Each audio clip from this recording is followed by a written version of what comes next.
Welcome back, everybody. Welcome to day 2 of the Primordial Cup. Hope everyone's doing well. We are here officially. I am Outer Orange, and I have next to me Curly. Hey everyone, I'm Curly from the Curly Vanguard channel. How are we doing today, Orange? Doing wonderful. I'm very excited for day 2. For those guys that don't know, today we have basically the continuation of yesterday. We have a winner's bracket. We have a loser's bracket. The winners get to fight it all the way out. And if they lose, they go into the loser's bracket. And the loser's bracket can only lose once, and then they're officially out. So it's going to be a really, really exciting day for everyone. We're going to see who's going to win it all today. Yep, absolutely. And it's going to be kind of, tight and stressful for some of those players because we have that losers bracket. Those are the ones that did not do so well in day 1. They're getting one last chance today in the losers bracket, but it is single elimination for them. Once they lose, they're out of the tournament. So best of luck to all of our players today. Yeah, I'm really excited. So a lot of very insane players, a lot of really awesome decks out there. So we brought some really cool stuff. So it's really exciting to kind of see who takes it all. We do have a little bit of a sponsor shout out here. So we got to remember we got dual spec 50 cards and a triple R or triple rare. I think I got that right. I'm sorry if I got that wrong. But just we just want to let you guys know about everything they're doing for the tournament. They have prizing for us and a bunch of special stuff going on for them as well. Also got sleeves. Supplies, boxes, all that stuff. Don't forget to, if you need to shop at any of those places, feel free to. They got a bunch of good stuff going on that end. Absolutely. I'm also, I don't know, Orange, if you've gotten the new dual spec sleeves, the over sleeves, recently used them. Those are by far the best over sleeves I've ever seen in my entire life. So big shout outs to them for sponsoring this event. I actually have them like I'm looking at yeah, them. I had a box somewhere. I have a box too. I have Yeah, it no, sleeved, but that doesn't I count. agree. I'm sure I've seen your videos with it, but I've also done it. I have definitely I can show them. Oh hell yeah. Say less. Yeah. I have so many. So yeah, so this is the oversleeves that everybody has been recently really talking about, but I also have like their regular sleeves too. They're standard and Yukio sized ones, so or Cardfight sized ones. So these look like these are what you would use for your oversleeves, and this is what you can use as a base rarity sleeve. Like sorry, for your base sleeve. So these are really good. I've been really testing them a lot as someone who is a big enjoyer of having good sleeves, and especially since Busho had recently stopped making theirs. I've been really looking for some alternatives, and these have definitely been these have been doing well. I really like both of them. So yeah, definitely good stuff. They last a while. I've actually been testing, like using them, like aggressively testing like 50 games back to back on them. So they've been doing really well. Yeah, they hold up super well. I have nothing but good things to say. So thank you very much, Dual Specs. Yay! All right, you want to do some bracket predictions? Bracket predictions, sure. Yeah, let's take a look at the bracket for today's. Hype. So as Orange mentioned, we have here a winner's bracket and a loser's bracket here. In the winner's bracket, we have Crow versus Barry. Then we have Deimos versus Kenzio. Then we have Peter versus Ootman. And finally, Steven versus Entropy. All right, and then in the losers bracket, we have Kay versus Megatrick. We have Sergio versus Kuchi. Hopefully I said that right. I think I said that wrong. Is it Kusi? Is it Kusi? Yeah, question. Sorry, I'm so sorry. Bailey versus Cardfight Prime, and then we have Tuan versus Nirvana. So very exciting stuff here. So. Sorry, I just know in person. It's hard out here. Yeah. Anyway, so that's what this bracket looking like, and then overall, it's gonna be my personal predictions is I'm still rooting for Steven, which is Suo. I think they really can do well here, but I also have a pretty good belief in Crow. I actually literally saw him last night, so I won't say anything about his plans and stuff like that in terms of what he's playing, but I am really excited to see how he takes it. Yeah. Honestly, I think Crow is going to be a big favorite here. He was undefeated yesterday in the pools, so hopefully we'll see that momentum come through here. Yesterday I had picked Kenzio, considering that he's playing the best deck in the format in Buff Sagra. So here's hoping both of them do well, right? Maybe we'll see which one of them goes through into the the next round, right? In the semifinal, if they can make it. But yeah, honestly, any of these players can take it. So we'll see what happens today. All right, all right. There is. I was gonna say I'm trying to think if I want to do like a secondary pick, and I'm thinking what my secondary pick might be. Okay. Because Crow was my first pick, so my secondary. Sure, I yeah. was. It was. I guess it was also Steven. It was Steven and Crow. But I was trying to have a third pick. Okay. Hedge your bets. I got you. I'm gonna pick Raziel, or maybe no, I don't know Raziel. Sorry, probably should be Which going one? exactly. There's two of them. There's two. There's two. I guess you know what? Screw it. I'm just gonna put it. I'm gonna put it on Peter. I'm just gonna put it on Peter. On Peter. Peter's okay. my third. Okay. Very nice. Very nice. Very nice. I will. I'll put my faith in our last chance qualifier winner, Kwachi or Kuchi. I hope that today their deck does a little bit better than it did the few times you saw it on the stream yesterday. But, you know, pressure's on now, right? As it was in the last chance qualifier. So maybe we can draw from that same inspiration and pull through today. Yeah, I completely agree there. All right. Yeah, looks like we're setting up here for the upcoming round one here shortly. Yeah, no, I believe in you. I believe Chaos can take it all. I still believe in that deck, even through the bad luck. A different day, it's a new day. Chaos can do it. Yeah. Just shuffle a little bit better and make sure those Mechanies are split out so we don't see all of them in damage, right? Yeah, I think maybe don't face a black buy or aggressive player. Yeah. Everything will be good in the world. Right. Yeah. Just play one of the slower decks. I'm sure there's all the decks in the format are pretty slow, right? None of them can like try lane rush. So we got this. It's okay. I don't know. Chrono and Blang. They even Bob. If you really want to, dropping two Cindy's going second, you can just try lane pretty randomly. So yeah, you never know. And then Ophelia, Shenri's, they also add to that early game pressure. So sometimes you just sit there and go, I have to. I just have to take it. Yeah. So, yeah, and then we'll see.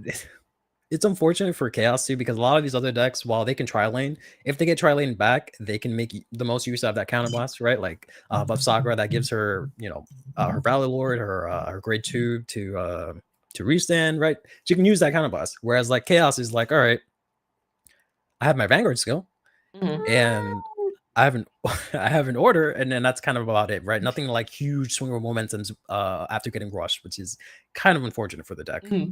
No, exactly. I will say something you brought up. Chaos doesn't mind getting rushed. Actually, every CB is very important. So, in all honesty, it's more so what's in the damage. It's kind of like a Grand Blue syndrome almost. Like when you damage your one of, you just kind of go, oh yikes, that's unfortunate. The Chaos is kind of in a similar situation. As long as they don't damage specifically the Mechanies, they're usually fine. Like usually anything else being in the damage, you're kind of like, okay, I can recover from that. It's just very specific cards.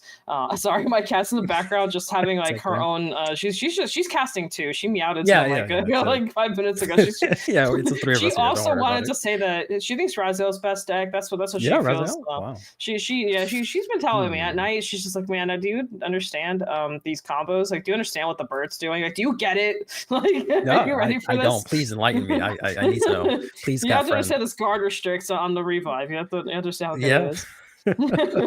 Yeah, that's true. I mean, Raziel is definitely in a good position in this particular format. We're currently in the English format, which is pretty different from the Japanese one, considering we're 2 ban lists behind.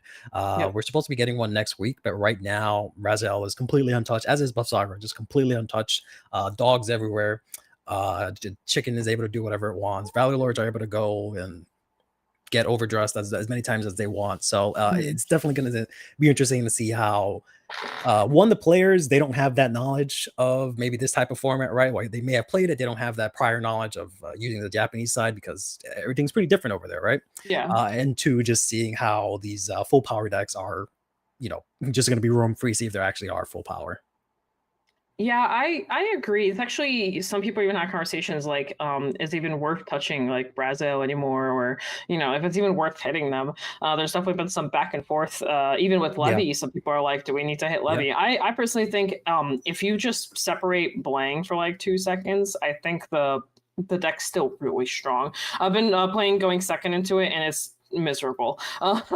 So I Levy dress? definitely, going second Yeah. into it, because they can, if under the right pilot, they're gonna push you to 4 or 5 damage really fast, and they're gonna divide the turn after while drawing cards. Like I said, the deck can kind of have its up and down. Sometimes it just doesn't draw the right cards, and it can lose to itself. But for the most part, still very powerful. So Levy was one of the decks that preemptively got hit in Japan. We still don't have that hit. Even though I don't think it's a super impactful hit, it does still, it does mean less chances of that grade 3 coming out on your first ride up. So that's like the biggest thing. Or turn 2 rushing with the grade 2 and the grade 3.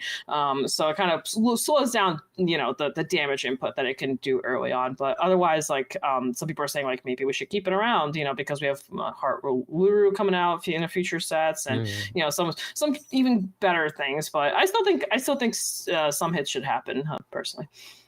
Yeah, I definitely think some hits should at least happen, even if not for the health of the game, at least for the health of some of the players, right? I know there are some players that may be sick of trying to roll up into their locals and like, oh, Buffsaga is still best deck. Okay, I guess I will stay home.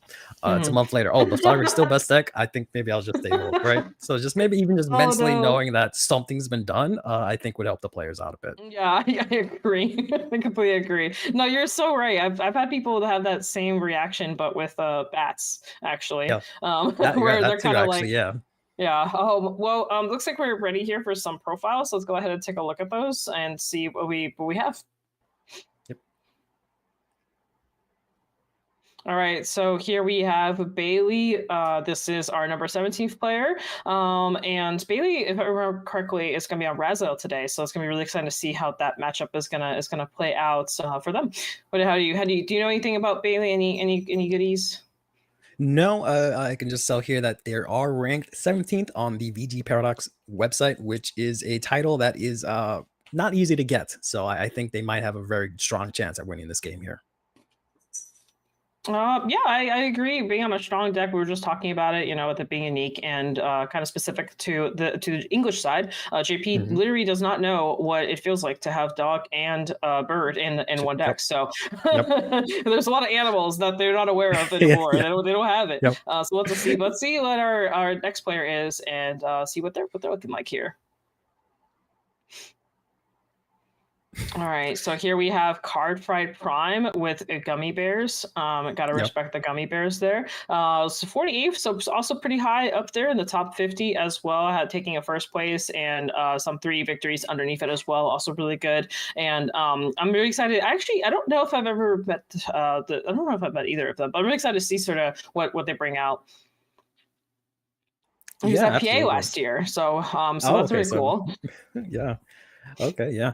And I believe they're bringing Zorga today. So very interesting to see how this deck is going to work, especially into Raziel, right? Raziel definitely likes to make the game last a lot longer. Zorga likes to just crit stack you and get you out of the game, right? So we'll see how this plays out as we have our match ready. So I guess we don't have to hold up anyone any longer, and let's get into the game. Yep. Let's see what we got going on. I'm excited. All right, guys, we're here. Welcome to round 1. Some insanely beautiful. I love the way they both have their mats and just camera angles going on. It's so professional. Pristine. It's so pristine. Yeah. I think as content creators, we can appreciate that this looks great. Absolutely. Massive props. Yeah, exactly. So well done. I'm very proud. So we do have Zorga on the right, and what I'm assuming is Raziel on the left here. So this is interesting. Zorga got a chance to go first. Now Zorga being a divine deck and being a Stoicheia divine deck, both being divine decks, but Zorga really cares about going first since they bind their order zone turn after turn. So the faster they can bind, the better with their pressure going in. Right. So I think Zorga taking first here is also very massive. Raziel is going to have to play a little bit of catch up because I'm not exactly sure if they're running the dragons. I believe they are, but if they're running, they are running prison dragons, and they're running a little bit of the mask package here, so they can go first or second with that side package going on. So definitely really aggressive. I also want to, sorry, I know I'm kind of rambling about Zorga here. I want to respect the ride line. Oh, sure. Yep. I want to respect the ride line so much because a lot of people really like the other ride line more, and I actually am a huge fan of this ride, which is the Abyss Fishing ride line over the Rancor Chain ride line. The reason being is like the top 7 is just so huge. Being able to grab 2 cards, put fish 1 into the drop, add 1 to your hand. See right here, we're seeing it happen. A PG is being put to the drop and orders being put to hand. So now that PG is set up for a dog turn. So you can like play a dog and a soap blast, bounce back to PG if you need to. Really good defensive, which is what you need going first. You're kind of just setting up your first Zorga turn. So I think this is very powerful here, just already setting up for those defensive options. Which is interesting, especially against Raziel here, because you know that chicken is there's a dog, as we talk about. The chicken is very powerful, and it can also turn off any of the PGs that you try to guard from your hand. But Zorga, of course, has another way around that. They do have the ability to bounce the over trigger, right? If we can get that into drop, we can constantly use that. In a similar vein to how Dragon Empire can reuse their over trigger with the that Blitz Order barnacles. Sorry, you're talking about the Dragon Empire Blitz Order. That's really Defending good. Roar? Defending Roar, there we go. Perfect. Yeah, that's the card. Never not had it. As we see here, Cardfight Prime is going to be able to do a little bit of damage here. See if we can squeeze in, maybe push the Raziel player to a bit here. Yeah, no, I completely agree here. We did hit a defensive there, so it's gonna make it a little harder to squeeze in. But this is kind of something D is very known for, is for turn 2 plays. Ooh, we do hit. Very nice. They won the pass and it broke through. This is what I mean by like the fishing ride line. You do get to kind of deck them just a little bit faster. So seeing stuff like this is not entirely uncommon. You do fish out 2 cards kind of early on out of the deck, and you choose which cards you pick versus having to just draw and discard. So yeah, sometimes this just happen where you just break through. So here we have Rezo's side. We're gonna try and get that dragon going. Sorry, not dragon, dog. We're looking for dog. That's usually what this ride line's existence is for. It's not for all of it. It's just to find a dog. So, about it, yeah. Hey man, I love dogs. I get it. How do you feel about the ride line? Giving your opponent so much information, right? Because in many of these card games, information is so crucial, especially in Vanguard. And this one just requires you to instantly give your opponent 3 cards of information from your hand. I'm with you. I think ride line information is super huge, and I do think revealing the 3 is kind of painful. But because of how Raziel plays, the 3 cards they're revealing are going to be the same 3 cards that are going to be played on the board probably the turn after. Like if they're going to show you Gabuelius, they're probably discarding Gabuelius. If they're showing you like I don't know, like say that grade 2, they just call to the board, then you already know that that's coming out. I think that it's not like super crucial because I think Raziel is just so it's very predictable of what they're going to do. It's just a matter of like how they're going to do it, right? But I do agree with you. Having 3 cards revealed basically says, hey, this is the shield I have, and maybe the other cards are also fake shield. And I think that's interesting. The opponent can play into that. I'm personally a fan of never revealing what I'm doing, and I've done in the past where I've played a certain ride line, and then my Vanguard would be like Flagberg instead of the Zorga ride line. I've done that before. It definitely trips people. I also think like you were talking about ride lines, like in general, like some ride lines reveal your grade 3, like ODM is a good example. And I actually don't like playing decks like that because I don't want to tell my opponent like what I'm gonna play. It ruins the whole thing. Like they know exactly what to do. They can play in the shield, they can play in their perfect guards, they can set up their drop. You know what I mean? There's so many things they can do to play around like whatever you're going to do. They can get a Sanctitude out against like Odium, for example. Like they already know they need it. So yeah. Okay, so I agree with you. I think ride lines are super interesting actually. Yeah. As we saw Bailey here do the interesting play of just counterblast denying Cardfight Prime here as they go into their first grade 3 turn, as we see the Coutier come out here. So we can go ahead and pitch an order into drop, which is super great for most Archaea decks, any deck in general, but also super great for Zorga here, as you can just go ahead and basically use your orders from drop here, right? And you can also bind whatever order you have there and then use it again the next turn. So super cool in this deck. Oh, I completely agree. And I think Zorga is this version, the Divine Zorga, is one of the most consistent versions because you can keep reusing the same orders once they're in the bind zone, since it chooses an order and binds. So that kind of gives you like a really, really strong setup. And what's really interesting about here is I will admit, though, damage now is important. I think it's actually kind of hard to damage deny Zorga depending on the orders you play, because there's so many orders like the Mythiarch Habitat that are just free. Oh, here we have the pomegranate. The pomegranate is here. The pomegranate is on the board. Oh, I love this card. This card card is so hilarious. It basically says if you bind an order, which Zorga always binds an order every single turn, this card comes out for energy blast 3, and what you can do is you can make your 5k powers become higher, and obviously with roaming prison dragon in the deck, they become 10ks, and then also it'll go on a soul at the other turn, basically giving you more soul, and Zorga does soul blast quite a lot, so this also helps with that. So I'm really excited. This card just came out, and I swear, like, I haven't seen anyone innovate this card, like especially like overseas. Like I haven't seen anyone, like maybe casually they have, but I haven't seen any decks with it. Like it's all no deck was running it, so I'm really happy to see someone's running it. Yeah, absolutely. Unfortunately, here, we don't see the roaming prison dragon to get the full effect of this pomegranate here just yet. But we'll see if maybe we can get that set up here. Yeah, I agree with you. I was thinking the same thing. I was like, where are the dragons? And there is the grade 2, which is for the mask. So that's the mask card specifically coming out here as well. And that's usually is for multi-attacking. This is fine because you can always rewrite into the mask order package, and then this will be the drop usually at that point, and then you will be able to stabilize. And also, Zorga's first turn isn't that aggressive. You don't really need the dragon turn 1. And then here we have that perfect card come back to hand as set up the turn before. But yeah. 5k base. Oh, it is a 5k. The grade 2 is a 5k, so it actually gets it's an actual unit now. So funny. I didn't even think about that. That's so funny. I've been so focused on the dragons that I didn't even process that Keel can also get the additional buff. So the 10k. It's a 10k. Yeah, it's 10k. It's an actual unit. It's great. We can actually hit numbers. I can hit. That's crazy. We're gonna work into a 2-pass here. Like I said, Zorga's first turn is always a setup. Ooh, hitting the front. Juicy. Crit. Breaking through so quickly. Oh man, that's rough. And it's instantly gonna go to 5 here. Raziel via the damage. Oh wow, Sanctus damage as well. Oh wow, man, what a turnaround. Yeah, we still have 2 more attacks. They're not as they're guardable basically, but not checking a defense still makes you have to guard with basically triggers. One side is 23 and the other side should be just 18, maybe even 20. It should be pretty small. Should be 28. They're explaining the pomegranate makes it bigger. Oh yeah, right, we did hit the front, so it's 10, 18. Oh my gosh, the front. And we have to PG 4 cards, 5 cards. One card? Is that one card? Oh, there's 2 cards in hand. Oh my goodness. 3 cards in hand. Yikes. That drink, Zorga represent. This one telling that pomegranate's lit. I never thought I never thought I would see someone get pushed by Zorga without them seeing a roaming prison dragon. I didn't think that was actually possible. So insane. It's so good. It's because that it also comes out for free, the pomegranate, even without it applying base powers, it still comes out for free. So the fact that you get basically 3 cards free to the board every single turn. Now you do have to be careful with your energy, of course, but because you just get free cards to the board, you just have like free reign to just not have to abuse your hand. And then the dog also brings back cards to your hand. So you're basically plussing like crazy. It's not super aggressive turn 1, but as we saw, we were able to just go straight into like a powerhouse here. And we're deck thinning too. So very good stuff. Let's talk about Raziel here real quick. So Raziel going back up. Now Raziel is a farming deck, so they can farm back their hand. Also, Raziel is the king of healing.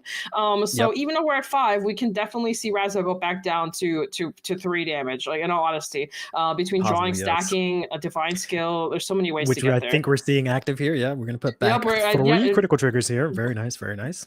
Yeah, sometimes you gotta do what you gotta do. This is definitely a situation where you have to. This is the downside to Raziel going second, is sometimes you get pushed too quickly and you're forced to divine early. Ideally, you want to divine like a persona turn in, so that way you already like sent back like 7 crits, your deck's already compressed. But sometimes you gotta do this instead. Especially here when the Zorga players are just sitting at a measly 1 damage because you counterblast them, denied them, and now you really gotta try and catch up here. And hopefully that triple drive that you get for the 1 turn with the divine skill will help us out here. Yeah, 100%, 100%. I completely agree. So here we are swinging in, pretty small number here. The dog is active, so because there's 3 cards on the board and not versus 2. So people sometimes forget that it counts for more, specifically more. Yes. So, we're playing the little package here. So a little extra. I love this card. This card lets you soul blast, and for every different order between your bind zone and your drop, you get to draw an additional card, and I'll get 1 card extra, and then also get plus 5k a shield. So very, very good card here. And also again, because we have the pomegranate and we have the front triggers to kind of help with the soul, we can actually abuse the drink here for that kind of stuff. Yep.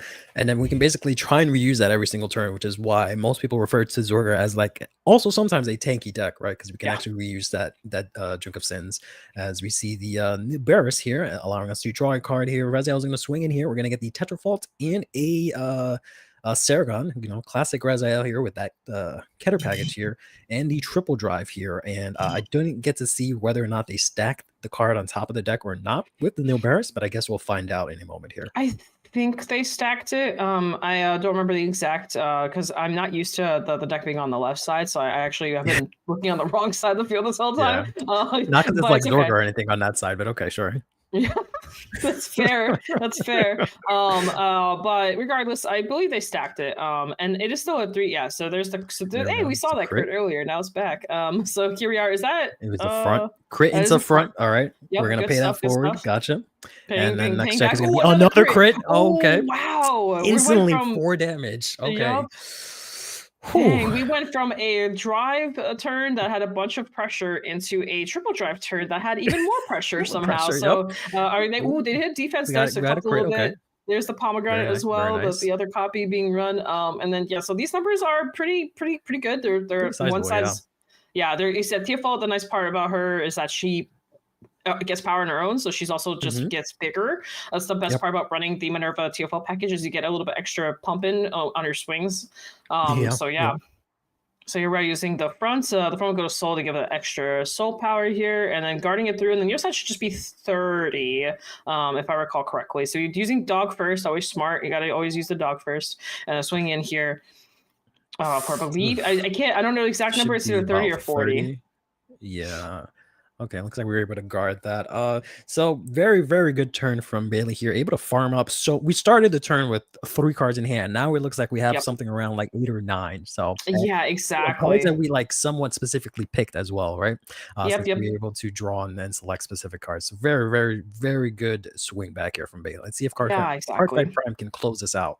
No, I completely agree with you. This is the magic of Raziel. This is literally why Raziel is good, is because we saw that farming happen, and that's just what it does. Now, keep in mind, Zorgus Defiant is now active, and we really could use a roaming prison, which we haven't found, which is definitely, I think, hurting Cardfight Prime here right now. We would definitely need it to kind of recover. If we have Persona, at least we could set up whatever we revive this turn is going to be higher because of the orders in bind. They're going to be a little bit higher for every order card bound. Get an additional plus 5k for what you revive, so be 15k revives here, so a little bit more abusive, but we definitely really need a way. I don't know if we have a dragon or a way to set up a dragon. We could definitely, there's no reason to divine if you don't have like a crit pressure column kind of divining with. It's usually not ideal, but we might have to. I don't know. And divine's active for Raziel too, so it might be risky. It's gonna be kind of rough, especially when the divine is active for Raziel. You really want something like crit pressure to just hit through the extra chance of being able to heal here.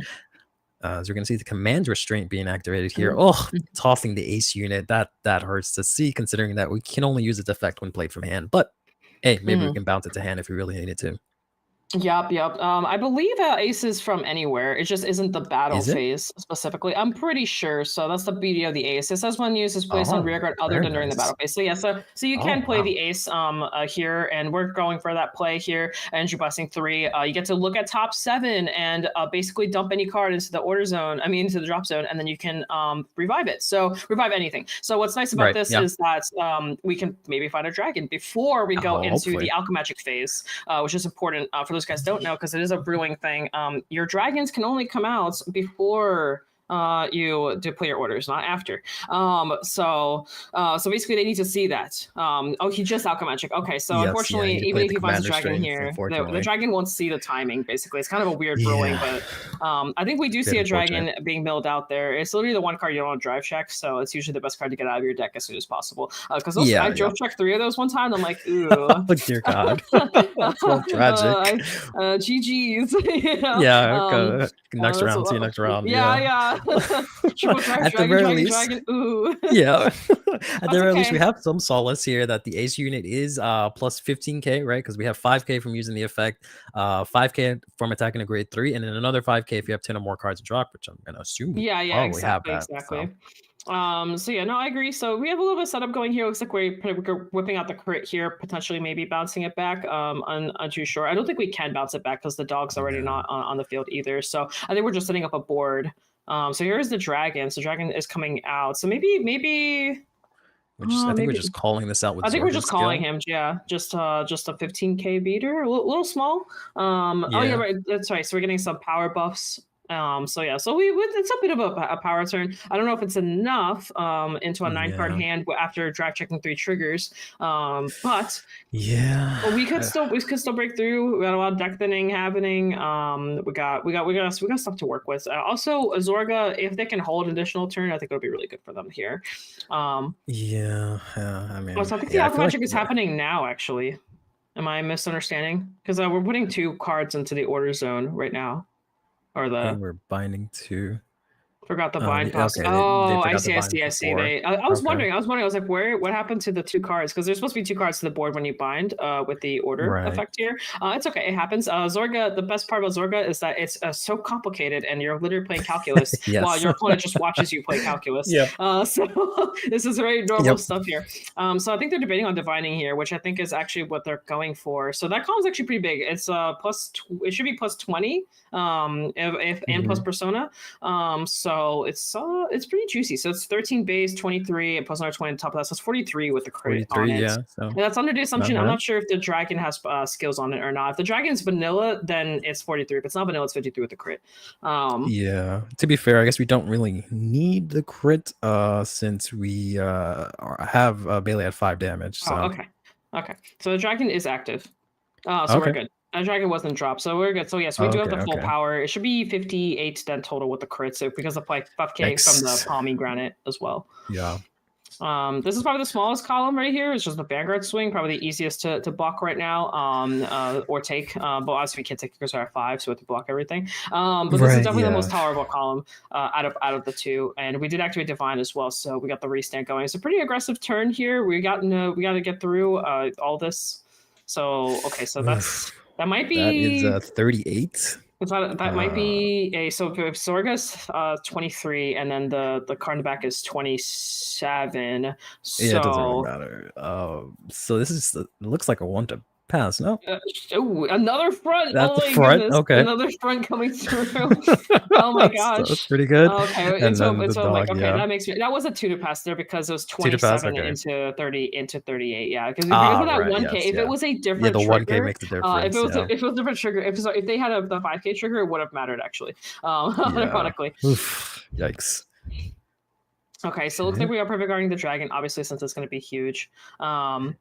I think they're doing the math right now for it.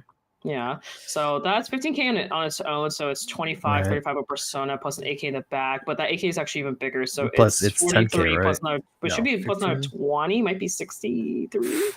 Jesus. It depends on when they establish the order zone. So it depends on because the 5k is per order zone, per order in the order zone, so it's either plus 10 or plus 20, so 68. So it's huge. So that's why it's pretty big. Because it gets power off of the revive. That's what makes Zorga so good going first, because your persona turn, your orders just get like massive, like really fast. Yeah. Which is what's so good about this version of the deck, because if you don't, go first, you still have the mass package to fall back on to persona right anyways. Exactly. And that's what those Q tires are for, to get the mask out as soon as possible, to be able to instantly just rewrite into the mask Zorga, which also is a lot of we're taking it. We're going 2-6, no crit, no heal, and that's game. That front, I think those fronts carried. Yes, I think those fronts hard carried. Oh my goodness gracious! I'm not used to seeing those fronts come out so spiffily. I guess this would have put it. So effectively. Yes, absolutely. I've been personally on a build where I've been running 8 fronts, 4 being the soul, 4 being the regular, just because of your dragons are already 2 damage, so you don't necessarily need the you'd be surprised that it comes up. And there we did see it come up. Now, granted, it came up plenty of times. They don't run 8 fronts there. They definitely do the crits, but it is interesting to see kind of a different version. And the pomegranate came through. That pomegranate came through both turns. I'm telling you guys, that pomegranate is lit. that pomegranate putting in work. I think it's mainly because it's another body. It makes it so, because before Zorga would have this weird thing where either your center column or one of your side columns wouldn't have a card on the board, because you revive 2, right? But the third one you have to either call from hand or something else like an order, and sometimes you just won't have it, or it'll be awkward depending on what you're trying to alchemagic into. But this lets you be, because you keep on your bouncing cards back to hand with the dog and stuff like that. So sometimes you have like a weird setup, but the Pomegranate lets you get that third back row booster, like guaranteed, basically. So it's really nice. It's really nice. So yeah, we definitely saw some Sorga action. Raziel definitely did their best. I think divining there was really powerful. I think that really was their outs there, hoping to check into a crit or a heal to kind of save themselves there and live the turn to then pop off back. But unfortunately, they didn't check it on the 6 damage. But and it happens. It happens. You never know. So I mean, I think we did the best that Bailey did the best that they could, given the the circumstances, try to build up as much as they can. But opponent swinging 68. Another thing about that big number with the crit, restanding, your opponent's just checking fronts constantly. There's not much you can do about that. That is sort of Zorga's, I guess, powerhouse is just randomly being able to create a huge board out of nowhere. Like you kind of think like, oh, it's not that bad. And then when you see 4 orders in the bind zone, that is 20k per card being revived. That's big. You revive 2, and they're guaranteed 20k extra on top of whatever their old effects are. So if it's a 5-lander, it's an 18k that becomes a 30k booster. That's just the booster part. That's not even the card in front of it yet. So sometimes you'd be surprised. The numbers just stack up. They just keep going up. It's super crazy. I was surprised. I wasn't expecting. Like I said, I think the Pomegranate is like really fun. It's a little cheeky, but it's a fun cheeky. It's like, I did the gold thing. So I think it's a really fun little combo you can do in Zorga nowadays. So it's really good to see. So and then Raziel, unfortunately, we didn't get a chance to see the bird or the chicken. The chicken, whatever it's called. An animal that's not a dog. One of the animals, one of the animals in Raziel's zoo, unfortunately. But hopefully we'll get to see more of the Pomegranate later on in Prime's future games. The Raziel, unfortunately, I think that was in the losers bracket, right? Yes, that was losers bracket. So our Raziel player is out, but it's okay. There's always next time. Unironically, I'm one of those people that's like, man, Raziel feels so strong, and then I'm seeing the opposite happen. I'm like, come on. I mean, what can you do about all of that, right? Like you do you get rushed, you see a crit into or front into a crit, like as strong as you are, there's not really much you can do about that. Yeah, exactly. They guarded to the best of their abilities. That's always that. Well, that was a really fun match. It was nice seeing the showcasing from both sides. Like I said, I mentioned before, but Raziel is in kind of like a weird situation where what the current builds are very unique, since obviously in Japan the dogs ban, so people just have completely different lists from what we have, which is really cool. I like seeing a little bit of difference. There's more cooking going on. I've seen some people run Lyle in their Raziel decks nowadays because for the Blangmire matchup, which is also really cool. Been seeing that kind of come back a little bit here and there, so it's always fun to see people experiment with a very I would consider a competitive deck. So yeah, definitely is. And it's only going to get more different as time goes on, right? Because we have no idea what's going to happen on the English side, so the players just get hopefully a chance to innovate, go in different ways with the deck. The deck is going to continuously get support. It is in Keter. I hear it's one of Bushiroad's favorite nations, so I feel like Raziel will be good either way. The hero is crazy. I mean, they do have 2 divine decks, so I guess it 3. They actually have 3. Actually, they have 3. What's the third one? Wait, am I going crazy? Lyle, Raziel, Raziel, and Alden, the Forgotten Child. Oh my god, I forgot about Alden. It's been it's funny because the right line's used, but nothing else is used. Right? Yeah. Oh my gosh, I forgot about Alden. The he got a little pushed away far in the distance. Yeah, that's what he gets for being the youngest one, I guess. I don't know. Oldest one. I don't know. Lore, I guess I didn't even know that. So no, that's pretty cool. No. Yeah, we are setting up for our player interviews. We're gonna have both coming out here shortly, not quite this second, but very, very soon. So so we do have that. I'm not gonna lie, I'm very surprised seeing Zorga get through. Zorga's one of those decks where you don't expect it. It kind of just like comes out of nowhere. Yeah. It's always interesting seeing a Zorga list, at least on the English side. For the Japanese side, I feel like they are a little bit more sort of kind of playing the same build usually when I see the Zorga builds. Whereas like I feel like on the English side, every single time I look at a Zorga build, it's like basically it's different, right? Like sometimes half the cards are different. I'm just like, wow, okay, sure, I guess that works. That makes sense, sure. Zorga is I think one of the most unique deck building decks out there, just because you have so many ways to build it. And also Zorga for some reason has like 3 different versions, so you can kind of really experiment. I've even been experimenting with with the red Zorga and like masking into that recently, just for the more aggressiveness of the 5K. But there's so many ways to build a deck. I don't even think there's like a true like this is the only way you can build it, because it's just so vastly different. And also because every game is so different with Zorga, it really feels like almost like a lottery sometimes, because you really don't know what you're going into. Sometimes you have a game where you see all your dragons, but you don't see your orders. You have to play like that way, or you see all your dogs, but you don't see like the Shadow Cloak, but you don't see like you don't see the dragon, but you see the orders. It's like kind of like a mixed bag of what you're getting into. So because of that, it's hard to say like what the correct build is sometimes, because you just don't know. You just don't know, like you don't know what you're gonna walk into when you shuffle your deck. I'm not even gonna lie. Sometimes I'm just like, whatever happens, happens. If I hit an order, yay! If not, I guess round 2, here I come. Sometimes, or you triple drive 3 dragons like I like to do. I've done it twice. Twice I've done it. I don't know how. I'm just like sitting here. I'm like, how is it possible that I've had 2 games, very different days on different months of the year, but it has happened. I'm just like, man, Zorga hates me. Yeah, honestly. I don't know if I could ever triple drive 3 dragons and still pick up the deck, let alone twice. I definitely dropped it. I took a break. Yeah. I definitely took a break. I was that like, sounds like a toxic relationship. You guys need to like it was get to feet apart. No, but see, I just keep coming back. I don't know. I keep coming back. It's so toxic. It's like the typical boyfriend girlfriend toxic. Right? And you're like, baby, I'm home. Please take me back. Oh gosh. All right. Sorry, I'm talking about Zorga so much. It is one of my pet decks. That and Orphis are probably my 2 pet decks from like original day 1 of Overdress. Like I guess Orphis came out in set 1, and then actually they both came out in set 1. They didn't come out trial decks. Yeah. I keep thinking they were trial decks, and they definitely weren't. So yeah, I tried them both out set 1. They're just my babies for a while. It's one of those decks that I just keep upgrading every set, which is pretty cool if you think about it. It's a 4-year project almost, like of just upgrading the same deck over and over again. I'm not even joking, but upgrading both of them this whole time since the very first day they came out, which is really cool. I think that's my favorite part about D. Yeah, definitely. I've picked up the ultimate upgrade investment deck in Vice Rug, where it's the man with the 50 secret cards, secret rares, or and it definitely feels really nice to like over time be able to upgrade your deck, right? Constantly see the reveals for whatever your deck is, and able to like upgrade them. Pay $600 to get your playset of your rated cards. Feels great. Love it. Someone pulled one yesterday, like the secret.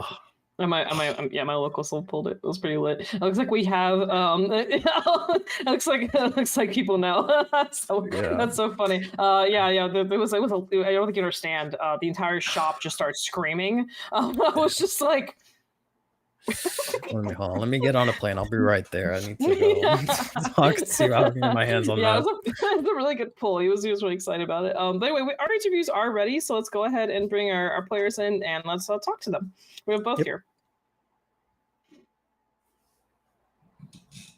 All right. So we have Bailey here, and we have Cardfight Prime off cam. We'll start with Bailey. Bailey, how are you doing today? Doing good. Thank you for having me on. Yay! It was I see you have a very pretty Raziel there. How long have you had that? This deck is borrowed, so I've had it for about 1 week.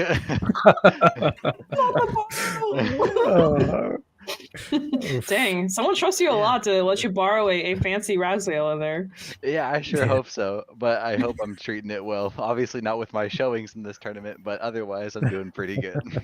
It happens. Going second is hard. It's on a deck that wants to persona right. It's very hard on both ends. Both of you guys are playing decks that wants to go first, so it's gonna happen on both ends. Absolutely.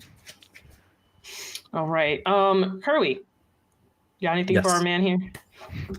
Yes. Well, I guess it's going to be. I wanted to ask some questions about the list, but since it's a borrowed deck, I don't know how much I can ask. I ask away. Okay, gotcha. So I did want to ask maybe a cliche question, but I see we got the full Keter order package being played here at Max. Correct. Do we still feel like a year later that this is still the best way to play Raziel? In my experience in this event, no. I don't think I had a single game where I had both of these cards before turn 3 together. That's So crazy. the just having Tayfault to actually hit 30 on Persona rides as opposed to all like the dinky 20Ks that you get otherwise, like Guncycler, the grade 2 that pops itself to check top 3 for a card. Like you're only hitting 20 or 25 if you have the bird.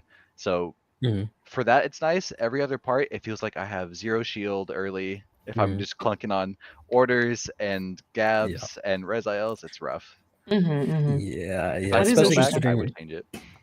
yeah, especially since with Vita, you have to play your base Razales, which are basically just bricks that you need to have in hand. You have your you got Lewis's, and you're not playing any copies of the any discard cycler, which makes it possibly kind of rough for you to get any advantage. Oh yeah, early you're on. right. Yeah, I didn't notice that. Yeah, there's no energy cyclers at all. Either cycler. There's no cyclers period in here. That's wild. That's very it's a little. I would say I guess the nicest way to put it's greedy, but it's okay. And sometimes you have to be greedy. And because Raziel is a greedy deck in my opinion. I think it's one of those decks where like once you hit a certain threshold, it's like basically a brick wall that you have to fight through. But before that point, it's extremely fragile, right? So so that's why you just kind of play into the greed and just hope that you get there. Absolutely. It's very much playing this playing this deck feels kind of like playing bat, where I'm just kind of trying to embrace the high roll that I can. So if I open this, I'm off to an incredible start, like regardless of what I have to pitch. If I don't, I bricked on orders and I have nothing. You cry. So yep. It's one of two sides, it's a coin flip. So I just tried to write it out. Obviously not very well. It's okay. It's okay. It is like kind of the deck's ups and downs. And no deck is perfect. So as someone, I play the deck quite a bit. I've jumped off of I think 3 different versions between Codwalla, the order package, just gun cycler, pure cycler package. There's so many ways to kind of build the deck, and no matter which way I build it, or there's also the cards that come out for free. They're not coming to me. The maples as well. Right. There's another version you can go, and every no matter what I do, I'm just sitting there like sometimes I got nothing. I got 0. Yeah. So yeah. Absolutely. But yeah. All right. Was a great game regardless, even though a little sacky and bricky, but that's Vanguard, and I was just happy to be here. Had a good time. Yeah, of course, thank you. And we also have Cardfight Prime off camera here. Hi there. How are you doing? Hello. Am I still muted? No, you're not. I can hear you. Awesome. I'm good. So I'm just gonna straight up say I'm very proud of your pomegranate. I'm glad I'm not the only person in the entire globe that decided pomegranate would be hilarious in Zorga. I love. So I just want to say it's so good. Everyone plays it in Claudine. I'm like, no, put it in Zorga. So I'm glad you're enjoying the pommy. How is the version with the pomegranate in it? Because it's a little bit different. You have to kind of rely more on your 5Ks. How are you feeling about this version of Zorga? I mean, I picked up the Zorga deck. Again, because of the pomegranate, actually, the pomegranate and the fronts that go into Soul. Yep. I really just wanted to spam Shadow Cloak every turn and the bird order, the blitz order, where you draw and then it guards for. Yeah, the drink. Yeah. You have more options with Soul now, especially since the pomegranate goes into Soul. Sorry, I could sit here and theory craft with you this deck for like hours because that's what I did last weekend. I had like 2 hours of spare time. I was like, man, what if I shove this pomegranate in? What happens? So it's really cool to see. Also the sad face. Sorry. But yeah, no, it's a really interesting combination. Also, since Zorga uses quite a bit hefty amount of Soul between Divine and the Cloak, being able to use both the fronts and the pomegranate to kind of keep your Soul healthy, and then getting the pomegranate out for next turn. And also, you don't have to run the grade 2s anymore that use a lot of energy blast for when they come out. You kind of just have basically a completely different deck. But I do want to say one thing. How do you feel about the mask package in it? I also just run it in there for fun. I have like one of each card that makes it work. So it's just the one mask, the one Zorga mask, the Avita's Bist that makes the marker, and then the one Keel Severing. So if I assemble the pieces, then I can do it. You're playing calculus. I see the calculus continues. I was saying it off while we were casting. You were just sitting there setting up. I was like, yeah, you're just playing calculus over there, while the Razzo player just sits there peacefully waiting to guard. I thought that was interesting to watch. But one last thing, do you think this deck has any viability at all? It is a little bit of a different build. I personally haven't seen anyone else aside from literally myself really try out the pomegranate. At least I haven't seen any deck lists with it, right? So how do you feel it's enough to kind of get Zorga back in the game, or do you think we need a ban list? How are you feeling about it? I think it's not enough yet. I think on Twitter they keep calling it the potential man. The I think potential man. maybe the next set with the elf that retires the column and draw a card, maybe you can get there, but we'll see. We'll have to see until we get that card. Okay, that's fair. I completely agree. As someone who's been on the deck since literally day one of D, I'm on the very similar boat. I've been testing, and I kind of like it. Sometimes you feel like you're just kind of like the game you just had. Sometimes you feel like everything kind of hits enough, even without a dragon on the board turn one. And sometimes you feel like everything just falls apart because your hand is just fake. So. Yep. All right, Carly, you got anything? I feel like I know the answer to this, but I'll ask it anyways. I see that we only have the 4 roaming prison dragons, 0 of the karma. I'm gonna assume obviously it's because the pomegranate uses energy, and then you have the ace unit that also uses energy, right? So maybe that's why. But is there any reason why that's not being played here? I would like to play it. I just thought I didn't have enough space either. Is both energy and the space. That's fair. Yeah. Okay, fair enough.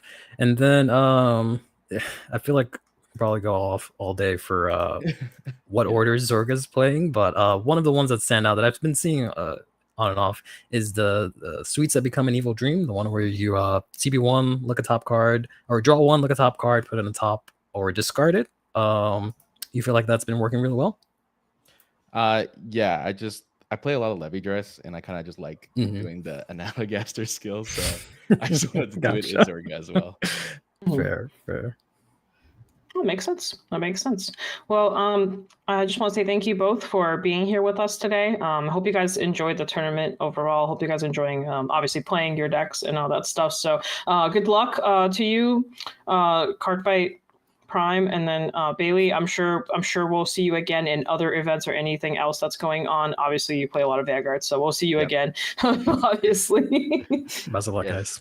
Thank you again for having us on, and have fun casting. Yeah, thank you. Bye. All right, and that leads back to us, just 2 people. Just the 2 of us again.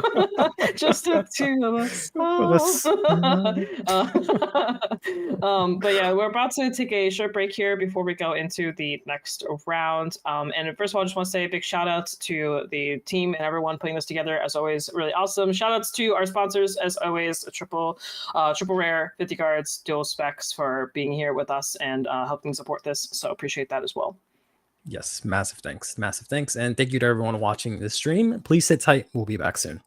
Yeah, see you soon.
Hello. Welcome back.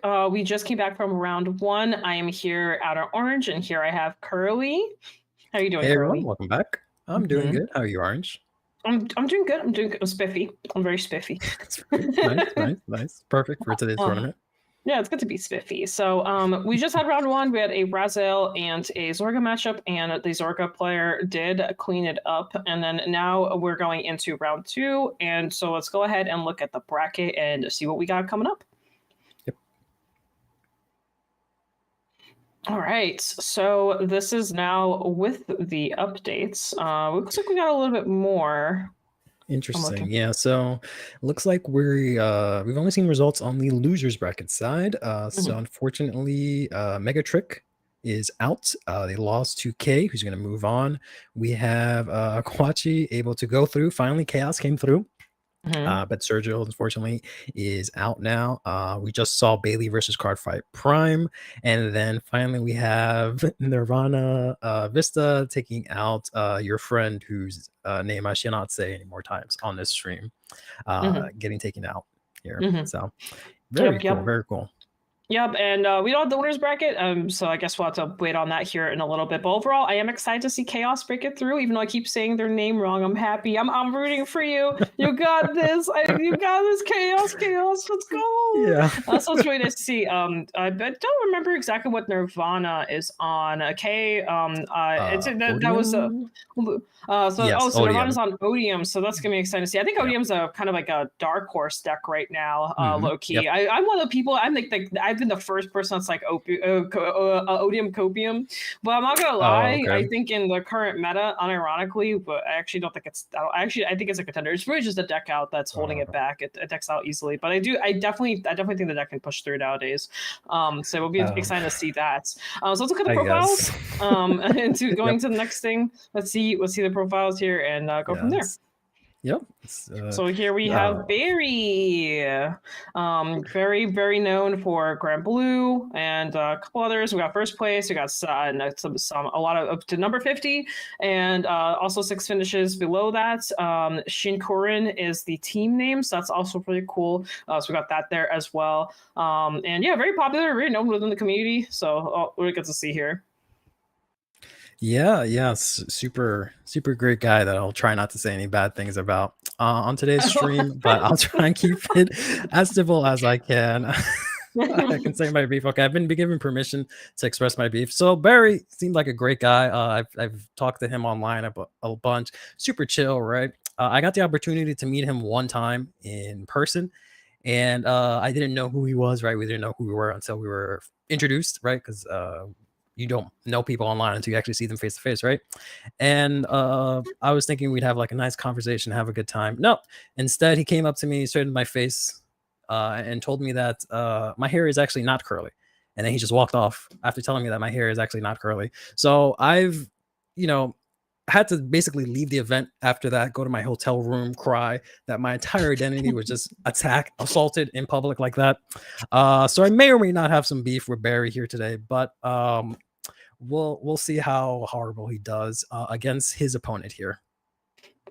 Dang, so much beef. You need to make a stew out of it or something. Make a sandwich, a brisket. I'll show none of it, Barry. Yep. We do have a Crow here as well. Someone I am extremely familiar with, actually, number 7 on the VG Paradox. It's going to multiple Bushi Worlds now, getting a lot of finishes here. We got 3 and an 8 for anything else like top 16, top 32, top 8, all that stuff. So really good. I personally am when I first started Vanguard, Crow was one of the first people that actually taught me Premium personally. So I actually literally learned the Premium from him. So definitely a really good player. I can't thank him enough for everything he's done. Also, a really big shout out to all the events he runs to kind of help, keep our locals going. I feel like our locals is very, very fueled upon people showing up and playing, and part of it is also he plays a big contribution to this as well. So big shout outs to Crow. So we'll see. As you have a lot of beef against Barry right now, so now it's your time to really push for Crow. Oh yeah, absolutely. Crow was great. Crow was great before, but now just by sheer virtue of not being Barry, Crow's the guy. I wish him the best of luck. Thank you for everything. And let's get into this match. Yep, let's do it. All right, so Barry with another professional, very well done match. Crow in the hand. We got to talk. We got to have a conversation nice. about this angle. I'm just messing. But whipping out the grandpa starter as well, and it is Vergilla.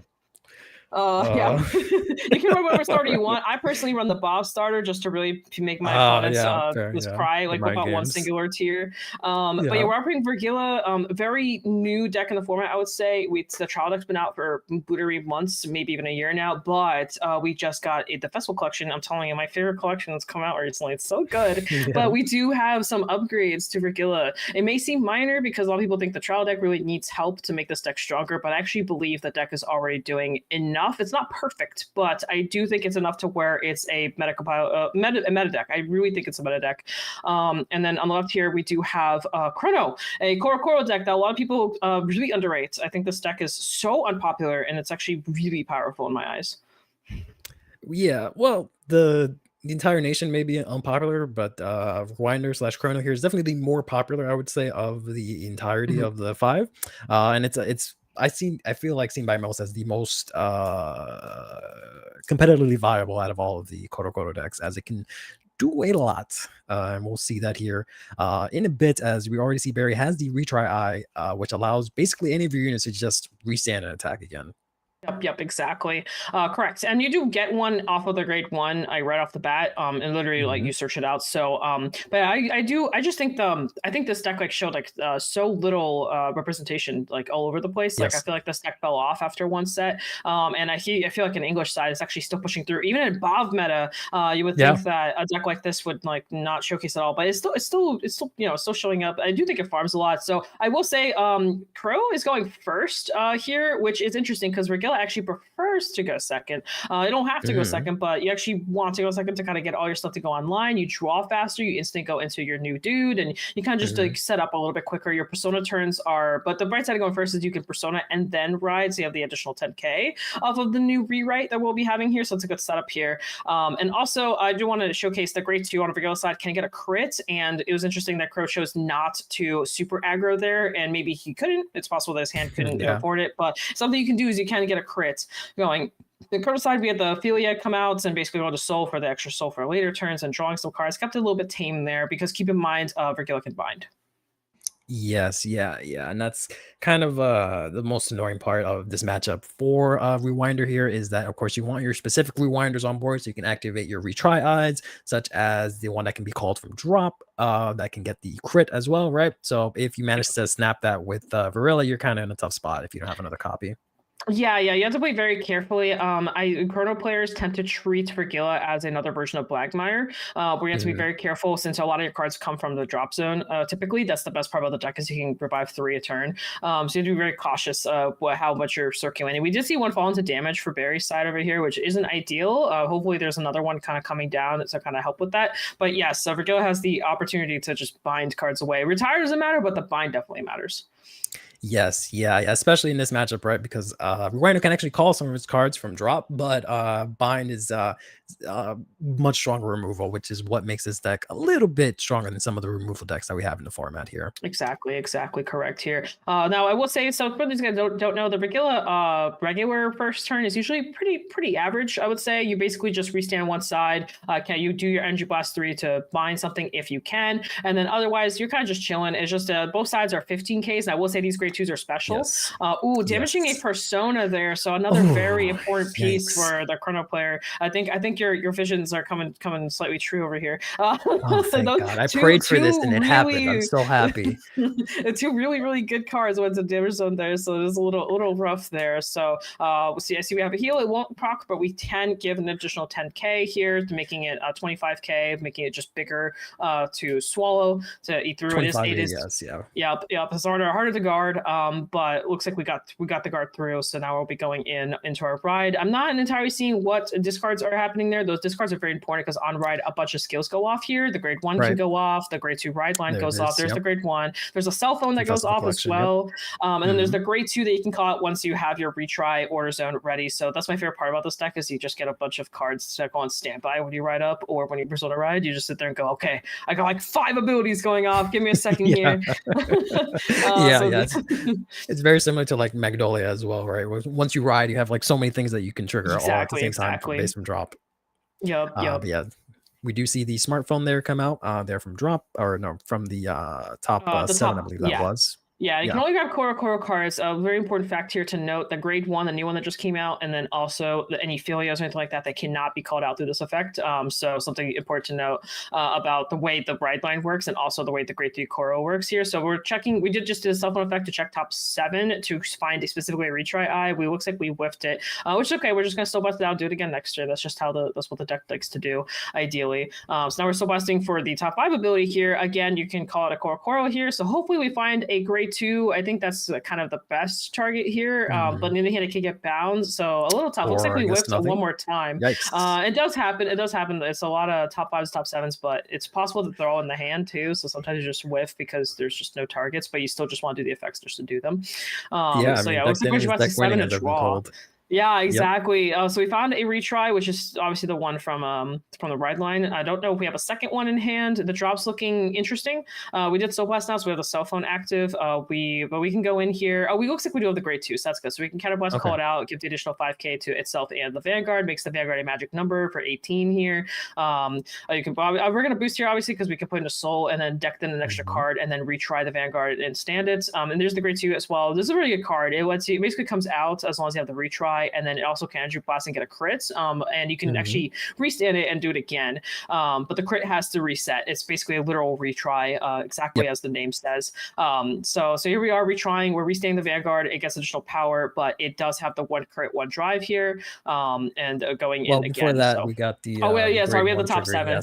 Yeah, sorry, my bad. I got a little too excited. Can't go back in time just yet. So here it's a Super Blast 2 to restand and go again, basically. What's fun about this is it does have additional power, so the next swing is usually higher than the first one, unless you're boosting. So here we have the grade 2, perfect. So now if we lose that bind, we're not super sad. So here we are going in, probably going to Vanguard. Honestly, the rear guards don't really matter. They can just Vergilla can keep reviving them out. That's the power of Vergilla, is they just keep coming out over and over. You get like 3 cards for free, basically. Every turn. So here we have a couple of things here where we can do. We can first so you can only call grade 2s out, this energy blast ability here for the bind.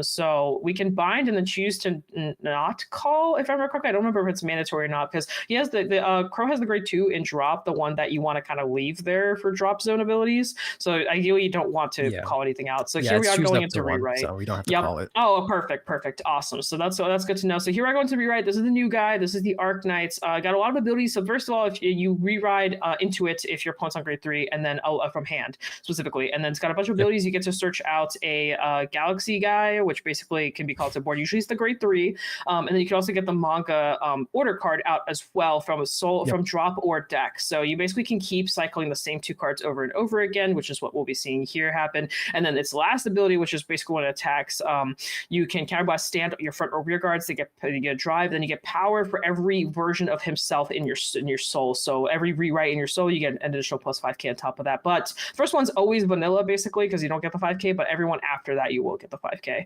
additional power. And this card definitely fixed a lot of issues that the deck had, because you had to sort of rely on these ultimate skill cards, and you kind of just had to hard draw them, play a bunch of copies of them in your deck, right? But now we don't have to worry about that. Likewise, this grade 3 is super great to see it, right? The fan rare, super great to see it. Allows you to countercharge, allows you to draw, gives your Ezra's, the mate unit, in the front row power, but of course you have to somehow see it, right? Exactly. And it is one of those cards that is hurt by being a grade 3, right? Because you really want your front row to just be Ezra instead of just having these grade 3s in the back row. But of course, who needs boosters when you're giving a bunch of power to the front row, right? Yep, exactly. And I call this card like the baby inlet, basically, because it's an initial draw card, but then you also counter charge and also gets power. It's like better inlet, but without like a restand on itself. So really good. It also makes really good numbers for your front row, as we're seeing here. Since we are, I guess that's why I call this a going second deck, because the opponent is on grade 3, you get the 10k versus the 5k that it normally would give. So it's a little bit bigger. So basically, it's going to be a 2023 restand, and then again, type of approach. Like I said, the early turns are a little slower, and then it just kind of tempos out. As we see, we got a bunch of free cards. The manga also gets you a top 5 for another card, makes the Vanguard really huge as well. It gets plus 3k for every normal unit, and you're dropping on the board. So that Vanguard's always PGable, basically, because it's always relatively big. So we'll just see here. Yeah. That's a lot of CB, though. That's like the downside of the deck. It uses a lot of counterblast, but we have our little baby inlet here to kind of help with that. Yeah, definitely helps out with the deck a lot. Obviously, see our triple drive here is going to be in. Whoa, okay, never mind. See, we got the Dragon Empire. Yeah, that's the Drag Veda coming in through. Oh, and so something important to note here is that this the Vanguard is a hard once per turn, so they can't restand again.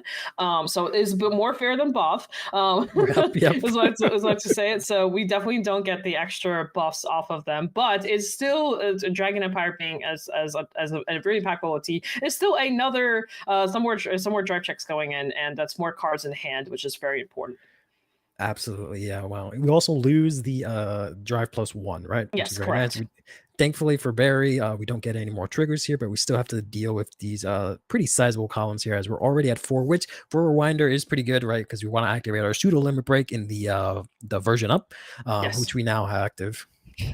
Yeah, exactly. So something important to note about the Chrono deck is obviously they want to be at 4, because you don't have to personal attack with the abilities. So correct. But you were so nice there a second ago. It's almost like you're rooting for someone here. I'm trying to be a professional here. I'm trying to keep all of my bias tucked away, right?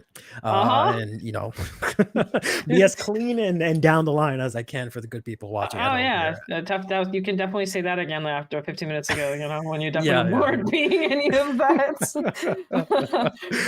But so going back to this, I am wondering what Barry's hand is looking like, because we definitely need another retry to kind of recover from that turn. And then we also, I don't think they're Persona Road, so I don't think I see that either. That does hurt. It does hurt. You really want that Persona. This deck is it's one of its weaknesses. There's the retry, so that's good. So we have that. Okay. One of the weaknesses of the deck is that you really want to see Persona, just because it gives you so many free cards to the board.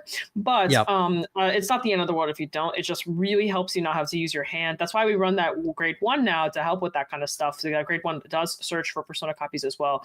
So here we are. We do have the double retry here, so we can restand a rear guard and a Vanguard this turn. Very interesting. It's kind of funny. Both of these decks are very tempo-based decks. The later the games go, the stronger both decks get. One has the retry ability, which means every turn you get 1 additional attack, and then obviously Vergilla, the plus 5k scaling just keeps scales as the game goes on. So interesting. We're hitting that's the vanilla over trigger. So now both sides are double. Nice. They're both 100 million. Yes. Very nice. Well, actually, I'm assuming the Vanguard broke through there. Yeah. So the Vanguard broke through. Yeah, that's probably true. Yeah. So it's a one side with 100 million, and then the Vanguard is probably 100 million as well. So really good stuff there. So interesting enough, the good part about that OT is that it makes that guard restrict column way more annoying now, because now Barry can retry that column. And you can't perfect guard it. If you have 3 energy, you have to, if you use it, you cannot PG a certain attack. And we do have a restand coming for the Vanguard, and we have the 25k because now we have the version up abilities active. So now we also get the grade 2 out that goes in the back row. It can attack from the back row. It's a 25k beater. Very interesting. You can kind of decide which swing you want to do first to kind of make the Vanguard more lethal. Very interesting stuff here. We went from a kind of like a mid turn to a pretty interesting turn. OT being checked on both sides. Like this, honestly, unfortunately, it hurts me to say this, but this is probably the best outcome that Barry could have gotten here, because now we have the Vanguard with 100 million restanding. We have the Chrono in the back as an additional attack. We have the Lemon, who turns off auto abilities when she attacks here with 100 million. Even after those extra drive checks, Crow is going to be in a rough spot here, as we see the Elementaria come down here for the Vanguard swing. Interesting. Forcing. So the only target was around the garter trick, so it's interesting. Oh, they healed. Oh, they're going back down. Yeah. So going back down to 3, so that shuts off some of the version abilities. Yes. Well, it shuts off some of the abilities, not everything, but shuts off some stuff here. Luckily enough, I think they're fine now. They're already past the point where it mattered. So that's always good. But yeah, absolutely. The Sanctitude is a little risky there. Basically what happens. The retry is offline now, which is a little unfortunate. But it's okay. That is kind of how the deck works. That's why I really like this deck. It's like a limit break deck. It kind of gives a little bit extra love to like what Vanguard's about, which is triggers. And I like the way it works out. Like the heal can go against you, which I like that. I like when you heal back down, it goes against you instead of for you. I know it's like weird. That? I thought I was the one that didn't like Barry. What's going on here? You like the fact that this happened? No. I just like the concept of it because I kind of what happens. Okay. Your opponent heals down, and usually you win because of it. But in this situation, you have to, it's a little bit more risky, and I like the risk factor of it. I like that you're relying on the risk of that. So I personally like that. I miss having that like as being like a factor in Vanguard. I think Chrono really brings that out, and I personally think it's cool as hell. But that's just me. That's fair. But it makes you think. It's a risk reward thing. Like you have to think: do you really want to swing? Do you want to lose your abilities? And you have to think about it when you're swinging. You're like I could go back down to 3. How much is that going to impact my attacks? Right. I think that's just another additional thing you have to think through. To the game. Yeah, exactly. And it's like a basic layer. It's just triggers, right? But that's what makes it fun. It's like what Vanguard is known for. So it's good to see that kind of just that kind of thinking philosophy. I love it. That kind of interaction. Yeah, no, I get you. But we do see a bit of a risk here as Crow is going to go to 5 here, but we're going to see the Elk Knights come in, and then we also have the Cosmorg here restander for the Ezra, which is going to give us basically an entire restanding column, which will hopefully make the difference here as we kind of have our back against the wall. Yeah, exactly. That little cloudy guy is really nice because also energy charges, which can help. Vergilla is very locked to using 3 energy a turn, but if you get the cloud kind of early, you can kind of get some extra energy back, which you can use if you're running like a gun cycler or something like that, which I also really like about this card. Unfortunately, it'll be taken out once we get the new stuff, but for the time being, he's a little man and he's just doing his restand things and he's just living his best life. Yeah, he's doing his best back there. Yep. As we do have the ultimate skill in hand here, double front row with the double Ezra here. Of course, these have the mate unit ability, which gives them, which makes them 15k shield and 15k attack, and we'd have a double Cosmor. So I don't remember if you can stand both. You can't stand both. They actually stand as long as their grade 2 stands, they stand. So they can be anywhere, by the way, and the standing will happen. It's just whenever that grade 2 specifically stands. Well, sorry, they have to be in the back row specifically, but they will activate regardless of where they are. So you can actually have like one be behind the grade 3, and they'll still stand as long as the grade 2 stands on the other side. So very interesting little interaction that you could do with them. So, but yeah, we're basically setting up here. We have the grade 1 as well in the back because something was bound. You also get additional power. It's a 13k beater back there, so this is gonna be a pretty aggressive turn. I didn't see if Crow Persona wrote or not. Looks like they didn't because they only established a 5k off of the rewrite here. Really fun. That is one of the things that you lose out with the rewrite version, is that you don't get access to Persona Ride. Of course, you can hit those Persona Ride numbers if you get your Elk Knights into Soul, but if you actually want a Persona Ride, you have to run extra essentially bricks in a very tight deck space. Yeah, this is nice though. If you go the original Vergilla Persona Ride into the rewrite, it's nice. It really the numbers start hitting like crazy. Because here we have should just be 23 because I don't think the 5k. I actually don't remember. I gotta double check, but I don't remember if the 5k stacks on swing or for the turn prior. I'm gonna double check that real quick just to be sure. Yes, sure. But that's the only thing I wasn't sure on. Yeah, we're gonna go ahead and count this massive Vergilla swing here. For every normal units that you have in drop and on the rear circle, your Vanguard gets an additional 3k. So I can't even imagine how high this is gonna be, but I'm gonna say this is almost maybe 90 or 70 or something, right? No, it's not that high. It's not that high. It should be. It's probably around. I want to say maybe 53, maybe something like that. 53, okay. Something like that. I'm not counting for the grade 1 at the moment, so it might be a little bit higher because usually you have triggers and stuff like that. One crit public. Oh, that's crazy. Oh, that's crazy. That's wild.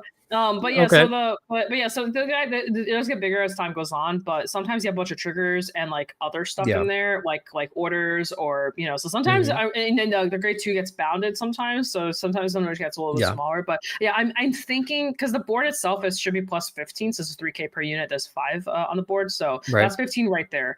And then whatever else was coming from the drop zone. So I'm guessing it's a plus 30 if I had to take a guess. It's plus 30 fair. Because it doesn't count the manga cards either. So yeah, something like that. As someone who's been playing the deck, there's sometimes where I just have like 2 units in there, and I'm like, plus 6. You know? Great, wow, nice. Yeah, but sometimes they're huge. It's still usually a PG or take type of situation. Like usually it's still pretty high. As the game gets on, it gets higher and higher as well. And we're really thinking here through this where to guard, because they're restanding, and we do have a drive +1, not a triple drive +1 specifically. So the sanctitude doesn't matter. So we do have to think where to take. The numbers are small right now, but they can potentially get bigger. So I think Barry's deciding, is it worth taking the Vanguard and blocking the rears right now, or maybe taking the rears, guarding the Vanguard, and then guarding the rears again? I think that's where the decision making is being held right now. OT's already out. We don't know. We don't have much else knowledge on triggers. We only have the one crit, which means there's a lot more coming potentially, depending on what Crow's been drawing throughout the turn. So we actually don't know. Yeah, it's gonna be pretty tough here. Are they that big? Are they really 43? There's no way, because it's 23. It should be only 23. The 5K doesn't stack on it. I just read the card. The 5K doesn't stack on it's when this unit attacks. I guess maybe it does stack. It's like red text and black text. I'm actually not sure. I need a judge to confirm personally for me on this one. I don't know if the 5K stacks for the turn or specifically when the Brigilla attacks. So you did hit a heal, which is pretty big here. Going back down. That's our second heal this turn, actually. Yeah, it is. It is. Here. Yikes! Love to see it. Crow over here. There's the crit, and it's the round 1 crit. Wow, pretty crit. Love to see it. Triple triggers on this turn here. Very nice here. These S words are pretty massive now. Yeah, so here we are being very smart about it. We're attacking with the calm without the crit on it first to force out the lethal calm on the left side here, since the lethal calm has the 2 damage on it. So basically we're Crow here is saying, hey, you either block this and take the 2 damage, or you take this and give me the PG for the other side. So very aggressive. If we have it, yes, correct. We did see a PG, I believe, come down already last turn on Barry's side as well. And Barry does want to go to high damage, so I don't think so I'm assuming we can block this. Yeah, there's the PG. I do remember, I think in Drive Check we saw Perfect Guard come through. So only 1 card in hand here. So hopefully that's a Persona, because otherwise this is going to be a very, very rough turn coming in. But we'll see what we got here going on. Let's see if Barry can do it. Okay. It wasn't a slam. It was not a slam. Yeah, so no. It would have been that card would have been slammed down. So it's a retry. It's a retry. So it looks like they really wanted to top deck the Persona, and they got the retry instead, which actually isn't terrible, but the issue is everything else. We're kind of in a weird situation here where we can't really get out our cards, and that's a problem. And unfortunately we are going to be able to we're unfortunately going to be able to see the Persona ride, but only after the top 5 skill, which is adding a bit of insult to injury here. But at least we have a bit of a board here that we can set up and maybe get all these retries to trigger. Yeah, unfortunately, since we don't have the right cards on the board, having the 3rd retry, I feel, doesn't do as much here. But it's still a 2 Vanguard swing, and we obviously have the grade 2 that can also get a crit on it. And but it is a little rough. I would say this is a little rough, especially since Crow also healed, so that grade 2 isn't lethal. And then we also don't have any number pressure from the Persona ride as well. So we dealt with Ophelia there, which is actually pretty nice, and we always boost with Ophelia since the grade 2 is going to come out anyway behind the Vanguard. So very smart here to go down that path here. But we'll see what happens. Anything's possible. We do have the additional guard. I think just Brigilla having access to 30k shield every turn, I think is actually also slowing this down like crazy. We didn't really talk about this, but the grade 2s are 30k shield, like 15k each, but then also if you bind the guy, the one and drop, they get additional shield on top of that. So that they're just basically free. It's kind of like Ava, where you just have free card advantage. We're healing back down again Unbelievable. out of a version. That's crazy. That's such a great / horrible thing to happen here. Oh my gosh, that's crazy. I keep thinking like maybe they'll just get all their abilities to proc and then we just keep seeing this happen. Nope. We get nothing. You get nothing. You know how thin that deck is? Like that deck, there's like almost no deck left too. That's the crazy part. And then oh my gosh. So here we are. We're gonna do the effect to go grab the grade 2 probably. No, and then, that's locked to version up. Yeah. So I would still probably grab the grade 2 just to go to Soul. But no, it looks like it looks like Barry's holding on. Because I think they could do it on this attack. Oh right, they're out of the. You're right, they're not 4 anymore. So they did at least hit the front off the retry. That's crazy. Yeah. So that's a 23k on one side, which is obviously the 28 block, and then this one's a little bit bigger. They can activate the ability. I'm assuming they're not going to. There's really no reason to be honest. Especially since actually they could. Crow is at 4, but I think it's better to hold on to the energy. Hopefully live on the turn, and let's see if Crow has Persona, because this is going to definitely change this a little bit here if they have access to Persona. Definitely make the numbers more aggressive. Barry keeps healing, so every turn has been kind of I would say hard to kill. So here we are binding the grade 2s goodbye again once more. Calling out our grade 2 again. Why not? Rewriting back in. Let's see if we have any inlet pulses to go grab. We don't, but we can still grab from the drop zone, which is very important here as well. So which is probably going to be we're going to see happen here is we're going to grab the grade 3 and the manga promo one more time from the drop zone, and we have perfect setup for them too. Yep, we have the counter blast to also do it as well. So it looks like we have basically full combo here. As there's the grade 3 and then there's the manga. Yeah, it's crazy that this deck can just keep looping the same 3 cards over and over. The grade 3, the old one gets you the grade 2, then the new one gets you the grade 3 and the manga promo, and then the manga promo also checks top 5 and grabs you a guy. So literally every turn you're just doing the same 3 card, the 2 card to 3 card combo. As long as you have the rewriting hand. If you don't have the rewriting hand, you become the most vanilla deck on the planet. It's crazy how much this deck gets. It gets so much worse if you don't find it. But that's why we run 25 billion different searchers to find specifically a grade 3. The grade 3 here, as we're going to whiff, unfortunately, from the grade 2 or from the order, or maybe just not have anything that we want to call, since our board is pretty much perfectly set here, right? We don't. You don't want to call over the clouds that they're perfectly sitting back there. I think something interesting about the rewrite deck is if you can actually kind of touch their board, they kind of really need to spend more time with their hand recovering it. But if you just don't touch their board, they just kind of do the same thing over and over again. This is the definition of like hit yellow T into this deck, like clear that whole thing out. As we're gonna see Barry here instantly go to 5 here, taking both the rear guard swings here, as we're gonna see these massive attacks here, as all the columns are gonna restand here, and the Vanguard's gonna swing in here. You're gonna see the Persona rides here, and another crit, I believe it is. Love going to see out. it. So that ends that. Crow taking it there. Now Barry is going to go to losers bracket here, so we'll see how that plays out there. But overall, I would say a pretty good game. I'm sure you're ecstatic now. So happy.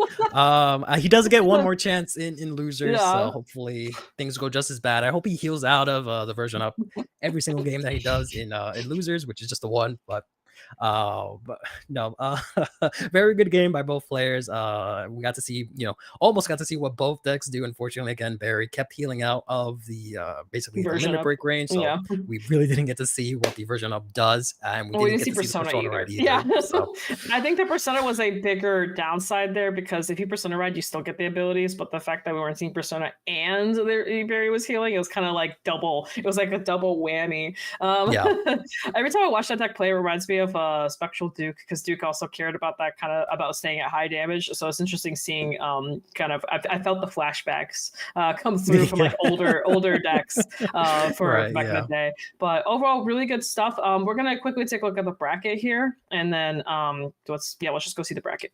Let's go check it out. Let's take a look at what our first round of the winner's side looks like here. Of course, we just saw Crow versus Barry with Barry sorry, with Crow passing on to the next round here. And then we had Demos versus Kenzio, with Kenzio passing on to the semifinal. Going to go ahead and face Crow in that match. Then we have Peter versus Ootman. I guess that match is still going on. It doesn't look like we have a winner for that yet, but the winner of that will take on Entropy, who made it through the semis after defeating a show.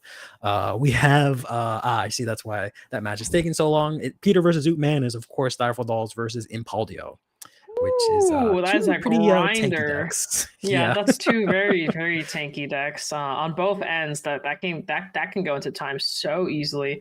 Wow. I wonder who got that, or who is going to get that, because that's definitely a grinder. Yeah, that's going to be going on for a bit, but hopefully they can get their games through and they will have a good game. As we see Sewell moving on to the losers bracket, facing off against K, and then we have Deimos going up against Cardfight Prime. So of course, once again, everyone in the losers bracket, they get one last chance to try and stay into this tournament, but once you're in losers, it's single elimination and you're out of here. Yep, correct. All right, so that's the bracket. We're gonna take a short break here before we go into the next round. I hope you guys have been enjoying the tournament so far. I've been just kind of easing the chat a little bit since you guys have been enjoying it, so I'm really happy to have that here. And I think we actually have interviews coming. I might be correct. I might have been wrong there. I'm sorry. No interview. Never mind. We're just going to break. So sorry, just to make it clear. Anyway, guys, thank you so much for watching. Hope you guys are enjoying the competition so far. I think it's been really great. And yeah, we'll see you guys soon here. Don't go anywhere. Yep, absolutely. I think this will be it for us. Yes. Yep. Orange and Curly are out of here. Yeah. I've gotten the call from management. I was a bit too rough on Barry, so they're kicking out of me, and by association, for not keeping me in line. Orange is going as well.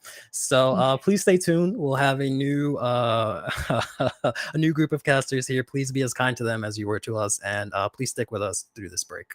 Yeah. Before we head off, just want to say shout outs to Curly here, doing awesome work. Obviously, doing their own YouTube stuff and everything. I think you do a really good job. And just quick shout out there. And me myself as well. We do a bunch of Vanguard content on the side here, so don't forget to check us out on the Twitters and the YouTubes and the Twitches and all those beautiful things. And again, thank you to the tournament, and also Charlie, a card dweeb, who is doing all this right now. So yeah, guys, stay tuned. You got two awesome casters coming in very shortly after the break, so we'll see you guys soon.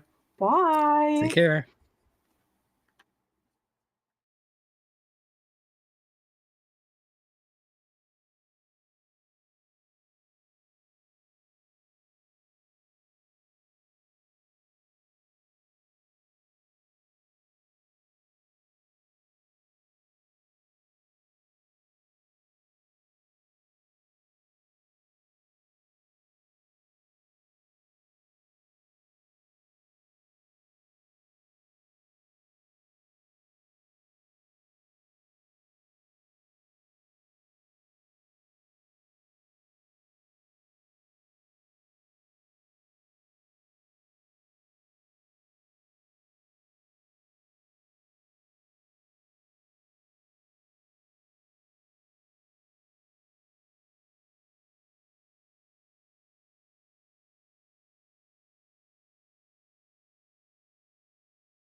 Hey guys, me and Zara are back from day one. I commentated with Grierson later in the day, but now we're back together to get you another match here. Yeah, I get to be back with Mei Chengdu. Best Immorta player I know. Let's be a little bit patient with that. No. Obviously the best one I know. Clearly. Who else? Yeah. I like a lot of people are excited about Draconis, but that's for the future. For now, we have EN format to handle with. So let's check out how the bracket's looking at right now with that round over. Mm-hmm.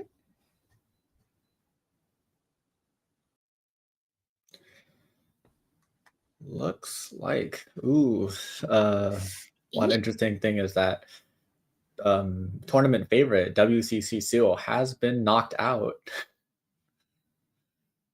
Apparently he's been sacked out with OT, which is really unfortunate, but it's simply part of the game. It is what it is. It does look like a couple of rounds are still going on, but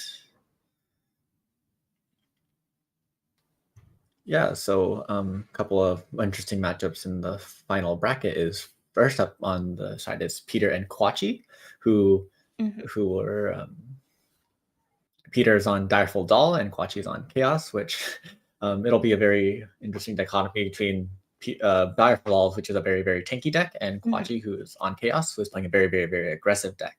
So I'm excited to see how that like very, very disparate types of playstyle clash together.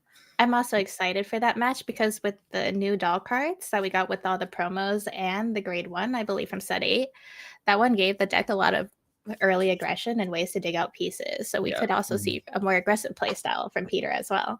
Yeah, because there's a lot more dig, a lot more deck, then a lot more pushing, which is very, very nice for the deck. And then next down on the list is Demios on Chronojet versus Hui on Zorga. Yeah, this matchup, they're both very, very early aggressive decks as well, who really need to capitalize on that early aggression to let their later turns where they might not be as aggressive as other decks or apply pressure to other decks as only like 3 or 4 swingers themselves. That's unlike the previous matchup that we talked about where they're kind of the playstyles are a little bit more disparate. These ones are a lot more closer. So again, that's still different matchups, similar matchups. I think both are going to be very interesting to see. And our final matchup is actually going to be Barry on Rewinder versus Odium. So you're seeing a deck that does a lot better the later you go into the game, go into something that's really fast paced. So I guess we're going to see maybe Barry get over that hurdle of the initial divine skill to potentially win from there. Both of them have a lot of their power budget trapped behind that first turn 4 first persona ride turn. So that going first is definitely very important in this matchup. But that's just being able to fight while going second, fighting at a disadvantage is still something that the strongest players in this game are. It's a skill that they need to develop. So well, let's check out the players that we will be looking at for this round. It will be Peter. Peter and like the discussed matchup is going to be Peter and Kwachi into each other. Peter is one of our Titans, and Kwachi is one of our last chance qualifier actually, which is a very, very kind of thing. He did bring Vasagra into the last chance qualifier, which I was expecting him to bring something similar, but he did end up choosing to bring Chaos instead. But for now, let's just talk about Peter. Peter's, like we said, a Titan. I've known the guy for almost forever now. He's always been around in the community for as long as I've been here, like ever since we were both kids. We were kind of in different spheres, but we both did independently from each other, grew up with the game. Which is just seeing someone who's been in here as long as I have, I've seen as long as I have, is always really, really fun to see. He's really, really consistent, really, really strong. He really, really knows his stuff. I'm really excited. A lot of what I've seen from Peter is a lot of premium play over standard. I don't actually think I've watched Peter play a standard game before, so I'm really intrigued to how that translates over. Yeah, he's very well known for playing Radora for the last couple seasons of Premium. He's been kind of excited to be able to kind of break past that now that Radora is finally at 1. That's kind of his old little agenda. Just the card is so insane. Like you can top super consistently with it, and he's been one of the most consistent performers on the deck. But spending a little too much time on Peter. Let's check out Quachi. Our LCQ winner, not very well known for playing, but he's very well known for judging. I see him at a lot of events over here on the West Coast. And I believe he's also DQ'd K before, who's also playing in this tournament. A little fun. Yeah, that's a little bit of funny beef that these K and Quachi have with each other. I remember that we were at Anime Expo recently where Quachi was staffing, and then they were kind of ribbing each other a little bit about that, which was it's always fun to see these people in the community just clashing in ways maybe that are a little more fun outside the game. I think it's nice to see them interact in a more broad sense. And I guess from there we can head into the match because I believe our players are ready.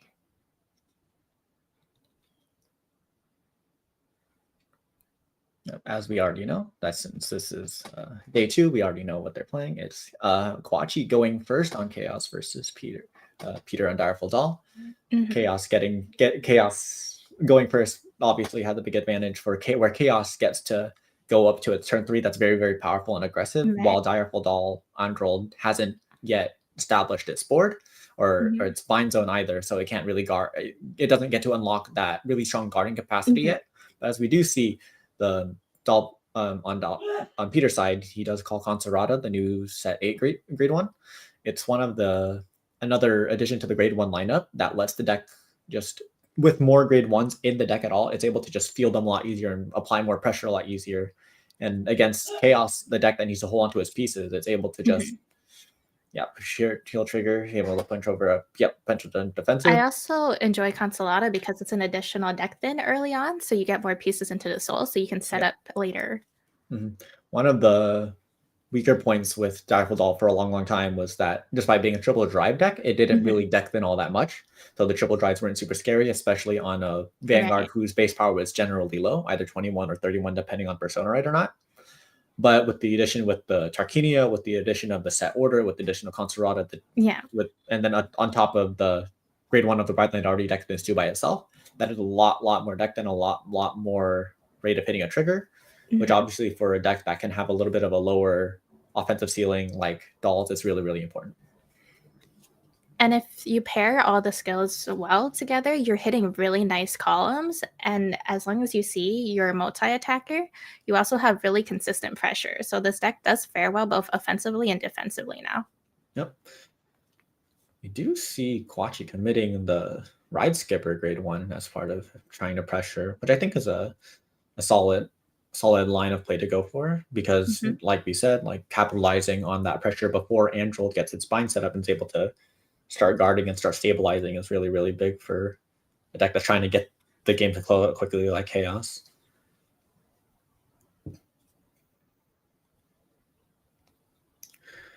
Now, definitely for Dolls, like one of the really more impressive turns is the turn 2, where you're able to play Tarquinia, look at top 5, add 1, or you play the set order, adding one of the really strong grade 1s or grade 2s into hand. And there's yet once again just putting that early pressure with just really, really strong ability to just flood the board without going too neg on hand. So we'll see if Peter is going to be able to find the pieces to be able to pull off that very, very strong aggressive early play. Yep, we see the promo from him. That like there is a small risk of like eating damage a bit early on, especially since you're forced to go second here.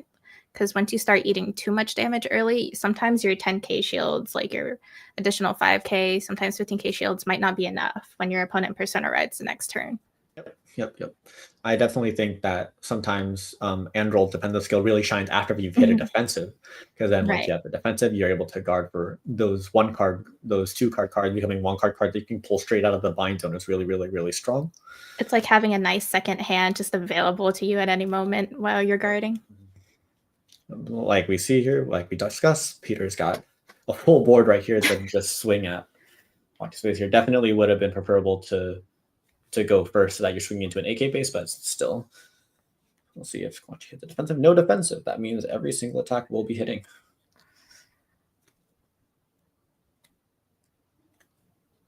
Moving on, and then let's see if Quachi can get a really potent. I will say, I don't know Chaos very well as a deck, but from what I've seen of it throughout this tournament is that a lot of its triggers tend to get fished out of the deck. Yeah, because the condition for Chaos is obviously having 13 or more names in the soul, and unfortunately, the biggest source of different names are triggers, which you'll get, which you are able to, because each trigger. The entire trigger lineup is completely different names. Each trigger is a different name. And also some of the triggers that we have, the character triggers, have 2 names, because one for the original name, one for the inherited, one for the ability name. So cards like the Sophie Bell crit are the name of Sophie Bell and have the name of the original crit that it's based off of. So those, because of how the rules work, those count as 2 in soul. So unfortunately, sometimes you do just have to be able to hit those that 13 name threshold, you do have to soul charge and trigger sometimes.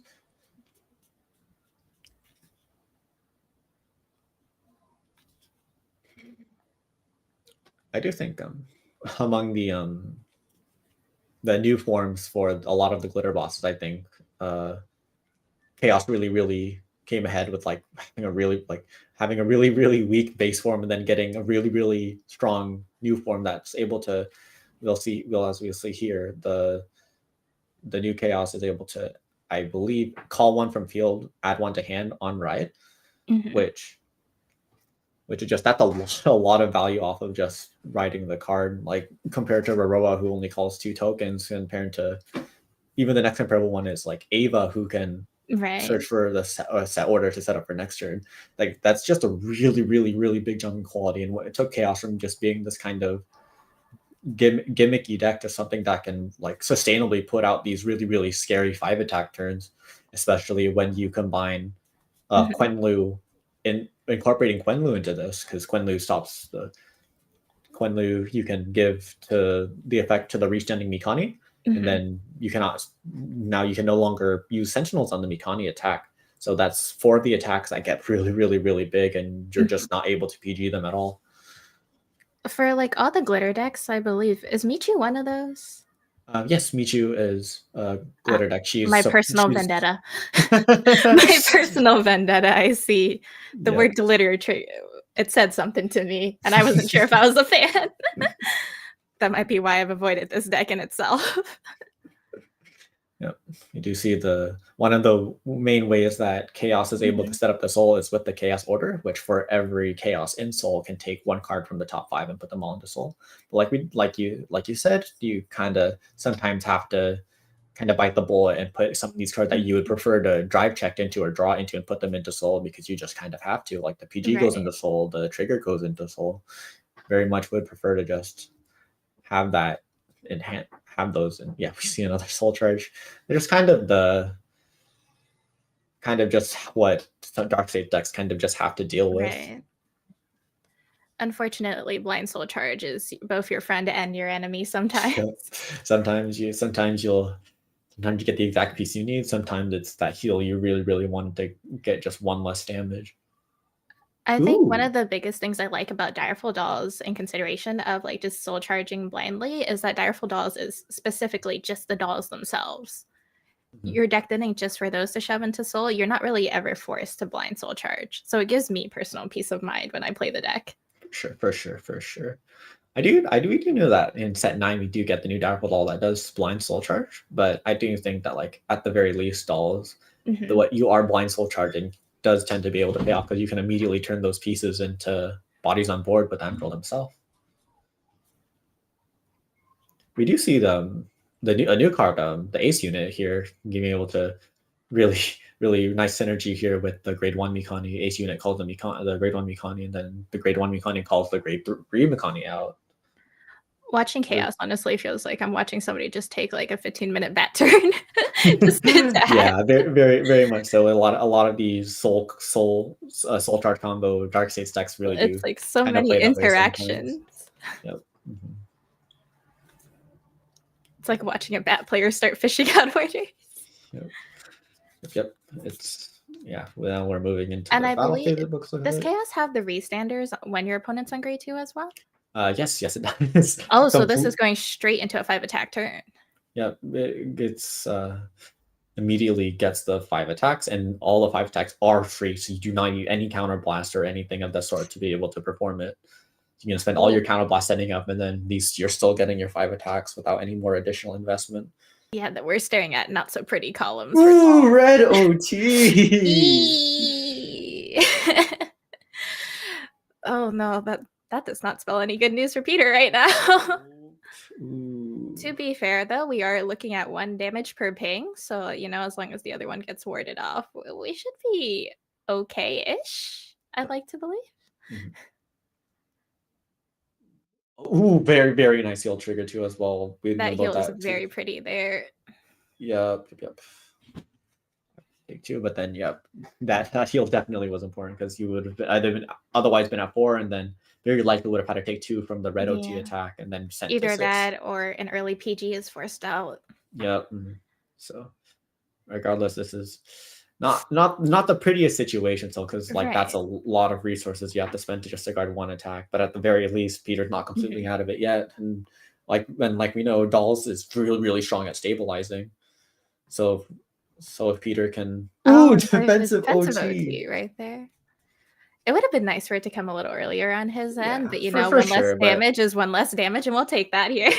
Yep, 1 less damage, 1 more card in hand, and that is one weakness of Dolls generally, is that the opening hands can be a little small because the deck has a really hard time affording cyclers, because you can't really use energy cyclers because the energy kind of conflicts with the multi-attacker card. Right. And then the soul cyclers can also just be a little awkward because even though you can pay the cost, they're still not direful Dolls themselves, which can clutter up the deck. I know some direful players have been really strongly preferring to use the new prize cycler at the very least, because unlike Flamina, it doesn't go back to the deck and hurt your deck then.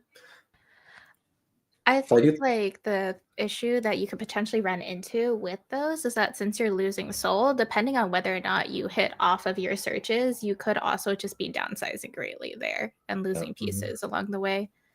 Because unfortunately, because they are searches, you're not guaranteed to hit anything. And on the off chance you whiff, it is a very bad feeling. Yeah. Peter's hand is looking really small, but hopefully we know that Direful Doll is able to convert a lot of its CB into plus, because Liberata is able to CB1 at the end of her battle, drawing a card. The question is there a Liberata in this soul? I do believe we saw a Liberata get soul charged with Terranella on the turn 2, so we should be all right there. So it's just a matter of, will those blind draws be enough to get Peter out of this kind of hard situation? It is the full five attacks though, which is really, really nice. One thing that the set order has helped with the deck is that these full 5 attack turns are a lot more reliable and consistent to reach, because you just digging for pieces is so much easier, and then being able to recover the pieces is so much easier as well. Yeah, because one of the biggest issues the deck had with committing to a 5 attack turn before was that you lost so many pieces, and there was really no way to efficiently gain them all back. Because at most you had your Liberata to cycle them back in, but if you only had 1 in the bind, you're just essentially losing like 4 other pieces. Yep. We do see Peter opting to swing with his rear guards first, which it's always an interesting conversation or decision to make with Dolls, because unlike most other decks, Dolls' multi-attack is completely not tied to the Vanguard's attack. So you can either choose to triple drive immediately to get the value out, or you can save the triple drive for later to make your opponent a little bit more uncertain about how much power they're going to have to deal with, and like having to a little bit harder time mapping out the guard. Or you can just hit the defensive tribute like Quachi does too. It makes life a lot easier, especially on the first Direful Doll turn when there's no persona up yet. And the 2 defensives makes me find like not using the Consolata really interesting, because that's an additional 5k for 2 units lost out right there. Yep. I do think that we'll see if Peter opts to use it in a bit, but I do think like sometimes you do just have to like accept that you're not going to be killing this turn, and you just save the Concertados for a later turn, because Android can only call 3 from Soul at a time. So being able to keep 2 units on board, being able to call the other 3, sometimes that's a good decision to make. Right. Do you see that Peter does opt for it now, though? I think what we're seeing here is Peter trying to pressure back as much as he can, and potentially just deck then and try to draw into pieces to like make it through the next turn. Yep. Because I don't believe you have really a window to just bring Kwashi to 6 here, considering his hand is sizable after that OT, and the 2 defenses really make the other rings very guardable. Yep. We'll see if Peter's triple drive can help bail him out of the situation. A heal here would be really, really big. Every single damage counts in this matchup. But we have 2 heals already out on Peter's side, so the chances of him hitting one are low. Yep, we do. Well, PG is at the very least helpful. Well, maybe not. Depends on if Kwaji is able to get a double Quenlu up. Third defense. His defenses are crazy. as if the first 2 weren't enough to settle the score on how this turn would end. I do think we've been informed that I think that's every single crit out of the deck on Kwachi's side. So that's at the very least Peter's able to. There's a little bit of breathing room there for Peter. A little bit. All right, let's see. The question then becomes, can you guard the rest of these? Hand's not too big, only 1 PG that we've seen, like a very full bind zone, but Andal's only able to guard 1 at a time. Yeah, so like even like if Andal's able to guard a ton of small attacks, but when it's like 5 really big ones, it can be a little bit more of a struggle. We might see a problem for Peter because the overall shield value in the hand is low, and there's also a persona on Kwashi's end, so those numbers might not be doable with just the zone alone. Peter did also enter the battle phase with just 1 card in hand, and then even though he got a triple drive, even though he got a blind draw off of the Liberata, that's still he has a very, very good grasp of what Peter's hand looks like. So, and can make the pretty easy inference that Peter's gonna really, really struggle being able to guard any of what he's putting out. We do see yet again Chaos is really, really strong on right, able to fish 2 cards out of Soul, being able to really, like, even though it can be a bit of an all-in out aggro deck, it's able to recover the pieces to just maintain that aggro over and over. And even like right here, he just adds a PG to hand, so like maybe he could go for a long game if he likes. I don't think that Kwashi probably sees any reason to go for the long game at the moment, though, considering the knowledge that's already put out for him. There's very much a good chance he just pushes for game here. Yep. Do you see another order come out? Does Kwashi want to make his deck out speedle even faster? Let's find out. I mean, the faster. Ooh, there's the Quenlu. I don't think Kwashi has any fear of decking out at the moment. OT is out on Peter's end. He's got no fear. Yeah, two Quenlus here. He does need to be able to pull them out of Soul, though, so we'll see if that's something he'll be able to manage to do. The AC has already been used. Kwashi being at 5 also prevents Peter from healing down if he checks the heal first as well. Very, very likely that was exactly what Kwashi was thinking. You just really, like we said, like this very, very, like especially when all the crits are out, every single damage that connects on this 5 turns is what's going to matter.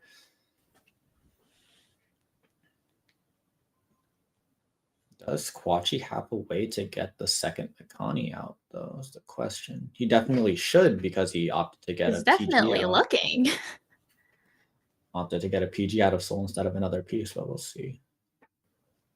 6 crits public. Yep, Quenlu goes in, gabbing the Sentinel Strict over to the plus 2k and the guard. Oh, yep, the second one. That's the full 5 swings. And Chaos is going to use its effect. 13 different names in Soul. Everything's getting real big. So what numbers are we looking at here, May? I believe approaching new Chaos gives, I believe, 10k to everything. Or is it 15? Could you bring that up, please?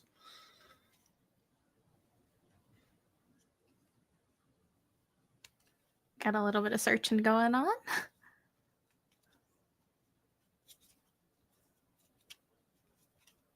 10K to the front row. 10K to the front. Yep. Yeah, so it looks like 30. Oh, these numbers are big. Yeah. Yeah, that Mikani's swinging for 30, and then this one's swinging for 43K. Yee. At the very least, at the very, very clean. Pelagia, my goat. Swinging 15K from behind. Yeah, just so helpful. Most likely a Liberata with PG here just to work for the Vanguard swing. You can't eat that 2 crit right there. For sure. At the very least, this one's not something you can Sentinel restrict with Quenlu. Could you imagine? That we see the PG come down, and then Peter is at 4, and then Kwachi, as we saw, he's got a lot of crits out. So even if maybe a double, like if we're gonna have to like see like if just 1 crit, then Peter can allocate his resources to be guarding that 1 attack and take the other. But if 2 crits come down, like the 2 crits we haven't that are not in public yet, and maybe that might be it. That might be the game right there, because I don't think Peter has enough cards in hand to guard that. That's 1 crit. Why the crits? Is the second one coming down? I'm expecting the crit to all effects to go to the Mikani with card restrict, because that's not one you can PG. So the bigger you can get that, the better. The fatter that is, the more likely your opponent just falls under it. Yep. Yeah, and I think you are correct in that. And let's see. Looks like and that would be the game. Yep. Peter does not have enough to be able to guard all that with just the cards in bind. The early OT was really unfortunate for Peter. Yeah.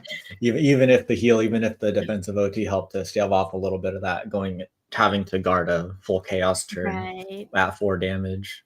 Full chaos turn, 4 damage, blanks, your shield value is looking low. It's really hard to just survive that next turn. Yeah. I also think Kwashi hit everything as well. Yeah, very, very quickly. He's just like all the stuff you wanted to see. It was all right there. Yeah, was able to get his 5 attacks immediately. He was able to get the 5 attacks with Quenlu very quickly. Like just a little bit of trigger luck to leverage his go first advantage. It can be a very, very hard matchup for Dahl, just because those numbers are just a little bit higher than Dahl is really comfortable guarding, because like those 33s and 43s of Dolls can guard that real easily. Like we saw Peter just guard with Pelagia for 15, guard with the shield, front for 20. That's a clean 48. But it just once those numbers get into the 50s, 60s range, it's getting a lot harder for Dolls to be able to just guard that with just straight out of bind and in hand. Because you're looking at just eating out of your hand for that. And sometimes you're in a position where your hand just isn't there. Yeah, for sure. Yeah, but with that over, hopefully you guys all enjoyed that little back and forth. Let's go check out how the bracket's looking like after that round.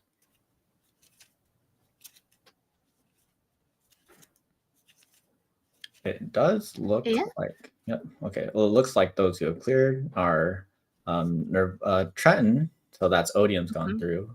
We saw Chrono Jet on Demios' side going through, so that'll be a bit of a dicey matchup for a little bit of dicey matchup between Chrono Jet and Odium, especially because like as we know, Chrono Jet's a bit of a although it's early game, it's really fast. Being able to close out the game is a little bit more tricky, especially at the stride deck. You're quote unquote forced to go second, and Odium's one of those decks that really capitalizes on going first, getting to that divine skill turn, really blowing out the opponent. So it's going to be a little bit of a tricky situation. But on the bright Jet to be able to survive for Jet, they do have the ability to draw a bunch of cards, so that might actually be the buffer that they need to live. Yeah. Jet has really evolved to be able to make the room for all these new Dark States generic that just draw you value, like Philia draws you cards, Force Dolores draws you cards, Clockwise helps you retain your discards. It just the deck's just really efficient, and the card advantage redundancy is just huge, especially with the new gear pair. That's also another card draw effect. And then that also simultaneously helps you recycle some of your one-off pieces that are in the drop zone, put them back to deck. So you have a lot more comfortable discards. Like before, you really struggle to be able to, like, say, keep Bali in hand because that's a really big beat stick. But now you can just pitch it, put it back, and just get it back later, which is really, really impressive. I am a little curious about the other game in the losers bracket too, because you have Kwashi going into K's Night Rose. And from what we've seen of it, the more that K just sits there, it's just recycling PGs over and over. Yeah. Yeah. On one hand, Night Rose is, unlike Garfield, Night Rose is a lot more comfortable guarding less attacks that are bigger, just because, like you said, like recycling PGs, whether it be through the hostage set order or Ghost Chase, but also, like we've talked about, Quen Lu is able to block out these PGs for the side lanes, so Ghost Chase can be a little less effective depending on what the game situation's like. But hostage is move, not call, so a lot easier for, at least for those Quen Lu sides, to be able to be blocked off. Yeah. And then if we take a look at the winners bracket really quickly, you have Crow on Vergilla versus Kenzio on Boss coming up later on.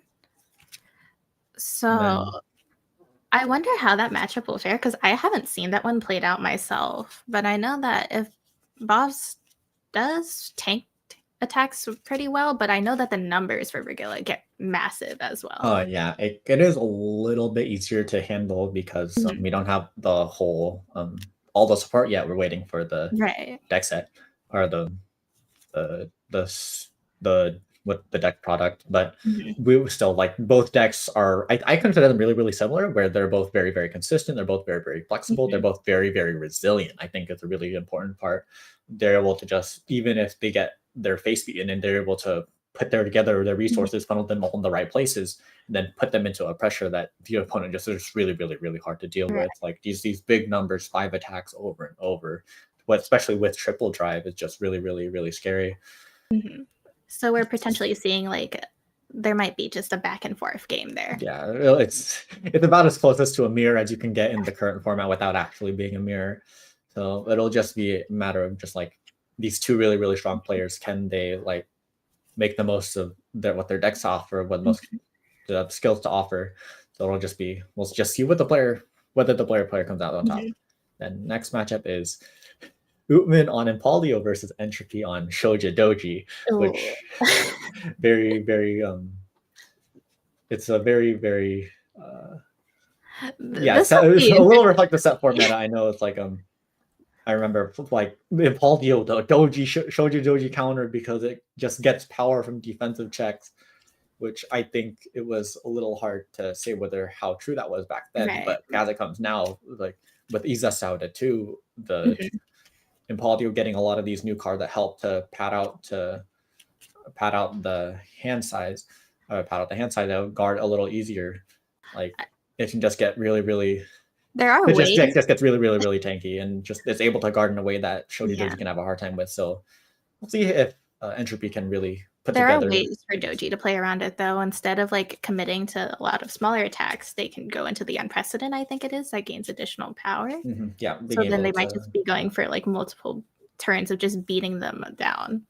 Yeah, that's one of the real strong points of Shoujo Doji, that it's flexible. You don't really need to spread all your resources for attacks. You can just spend your resources on counterblasting to be able to get power to front row, and then calling these really, really, really big beat sticks that just, instead of just going for a lot of 7 small ones, like you said, go 4 or 5 big ones. But yeah, I think that's one of the signs of a really, really strong deck, is just that flexibility to put your resources in the right place. You have that.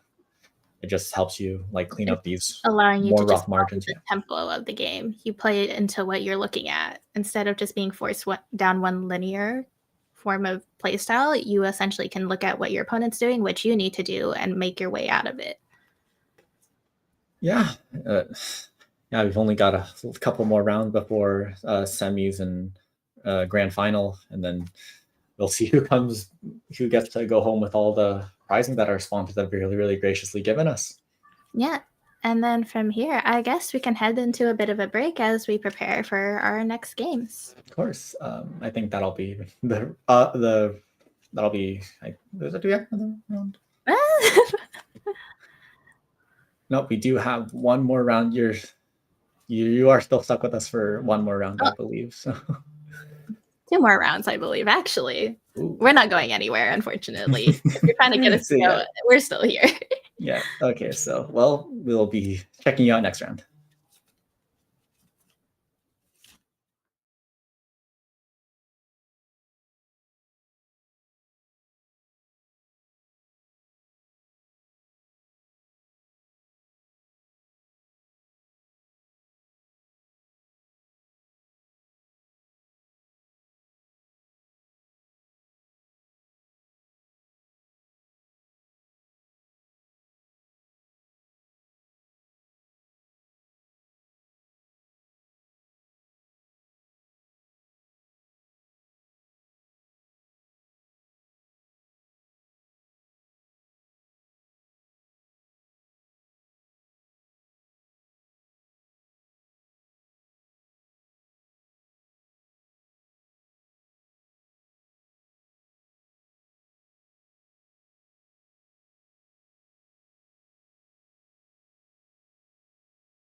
Welcome back. We weren't gone for very long, so we're excited to be able to go into the next round. Mm-hmm. Yeah, but it looks like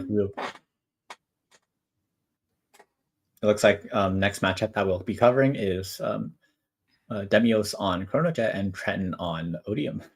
Like we were talking about a little bit before while on our break. It's a little bit of a contentious matchup between the two of us, huh? Yes, I am not a fan of Chronojet in the slightest. That has hurt me since G era, and I've never forgiven it. And then you were pretty big on Odium for the last BCS season, weren't you? Absolutely. I love Odium. That's my little girly right there. She was not kind to me though. I didn't make it. Yeah, so and me, of course, jet buff guy, right? So for the two commentators, we'll both have our little biases on what we're hoping wins here. May, how could you betray me? Yeah, but before we get to that though, let's check out our player profiles before we move in. Yep, first is our Odium player, Trenton.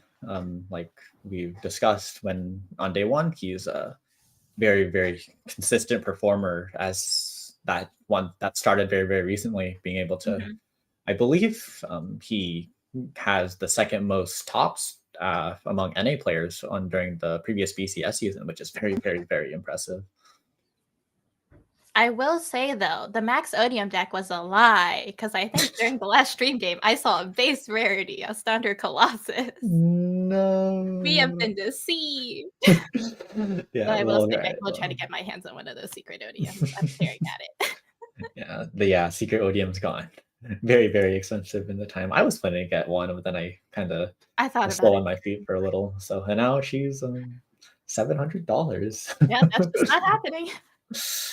Yeah, but yeah, we did get to see him on stream yesterday, and Steven maybe went a little too crazy on him, especially with that little triple Colossus off the Zamu. No time to recover whatsoever. Like the deck does stuff, I promise. It's just Steven, you know. Yeah, but he's been doing a really good job recovering after that kind of rough day one.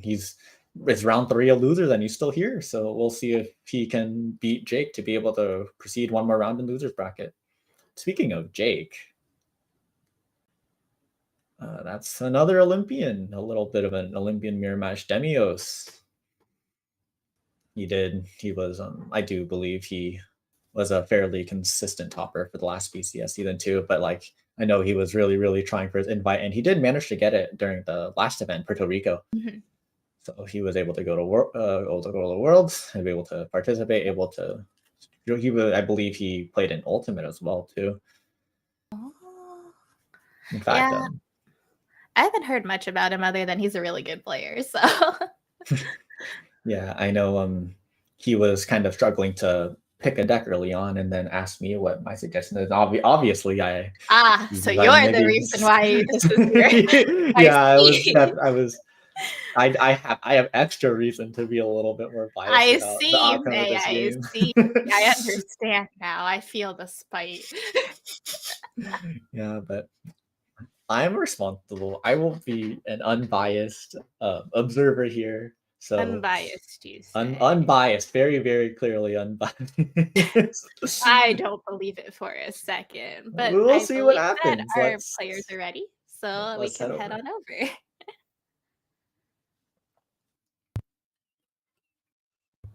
Ooh, Demios is showing off that Ivanga side play mat. Very, very, very nice. The Divanga side supplies are really, really nice. I'm glad I got the promo cards for them at least. The starter choices for Odium always get me. Yeah, when you can pick whatever you want, they can be all over the place. You want to guess what I picked out? Oh no, I couldn't guess at all. Was it a Chrono Dran? No, I used Lollipop Coco. Okay, I was about to say. Because I chose the green on starter because I thought it was adorable. She's just a little guy. She's just a little guy. Yep. I honestly can't tell who won dice roll here. Yeah, it's kind of hard to say. They both kind of want to stay in their lanes. Odium wants to go first, so Jet wants to stay second. You see the new card coming out immediately, Gear Parrot.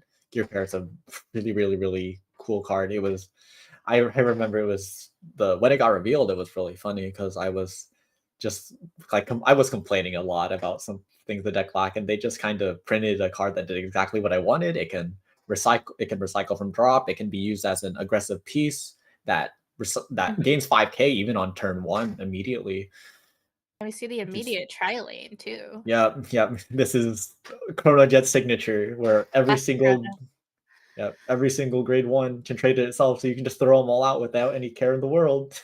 It's really big 26 that nobody's guarding a 26. Yeah, and I also think that Sanctitude is massive because you have to keep in mind that Odium gets triple drive instead of drive +1. Yep, that's one of the very few triple drivers left in the game. I believe it's so unfortunate. It should have been drive +1. In my biased opinion. A little hard to see on the screen, but I do believe that's a Colossus in the gauge, which is really, really nice. Just like, especially going first, Colossus being able to swing 13 into an 8 is a lot better than swinging 13 into a 10, which can still get 5-card guarded, especially for a Colossus or an Anachronus. Oh, Anachronous Dragon, yeah. Cute. Trent's going for a very, very, very aggressive play of binning. We're committing the Bane early with the Avarice. Very, very, very aggressive play, which I think that's definitely the way I prefer to play Odium, and just being able to throw all my resources, get my opponent as high damage possible, make them really, really, really scared. Which something you have the space to do, especially in this matchup where the pressure on Jet side kind of comes slow. Right. But like you do have some resource flexibility here. What about you? Because I know you're a big Odium head. What's your preference here? For me, I always play with follow-up in mind, because sometimes I'm tempted to commit the Banes early or an Avarice early, but if I don't feel like I have the second Bane for another grade 3 turn, I don't think it's worth it to commit it, because then my Divine Skill isn't guaranteed. Yeah, well, we do see Trent checking that distorted Bane, so we weren't sure there was follow. We know there's follow-up now. So. Yeah. For me, I always like guaranteed game plans, which is why I do enjoy stride decks. It's just Chrono Jet is my... let me not say certain words. Let's keep this friendly. We do see Jake go for discarding a trigger, so pretty clear that ace unit, very, very, very strong, especially when we saw the Philia come into Soul last turn. So he's be another Philia again. Definitely got a good tall target, either one thing from the top 7 or the Philia that we saw getting sucked into Soul earlier. And then like, even especially more notable is that it's plus 5k on that turn, so it's that's a 23k attacker that is going to hit over a defensive, and that's for these early trialing decks, that's the most important thing. But Philia itself will not go off, unless one of the rear guards are swung into. Yeah, that's another benefit of Anachronos Dragon as well. It's just that because Anachronos is a 13, you can't just swing into it with a 10. So unlike the Asunder Colossus, which you can kind of bully, especially like, I know that's one of the quote unquote punishes against Odium, but just bullying their gauge callers. That's not as much of a concern here. I don't appreciate it when people bully them. It's so hard to get them back. Yeah, so it's like they kind of put themselves back in, right? So like if they're not available in the gauge, it can be a little tricky. Right. Ooh, really, really nice heal here though. That's one huge weakness of Jet, is that it's really, really hard for it to push when opponent heals once or twice. Like the way I like to put it is that Jet's really good at dealing 6 damage. It's really bad at dealing 7. Right. So the second it has to deal one more damage, it's really, really rough. You can kind of say the same thing about Odium too. Like, provided you don't check any crits, that 1 damage per ping does really hurt, especially when your opponent's check heals. Yeah. That was one of my biggest gripes during the BCS season, where I would be in such a nice position, they check a heal, and it's just like, what can you do at that point? Because after Divine Skill, you turn into a 3-attack deck. So if they hold on to PGs after that point, you're essentially forced to just pray that you either hit a crit or they just can't guard. Yeah, and like especially it's a 3-attack deck that really banks on triple drive for its pressure. So the deck, they're just gonna get smaller and smaller and smaller if you can't finish. That's another point of another clock point of stress that you're just having to deal with that other decks usually don't as much. Time is essentially working against you, which is really ironic. Very, very ironic. I do think it's like one really advantage of Jet in this matchup is that if the game ends up going long, the scaling for Jet just gets way bigger. Well, Odium scaling kind of caps out at the 4 Bane mark. I do think that crit is really nice there for the Odium. So we could see a Divine Skill probably next turn, actually, with the opponent pushed up to 4. Yeah, we did see the Bane. We did see so yeah, then just the front 2 as well. Just like you do have to go to 4 here because you can't afford to guard with 3 cards at this point of the game. Might be a PG also in the damage. Yeah, that's a PG. Yeah, Arlen's there. Yeah, we do see that Trenton's down to 1 rear guard, so all those Phillies are now back online. So we'll see if another signature of Jet is those first stride turns where you can just farm a bunch of cards. So we'll see if he can manage to like maybe hit a heal, maybe draw into some of his PGs, because it's one of those matchups where PGs when like you said, like these decks where they're good at dealing 6 damage, having a PG to block 1 damage is just super big. Right. And we know the Sanctitude's in hand, so like potentially just 1 more and like enough shield value in hand gets you through a Divine Skill turn. Yep. And then especially like if you survived a Divine Skill, like Hornet just got options. Like you can go for a Fate Rider to try to do consistent lanes. You can go for Next Stage to try to trigger sack to win. You can have Chronos Command to get rid of ODM's entire board. And like Odium, even though it has those bind collars, like it still can struggle to rebuild a board and be able to keep the pressure up.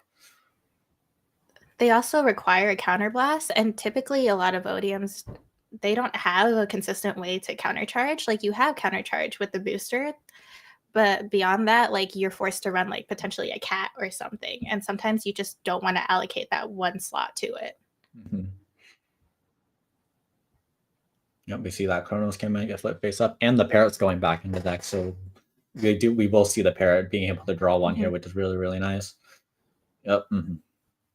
Upstream gets called.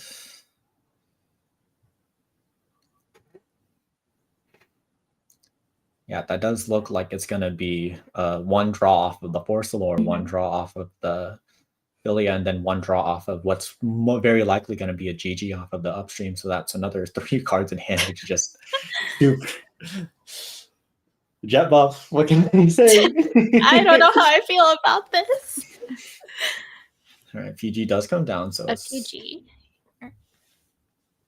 Ooh, a Bane goes to drop. It looks like he's does telegraph the second, the additional turn Bane from drop as well. So that is going to be a 4 Bane versus 4 Bane Divine Skill turn, which is really scary, of course. There's also the potential picking it up with Patience too. Yep. How have you like Patience personally? I've never been a huge fan of the card myself. I run it at 2 more so as just in case, personally speaking, because it's not guaranteed and it doesn't do anything until you're on Odium. So you're basically locked out of using the EB2 to pick up the Bane again. So like you can ditch it early for ride up, but then you're waiting until grade 3 to pick it back up. Yep. It's basically stuck there. And you also have to consider that the 5k it gets on boost doesn't activate until you have 2 in the gauge. So it's a slower card. So in my head, rather than running like a lot of it, like I keep it most at 2 just as a just in case. Yeah, I agree. Like the Odium's definitely a deck that you want to be playing on the fast lane a little. Like we thought, the GG comes down. That's another card in hand. Other damage gets 2. Ooh. Oh, I don't think you wanted the heal there. Let's be honest. Yeah, I know. Trent definitely was trying to stay at 5 to be able to deny heal, but then that heal coming up now it's tied up. I honestly hate seeing heals when I'm in Odium. When I'm like, wait a minute, let me be at 5. Yeah, that's why some of my new decks I've been playing no heals at all, and I've been liking it. I find no heals a little too dangerous at times, though. Especially if I play into something like Bob's, and like if I don't have that PG in hand, I better pray for that heal somewhere in there. Yeah, we see Trent's whole hand come down just to be able to have a full board. Yeah, I think this is like, I know like it's a good habit to get into where like you really want to have a full board of boosters for the divine skill turn, because like those, when you go into the additional turn, those boosters are going to restand, right? So you basically get double value off of any given booster. So missing out is a really, really bad call. But you see Trenton. Right. And I do enjoy seeing the Acronus instead of like the Colossus on the board, especially during divine skill turn, just because that either you retire off their side so you get intercepts or whatnot, or you know, you just have a bit more power, because guarding, say, like a 15 is very different from guarding an 18, just like base solo. Yeah, I do find it interesting that Trenton opts to swing with the rear guard first, because I know, like, me personally, when I see tide damage, I really want to start swinging Vanguard first to fish for that little heal to crit comes down. Ooh, PG. I also would prefer to opt for Vanguard first here, typically, just because, like, say my opponent is at 4. If I hit 2 crits, both my other swings are lethal. Yeah, for sure. But it might also be the fact that he doesn't want to commit any of the cards in hand into the gauge as well. For sure. And he might not have a gauge caller out. Hold on, my words are escaping me. He might not have a card he can call from the gauge in there, so in order to get that bane out of the drop, he probably had to commit that there. Ooh, hard guarding. We did see the Sanctitude come out, and then we do know that I believe that Jake did drive check a PG, if you remember right. I'm gonna be honest, too many cards have been moved around for me. Yeah. Now we do see the, like we thought, the Anachronos is going to be putting the Bane into damage, binds a gauge as a card from hand, so that's going to be a Vanguard rear. Call. And we're hard guarding this. Ooh, a front. Ooh, those are never situations you want to see. Ooh, it's going to be another. Is that a front or a crit? I believe that's a crit. Okay, there. The max rarity criticals are kind of hard to distinguish from the front. The SIRs get me every time. Yeah, PG comes down. And I think that's 1 card in hand left. OT. Oh, very last card in hand. Ooh, does he top deck Stride Fodder? That's the real question here. Because if it's not Stride Father, this game might just look like an uphill climb. Doesn't seem like it. I don't know, if it was Stride Father, I would have slapped it down immediately. Ooh, it's a parrot. Okay. The very least, his numbers are, at least the sides are 23. It does. We do know that Trenton has a PG in hand, but here you swing 28, no grade 1 or greater. But we do know that Trenton has triggers in hand to guard too. All effects? All effects? All of that! Oh, the OT! Close. It's not enough though.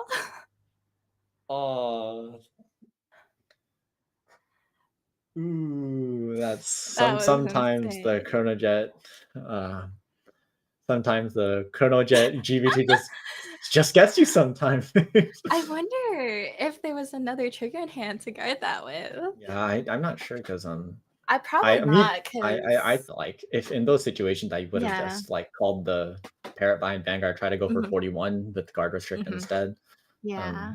But like, yeah, a double crit for a game. Yeah, they're just that's a G classic when you go into the next stage with the 12 crit. The 12 crit next stage turbo deck back in G era, like 10 years ago.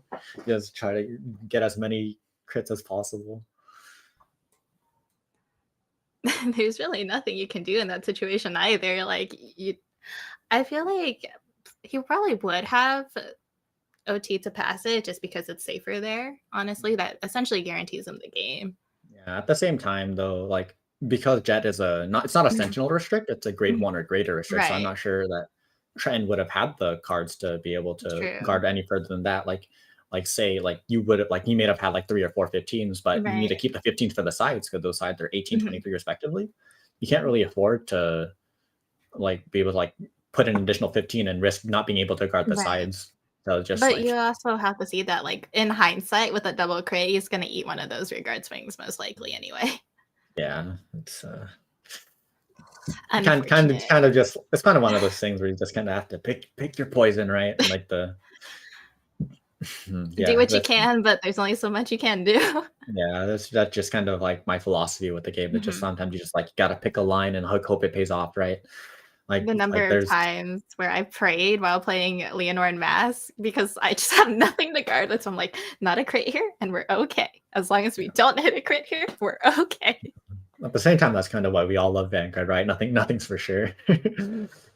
Listen, I enjoy gambling in this game. It does a little too much for me.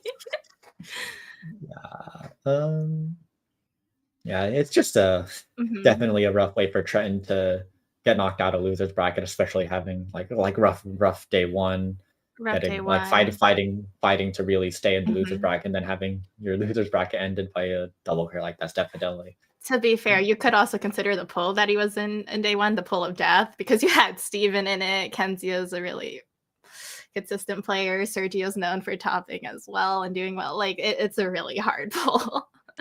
yeah. But like it in I've been saying all of the Primordial Cup, it's like that's just part of competing. It's just the competition's hard. You might be strong, but the competition's stronger sometimes. It's just something you just have to fight. You gotta do your best, put your cards on the table, set yourself up for success as much as you can, and hope it pays off.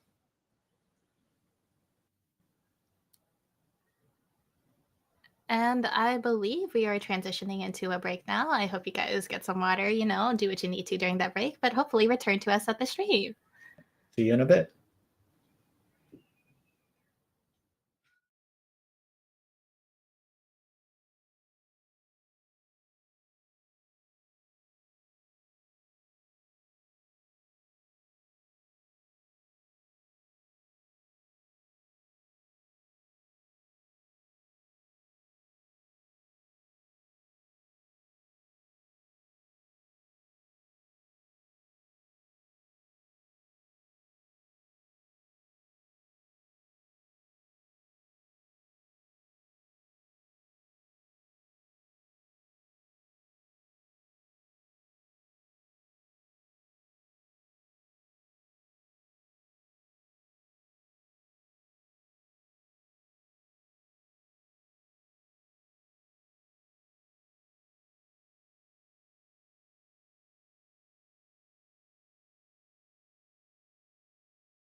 Hey, welcome back to Primordial Cup, where we just had a really kind of an explosive finish to that last round, but we will be moving on outside of losers and back to the winners bracket, where we will be watching the winners semifinals. Yep, and if we take a look at our players for this match, we have Kenzio, which I find really funny because this guy just came back from a full day of BSF Day 2 in Indo, so we'll see how it goes for him. But yeah, he's a consistent player regardless of how sleep deprived I've seen him, so we'll see. Yeah, he's sticking in winners bracket despite literally playing Vanguard for the entire 24 days, 2 days in a row. So gotta commend him for that, right? Yeah. So he will, of course, he is on Belsagra, I believe our only Belsagra that decided to come around. So we will be, of course, seeing just how powerful that Belsagra will be. But maybe his opponent will be a little bit of a hurdle for him. So let's check him out. And then there is Crow. He will, I believe we've seen him. He is playing Virgilla. Then, like, I think Virgilla is one of the, of course, we just recently got it with the new festival set. It's another Dragon Empire triple drive deck. But I do think that it and Belsagra are a lot more comparable than you'd think, because both are very, very resilient. They both put out really, really, really strong numbers. They can just put on a lot of pressure. They're just like, they're very, very consistent. And just like they can funnel their resources into exactly what they need to do. They're very, very flexible. They just have like a really, really strong resource game to be able to, even if they get pushed a lot and they have low on resources, you can still put something up and pressure the opponent. So I think it's gonna be a really, really nice back and forth between these two Dragon Empire decks. And if you follow the Japanese competitive scene, you'll know that Virgilla has been doing really well. So May brought this up just in a side conversation, something about new meta versus old meta to an extent. Yeah. This the Dragon Empire deck that's been around here for 6 months now, and then the Dragon Empire deck that's coming new on the scene. We know that Virgilla still is lacking some of the new cards because it doesn't have, although it has Festival Booster, we have yet to get the deck. So that is a couple of the smaller cards that aren't available yet. But regardless, I do think a lot of the power that we do have with like Alt Knights, that we do have that. So we'll be excited to see if that's going to be enough to take on Belsagra. That out of the way, let's check it out.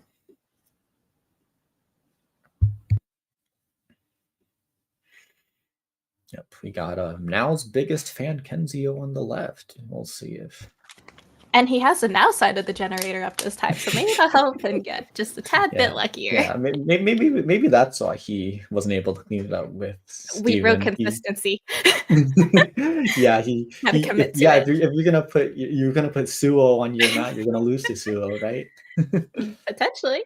Yeah, looks like Kenzio is going first, finding the shield off of the ride line, of course. Very reasonable. I do find that I usually, especially going first, because the sword isn't as effective as a tool, being able to guarantee the shield and then creating the second shield off of the grade 2 ride line, just so you can like cycle the 2 shields and draw a couple of cards. Going first, I think, is very, very, very powerful. So that's a very, very typical play for the deck. I missed what he discarded for Ride Up, but that's something that I always find really interesting because I played a lot against Kenzio. So like immediately off of what he discards, I can kind of like read what his hand's looking like. Yeah. It was Fire Regalis, which I think like Fire Regalis is a really, really strong Regalis for this deck in particular, because I know me personally, I was playtesting a lot of things. I was playtesting like other Blitz orders. I was playtesting the new Shroud in Darkness, but I always end up going back to Fire Regalis because the deck is one of the decks that can kind of struggle to. And OT is out early. Yeah, so that's one thing. Last thing for Kodoria about, but yeah, it's like the deck can it doesn't run cyclers or anything, so it kind of has the struggle like discarding during the early game. It can't really plus to hand until turn 3. So these cards that are really, really convenient to discard early, and like especially like you can like slide it into Soul with Belsagra skill too. It just feels really, really nice to use Fire Regalis compared to other Regalis pieces. I will say though, this early OT does leave Kenzio to potentially be damage denied next turn. Yeah, especially Kenzio can it's gonna be a little hard for him to justify calling anything, because like if you call something to the front row, like Krill has the option to just swing to the side and then deny the grade 2 of the ride line, which is really, really important to be able to tutor for two arms. And like, even if you don't call anything, Crow has the option to just ride and pass, and then that does set the Basarga player back quite a bit, because you don't, like we said, if you get a crit, definitely definitely a little bit tricky. We do see Twin Cast go to damage, so hopefully Crow gets the heal to be able to pull it out. I mean, anything he heals out will probably be helpful to him regardless. Yep, like we see, Crow just immediately goes for the ride pass like expected. I do know that the question then becomes, does Kenzio stay down here? Because there's times where he opts to, just so he can get that counterblast, fish 2 of those arms out, but is it worth losing out on that twin drive? Yeah, I do think generally, like, here, it's something you do have to do, because like, if you don't have 2 arms, you're not playing the game, right? Like, a lot of your abilities, you do need 2 arms, and if the ride line's going to be how you get them, something that's just what you have to do. At the very least, like, being at even if you have to quote unquote take the turn off, like putting your opponent at Crow at 3 already without basically committing nothing to hand is still a very, very advantageous position for Kenzio.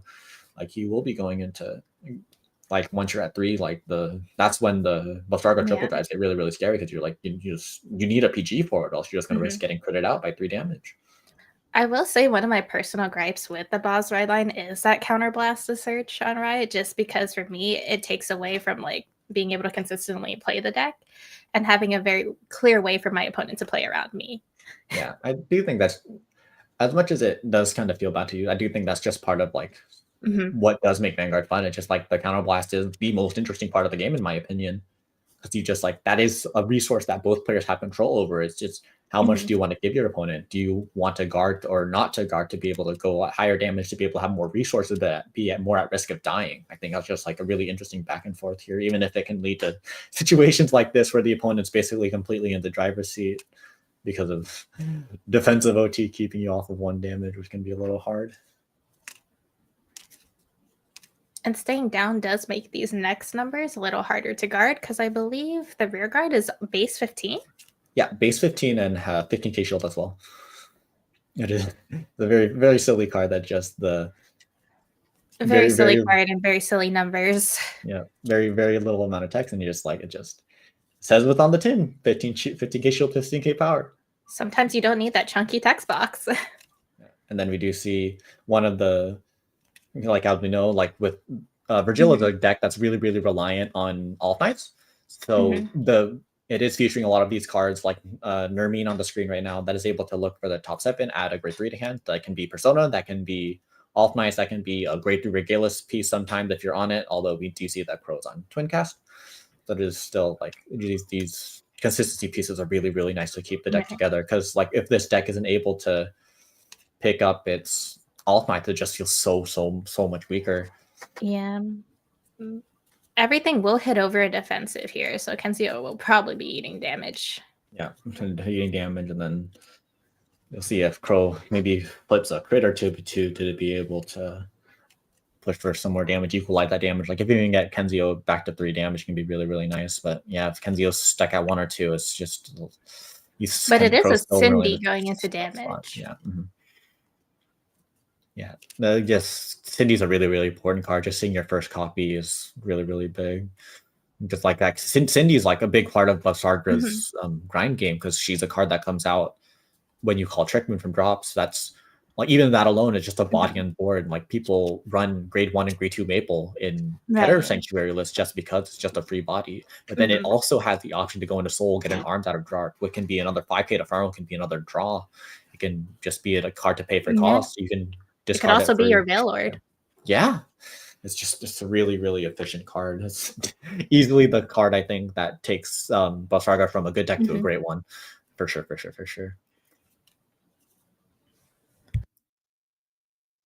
I do think Kenzio staying down on a turn does give him the benefit, at the very least, of that. Like, he now has 9 energy, so he can easily go up to 1 with Basarga, spend 7 to draw off of the crest, and then use Energy Blast 3 on anything that he might want, like the Ace unit we saw him play in the first round that we commentated on, or he can use it for Alpara, which can resurrect itself from drop. He can also use it to Yugma shot potentially twice as well, because he has arms that he might be able to pick up. It all really depends on what he has in hand. Yeah. But Yugma shots here would also be nice just because your opponent's already pushed up. Yeah, so just like having that little energy buffer is really, really, really big. And that's something like I hope we can see Kenzio capitalize on. First shield comes down, that's first draw. And it's looking fairly healthy because, like we said, there was very little commitment he had to do. Ooh, he does have a Cindy, so that's one Cindy available. It's still very, very, very nice. I will say, looking at Kenzio's side of the board, my eyes do just look at that pile of energy and go, wow, I wish I had that. I'm glad I have my set of Hikari and Erika's. And I'm jealous. You want to spare me some? I think I'm okay. I would like to keep my force. I'm very, very sure personally. Oh, that's so unfortunate. I do think one little issue that Kenzio's having a little is that I do see that there's no Trick Moon yet. Yeah. Ooh, Susindus, that's nice to have. Make sure you can just have one in rotation all the time. So he does have Fire Regalis to dig. Ooh, another Yugma shot. Very, very nice. But he's potentially digging for that Trick Moon here. Yeah, I think he's definitely trying to look for that Trick Moon as early as he can. He does have Fire Glass as another shot. Yep, there he goes. Will he find it? I mean, I believe he runs 4 in his deck list, so if he hasn't seen it yet, there's a decent chance of it being there. But it looks like it isn't. Nope. Yeah, well, that is at least one really, really nice thing about Fire Regalis. Even if you don't find anything to call, it's still a draw 1. Like worst case, it's a gun cycler, so you can never be too mad about it, no matter what result you get out of it. Though I find the double Yugma shot commitment a little concerning without the Trick Moon, just because you don't get that resync. No CB. No, yeah, you only get 1 CB for the resync here, and he's still he can get 1 arm off of the Bosarga. That doesn't cost him any CB, but still.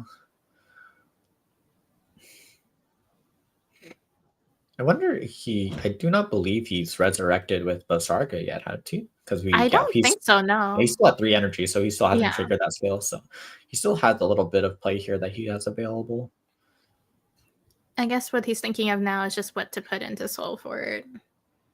He does have quite a sizable hand, so he does have a lot of options in that regard. At the very least, as well. Wait, he does have a Trick Moon. I feel deceived. Holy. Everything's a lie.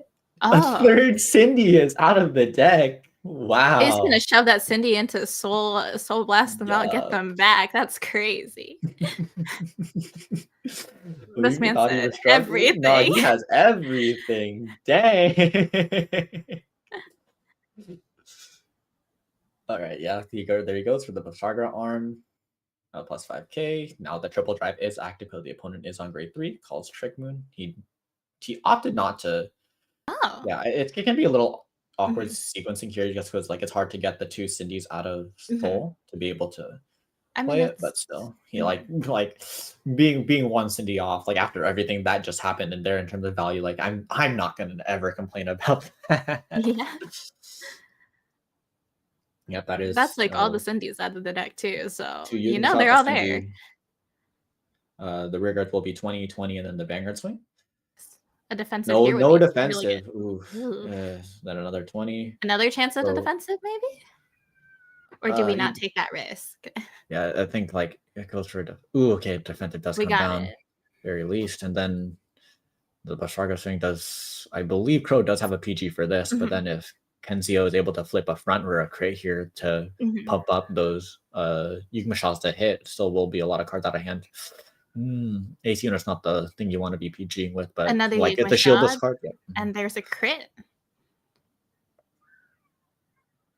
And a PG. Also very, very nice to add up to that really nicely sized hand. Yeah.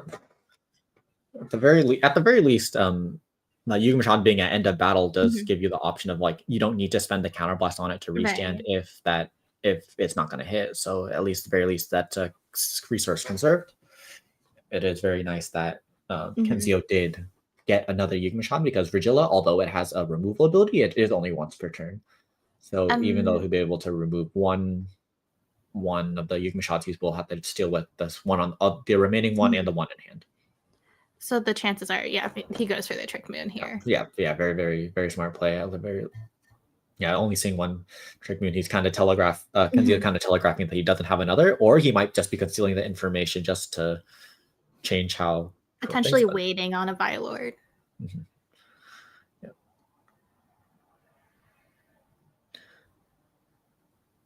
Yeah, we do see the there's the Alt Knights, very like really, really strong part of the new deck. It's kind of where a lot of the budget is. It's kind of the stigma that the deck has with a lot of the people I've talked to about the deck is that if no Alt Knights, you lose. So it is a really consistent deck until you don't see Alt Knights.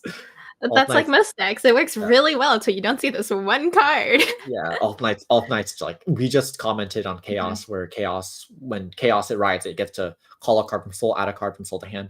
Alt Knights is the same thing. It can call one body from deck and then add an ultimate skill from the deck to the hand, which the ultimate skill is also just a card that can just call another unit. And then this is just the big source of Virgila's sustainability. It's able to just like go +2 off of that Vanguard. I think that's the reason why it's been able to go up well into buffs, just because it can rebuild easily. Because that board wipe for a lot of decks without easy recursion is really hard to deal with. Yeah, I very much agree. Like being able to like build a board, like not really have to trade off the front row for value, like forcing Bob to not be able to draw off of the soul bus too, which I think is like one really big thing. I think people don't really think about like they worry about, I don't want to worry about my front row getting retired, but your front row getting retired is better than Bavsarga drawing a card. Like we talked about, like Bavsarga does have to Bavsarga's like artificial card advantage isn't as big because it's lacking in cyclers, and that does have a quote unquote discard cost because it has to put something from hand to soul. So being able to deny the draws that you can is still really, really helpful in being able to win those long games that you need to. We do see Crow eating through a lot of counterblasts though at the moment. I'm not sure how much that impacts the deck.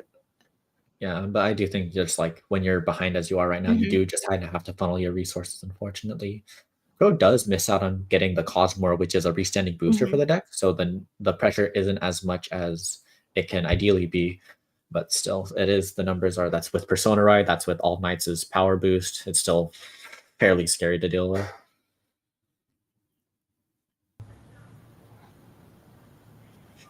So with like a big beefy hand like that, only at 2 damage, getting to use a shield skill, that's still like a lot of defensive value on Kenzio's side that he has to be able to withstand the.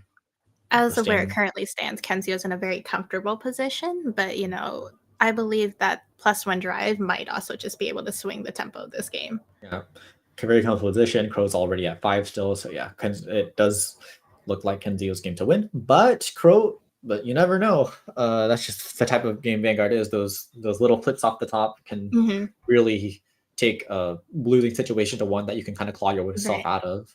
And like if you were watching the game that Crow played on stream earlier, he was also at 5 and then checked double heal into a crit, and suddenly it was just like, well, where do you go from there? The magic of drive +1, baby. Crow does have a fairly nice 7-card hand, so maybe like with one more heal, one more PG off the top, it just defensive here though is kind of nice. Yeah, just like one heal, one PG off the top. Maybe that'll be enough to withstand. But Bavsarga 5 attack turn still very, very, very scary. Because we know Kenzio does have a Persona Ride in hand available as well that we saw. So that's definitely going to be hitting the board. With a lot of Cindy's in drop, Kenzio can opt to go for double sword. So the numbers are going to be really, really, really big.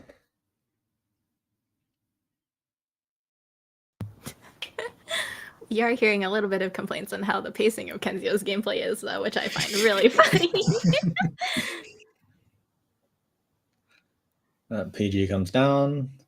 Very, very shiny PG. One of my favorite PGs for Dragon Empire. I am trying to get myself the full set soon. I remember I only managed to get 3, and I was playing. We see him ditch the Persona here, so he might not have another one in hand. We'll see about that. Ooh, a heal trigger. Nice. The heal trigger is massive. Definitely a nice bit of breathing room. But on the topic, the twin cast getting heal out too, like we said earlier. Yeah, that's I completely forgot that was in there. I'm not gonna lie. Yeah, that's a really big heal. Like one less damage, another 15k shield in the drop zone to use. That's very, very, very big. The other 2 cards, were they blanks? They were one was Summit Flare, one was the grade 3, I believe. So yeah. All right, so we're looking at just a 30k in shield just on the board until, well, one of it gets retired. So you got 15 to worry about in your calculations on Kenzio's end. I'm not sure which ultimate skill that and that's a trick moon into damage here. Yeah, I'm not sure which ultimate skill it was that Crow used, but that ultimate skill does let you call a card out of deck after your rear guard gets retired if he used the original one. So that'll at least be able to, even if he loses that 15k shield, he'll be able to call in a fresh new one. So right, yeah. I am reminded that we don't have the second ultimate skill yet. So yeah, that will be the one where you can recall a unit after it gets retired. So that will be able to maintain that 15k shield at the very least. But here we see the persona. Enough with persona with potential double or maybe even triple sword. We'll have to see. Quad comes down. The Yugma Shot column is killing me. We'll see if that draw 2 gets him the pieces he wants. Trick Moon Vaylord, we'll have to see.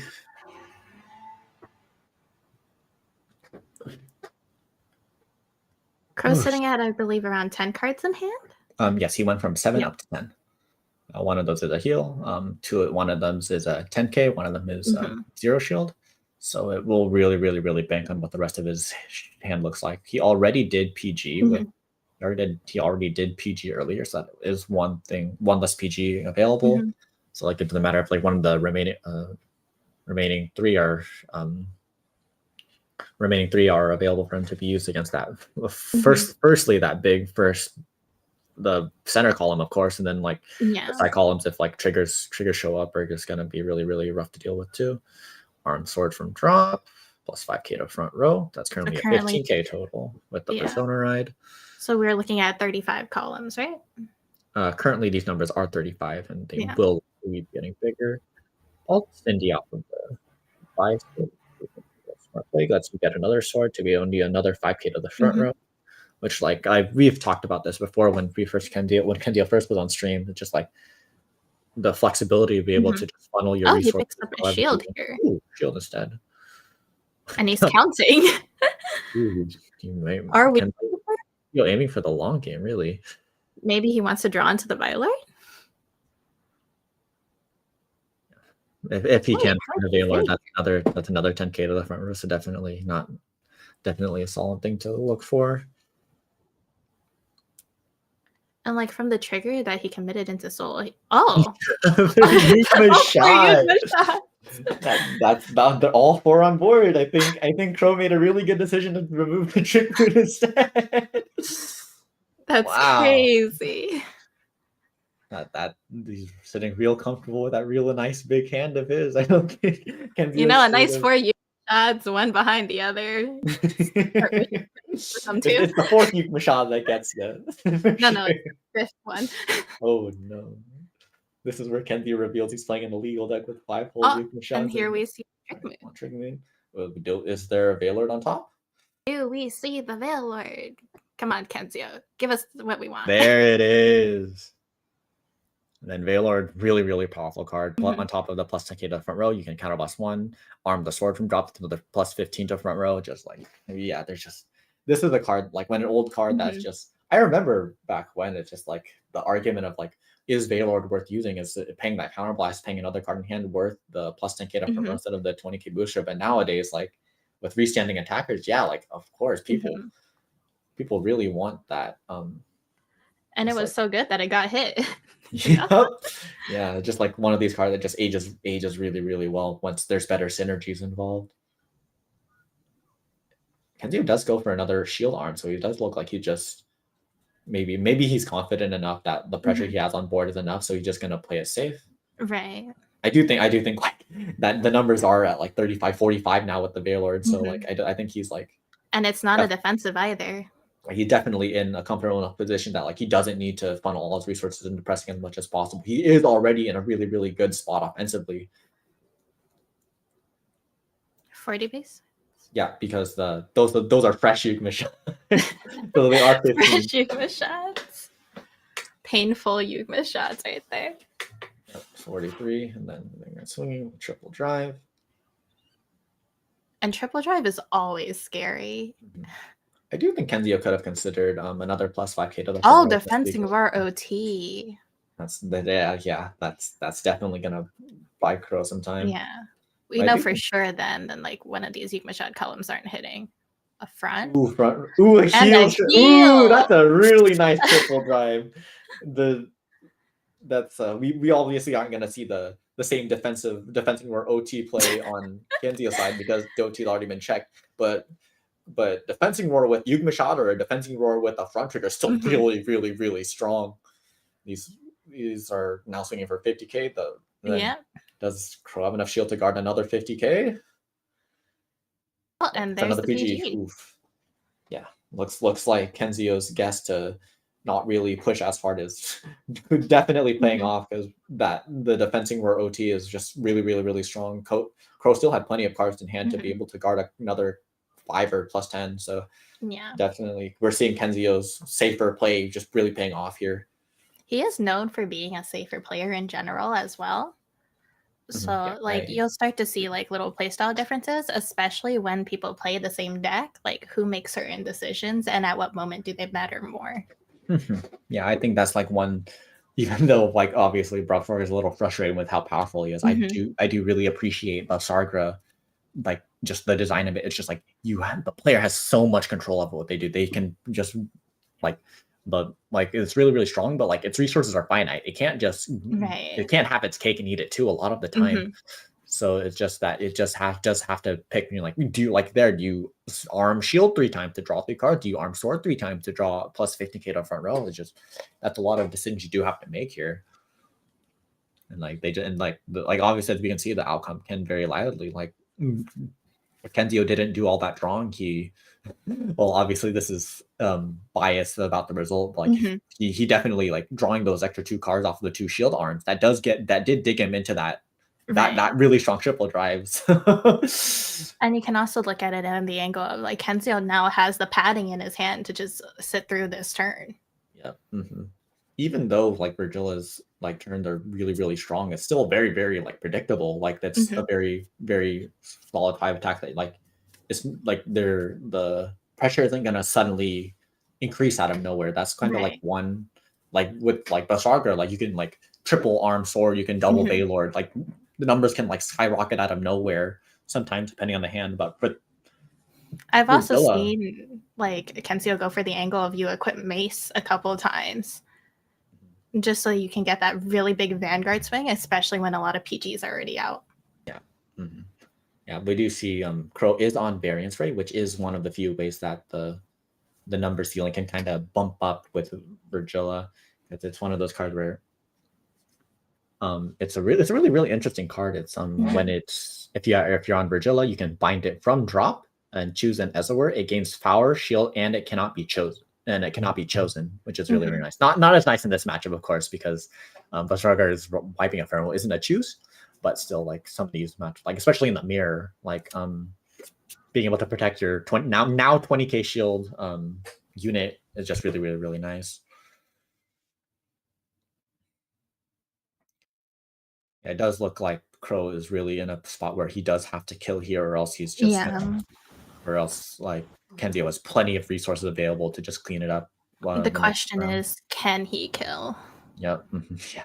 With after that heal, after that front trigger check, after that defensing roar, that's just like even just off of those 3 cards alone, that's 20 off of the shield, another 20 off of the front that the defensing roar is going to bounce 10k from the defensing roar itself, then another 15. That's 65k shield off of just that triple drive alone, which is just really insane to think about. From like the cards we've seen out of his deck, there's still a lot of potential triggers in his hand to guard with.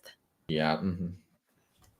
Because that consistent draw 2 off of Yigma shot, another draw 2. I think he resolved it 4 times. So yep, four whole Yigma shot. That's another 12 energy, 4 arms discarded. Those 3 Cindy's he had early really paying off. Oh man.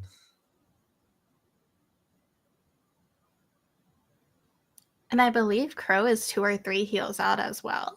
So yeah, a lot of his PGs are out as well. OT is now out as well. Like he just really doesn't have much else to guard with afterwards.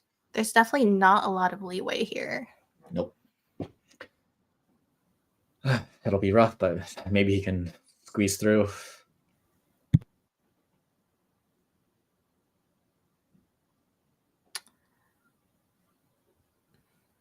it seems that we're calculating numbers for Kenzio to see whether or not he wants to take this. There's a potential he takes one of the rearguard swings initially just so that he can deny potentially a double heal if only 2 heals are out. Yeah, I do think like definitely one of Crow's out is definitely a double heal down to 3. But like, yeah, definitely Kenzio definitely does have the shield value comfortable to be able to go to 5, even if it makes the turn a little harder to guard. So definitely a good consideration for him to do. One scary thing about All Knights is that it is a scaling deck. It will give 5k to the front row for every Virgilla and oh wow, was that enough for just the shield to guard by itself? Wow. Really? Yeah, shield the Sarga shield is just such a strong card. Yeah. The shield being at 20k just really hurts sometimes. That looks like the last Persona ride, so at the very least Crow isn't gonna have to deal with the Persona ride later in the game. And we're gonna see a PG come down. Dry drive checks too. Oh, never mind, I lied. We got a trigger. Here comes up, but that's definitely not the heal he wanted to be able to survive a little longer.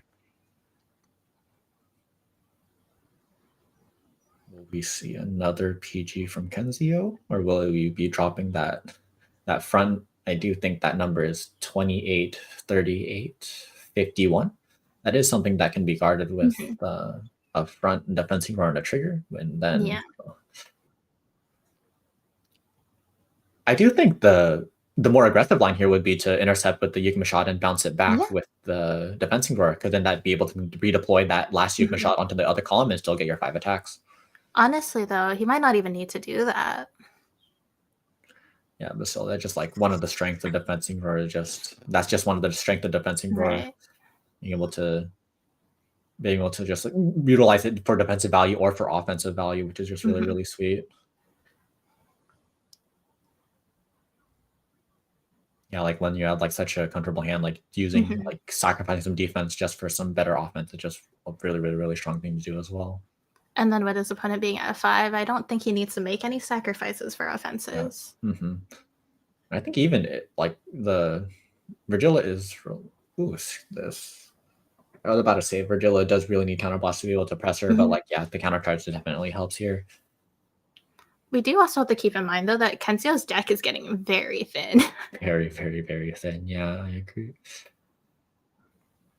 Like you see him fanning it out now. He's got at least like 1 more turn max in him if he triple drives here. Yeah, you kind of can't really avoid triple driving because that's how triple drives on May. So yeah, you can definitely swing for twin instead of if you still want the 5k.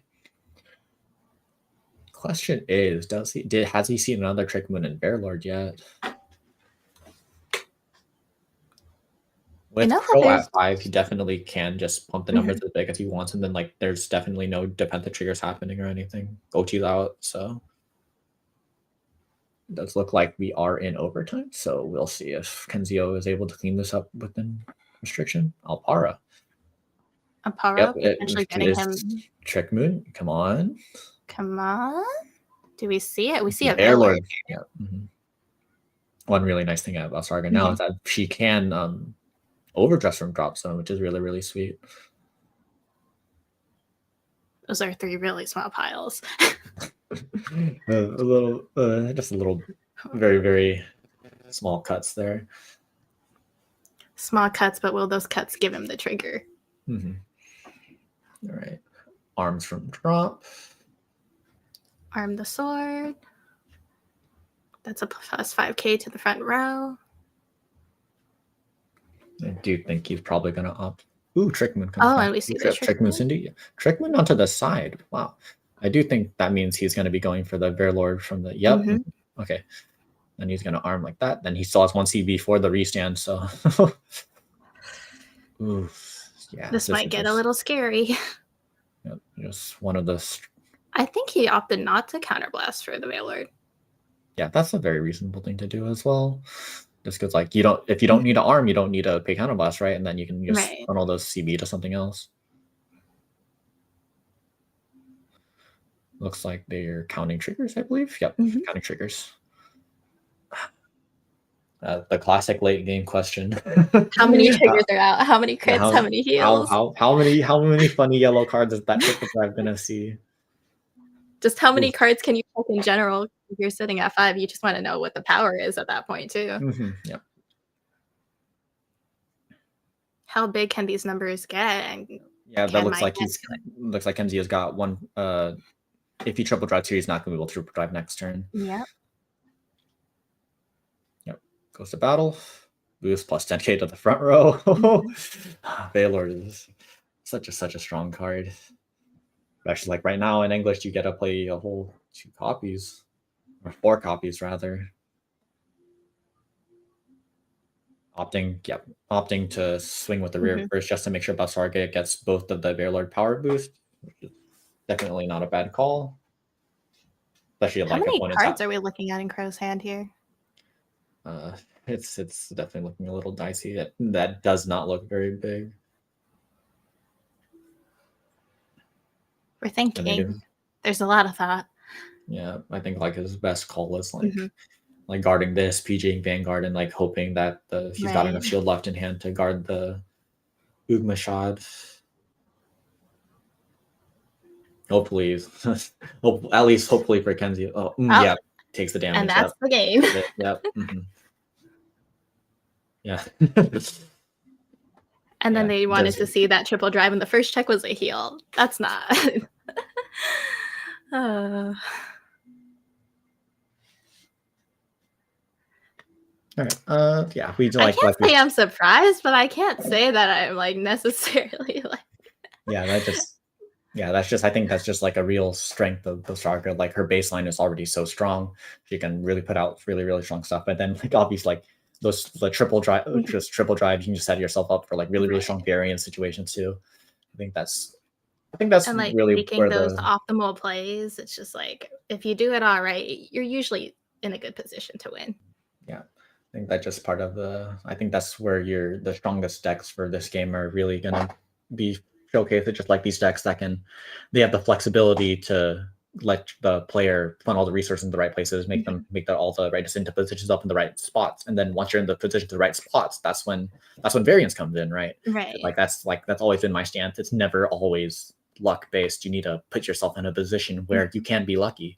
Obviously, Kenzie, like the defensing roar front heel, like that's like super strong. But that wouldn't have done anything if Kenzio just decided to just arm sword over and over instead of arming draw over and over, and then like he ended turn with like 5 cards in hand. Like maybe he wouldn't have been able to guard as comfortably as he did if he didn't do the shield. Like just things like that. Yeah. And then the commitment to the Yugma shots to draw, even though he's like basically pushing it close to decking out, I think in his head, like he sees the opportunity to win as long as he hits everything.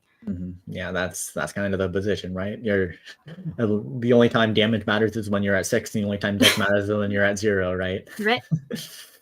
Yeah. So, with our thoughts on the match out of play, let's go check out the bracket and see how everyone else has been doing.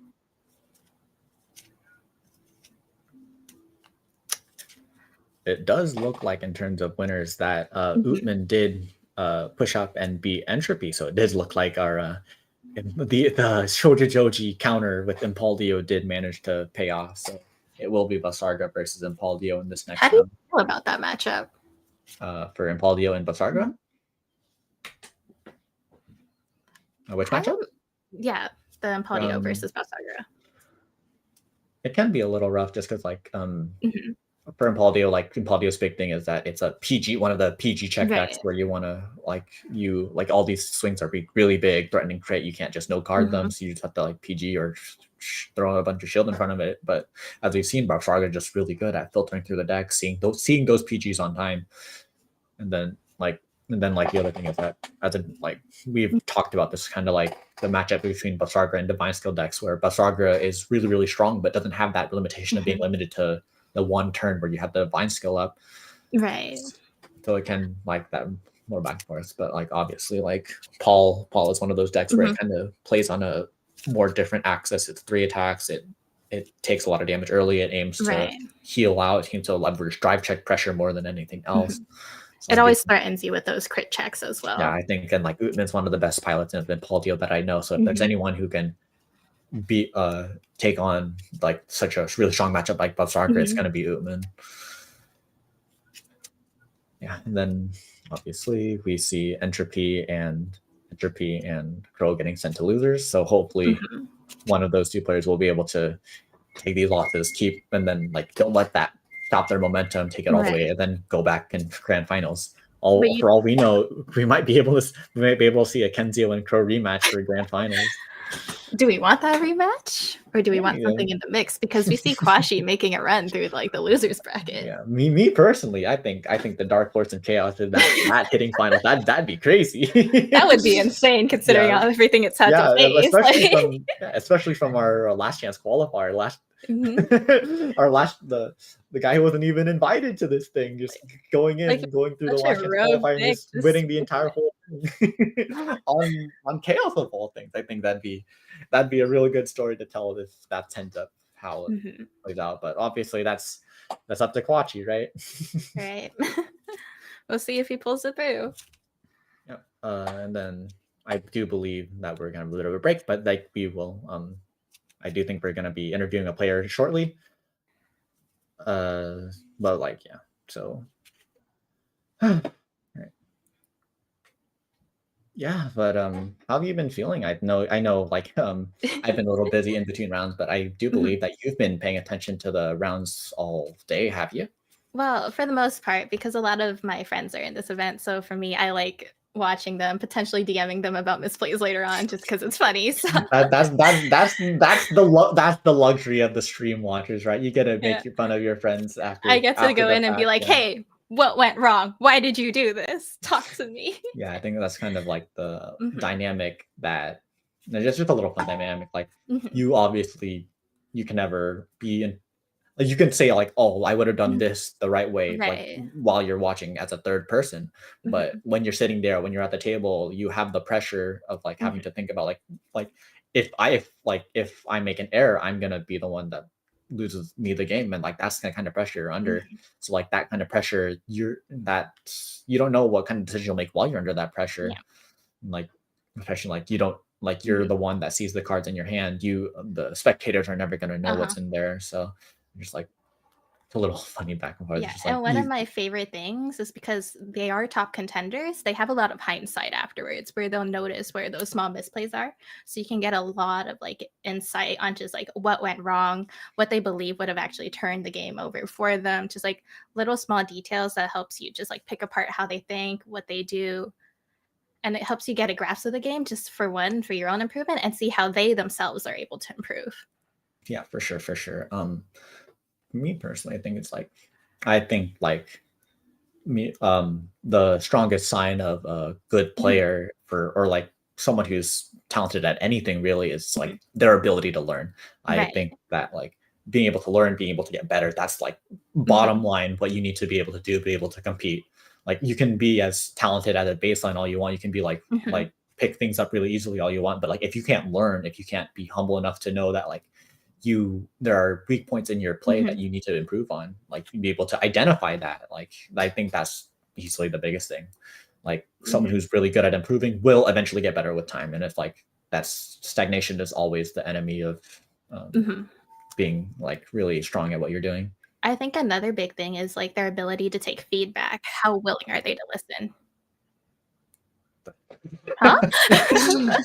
Okay, that aside, but yeah, like the feedback, I think that comes with the humility thing, right? Like being able to like, oh, I think you did this part. You can tell yourself, oh, why is that so? And like start that conversation. I think that's another thing. Like, being good at learning and being able to have a good conversation kind of go hand in hand, you know? Right.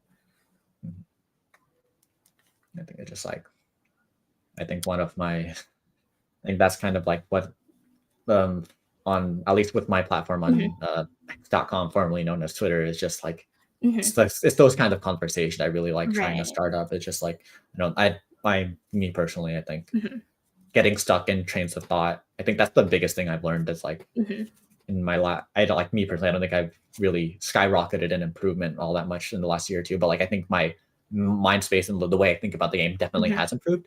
Just like being able to like not get caught up in old ways of thinking, being able to like tell yourself, hey, maybe the way I thought about the game before wasn't the best way. Maybe I can consider a different kind of framework. I think that's really where like I think I've really shined recently. And I think I've been trying to suggest that a similar growth mindset for the rest of the community, with, at least with the reach that I have had. I think another thing for me was also like surrounding myself with players that I believed were better than me, like players that I could learn from. Because once you're surrounded by like a good pool of people, you end up picking up good habits from them. Yeah, for sure. I think there's only so much skills that you can pick up while you're like practicing by yourself, right? And like yeah, like definitely like the whole like molded by your environment kind of thing. I think like me personally, I do think like even just like being in a good environment is one thing, but also like being in like a variety of environments is also another thing. And I think like I think one big thing I've been trying to do is just diversifying who I play with, diversifying my testing groups, like being able to test with a lot of variety of people. I know there's like some like I think local scenes being the idea that a local scene is a little different from the other places is that it's gotten a little less because just like how the internet has worked.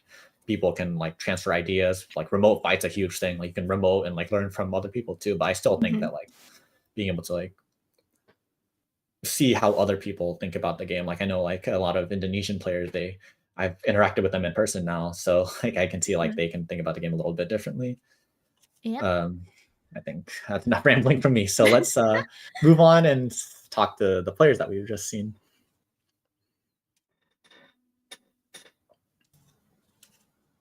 Hey, Crow. How you feeling after all that? I believe you're still muted. Oh, there we go. Can you guys hear me loud and clear? Yeah, loud and clear. Awesome. Yeah, I'm feeling pretty good still. Very confident still. That matchup was a little scuff. With him checking OT earlier on my first swing. Kind of threw my initial game plan out the window because I wanted to fully commit to the board with the crit pressure because I know Babsara has a pretty weak early game. And his shield in hand is pretty low, so I wanted to take advantage of that, especially going second. Since Virgil is technically a 1-second deck, it can also go first as well, which I have zero problems with going because most of this event I've been going first. So either way, I was perfectly fine. But neither here nor there. We both played tie outs, and I just got a little unlucky on my end. Wasn't checking any triggers, so I didn't have any shield for the early game when he was swinging for like really, really low numbers. But that is perfectly fine, though. I'm still pretty confident in the bracket. Yeah, you definitely like loss like that is the one. That's the one you want to be in the winners bracket for, right? Not in losers. You don't want that to be your last game of the tournament. Hey, losers bracket runs is always the funniest ones. I think you did a solid adaptation. Like you see that defensive trigger, defensive over trigger. You see like opponents at no damage. I think you did a really, really solid job of like pivoting from like your original game plan of like trying to press early, and then you just go for like try to like slow them down. Like obviously that paid off. Like, well, not paid off in the end, but like paid off in the moment where you got to go to grade 3 first. Correct. Yeah, and also living the order on my grade 3 turn also kind of sucked. But again, we learn sometimes you just have to take it on the chin and keep it pushing. Yeah. I know the Virgila's come out more recently. Have you been playtesting the deck before the English release, or is it just something you've picked out very, very recently?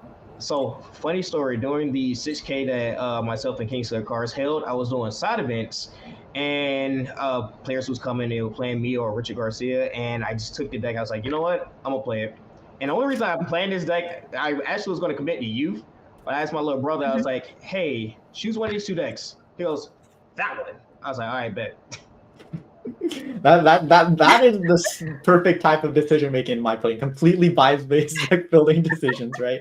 Yeah, I think like well, obviously it's paying off. Like you've gotten really, really far into your run now. Like you were like winter semis, you've been getting there, right? So can't say it was a bad pick. See? I mean, would you have felt like this confident in youth, bringing it into the tournament? Yes, because I actually won my Vanguard day with youth. I've been cooking up a different build as well, so that was my prime opportunity to test it. But I tested local, so it's fine. What is the build, if I can like just inquire? Got you. It's just more tech cards in there, such as like Trosas and things of that nature as well. More painkiller angels as well. Like more unorthodox stuff that most people wouldn't think to play in youth. Just more ways to get like early game pressure. More ways to soul blast out the exist from soul once you put it in with Carino and things of that nature. Yeah, I think it's not a bad call because like me personally, like my biggest hold up with the Wisdom Teeth list is that like it's kind of like 2-3 card combo, right? But like correct. But like Valrosa with the Painkiller, like those are cards that are really strong by themselves, which makes those early mulligans a lot more comfortable. Exactly, and also being able to have another way to find dog as well is also another thing. And then Painkiller just substitute as a secondary dog. It doesn't top 2 scry, but hey, a draw is a draw. You're replacing one bad card for another card. So hey. Yeah, I think like, and then like especially like when set 9 comes around, you get the Painkiller upgrade. That's even better, right? Yes, sir. Yeah, and then like when Painkiller that can countercharge means you can counterblast more for value. Like that's crazy, right? Right. Yeah. So yeah, I think that's the reason for this run is because of this guy right here. Grandpa. That's MVP. Yeah, are you on a Grandpa triggers too? I can't remember which triggers you're on. No, it's on the Yumano Nesco ones. My brother has all the Grandpa triggers. I forgot to grab them from him, but he gave me the starter, so I'm cool with that. I think that's going to be the difference maker. You definitely should have gone the Grandpa triggers instead. You're right. And Kenzio, we have Kenzio off cam, don't we? Yep. Yeah. Hello. How you feel about that quadruple Yukma shot board, man? Yeah, like okay, so basically mulligan, I draw 5. I saw like 2 Yukma shot, so like I kept 2 and draw another one, right? But like I didn't see any trick move, I didn't see any Veilord until like turn 3, and I saw like one trick move like a bound. Because funnily enough, I play like a smaller amount of Veilord because I was testing like the new AC unit. So you know that's why I was thinking of like saving them for like future turns, but I feel like if I don't get any like trick move Veilord, I would have like lost like so much tempo, right, for not being able to push. That's why I just like, you know what, I just gonna dig, you know. Yeah. So what you're telling me is those Yukma shot drop 2s into the Cindy's that was just completely off the rip, huh? Yeah, it's pretty good. It's pretty good. Yeah, must be nice, right? Yeah, for sure. Other day you were complaining about not seeing Cindy, so. Well, yeah, that's why, because like we were playing like with the ratio a little bit, trying to like cut Cindy to 3, but not being able to see Cindy, it's gonna be like harder to do those kind of plays, like looping the Cindy to like basically get the double arms for a double Yukma shot, pretty much. Yeah. Both of you were playing the triple drive drug Veda decks, but like I do think like you're both on defensing roar decks as well. I think like what are your thoughts on that card in general? Broken. One word, broken. Yeah, agree. I think that card is like very good, you know, because like when I was thinking of like putting in the AC unit, right, because like it's technically somewhat like a tech card, but it's also like a mandatory card. I was running like 2 defensing roar, and I was like thinking of like cutting it down, but the card is like too good to the to the point that like I would rather have those than like Veilord as a 4-0. I do have a question in regards to Defensing Roar. With Defensing Roar, are you opting to do just 4 PGs, or are you running the Sanctitude as well? For me, I don't run Sanctitude. So I don't know Sanctitude. So as of right now, I'm running Sanctitude because the reason being I only run 1 Defensive Roar in my build.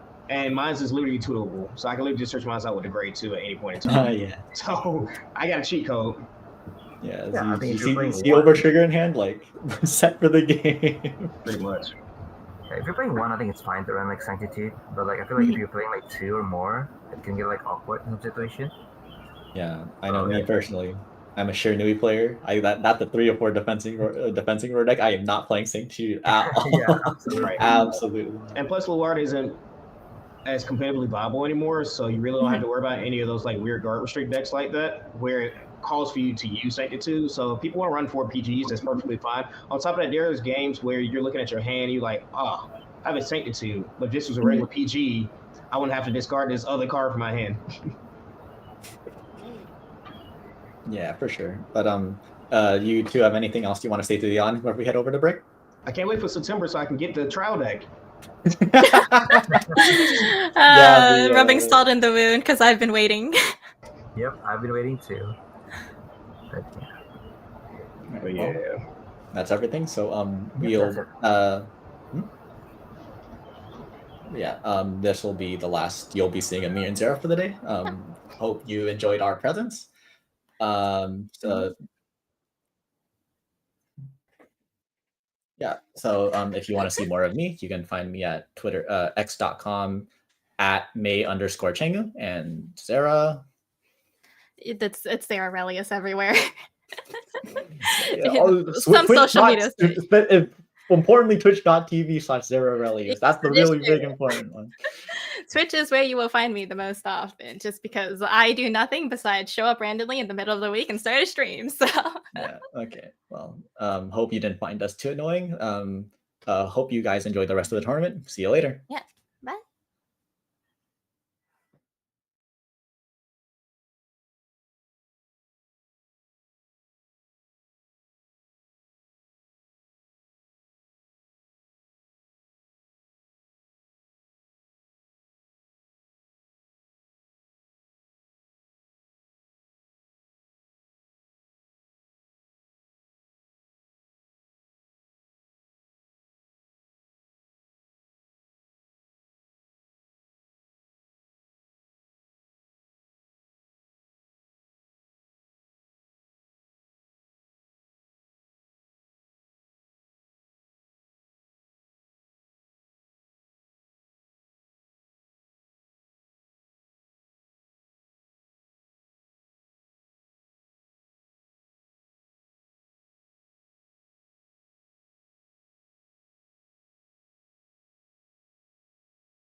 Hey guys, what's up?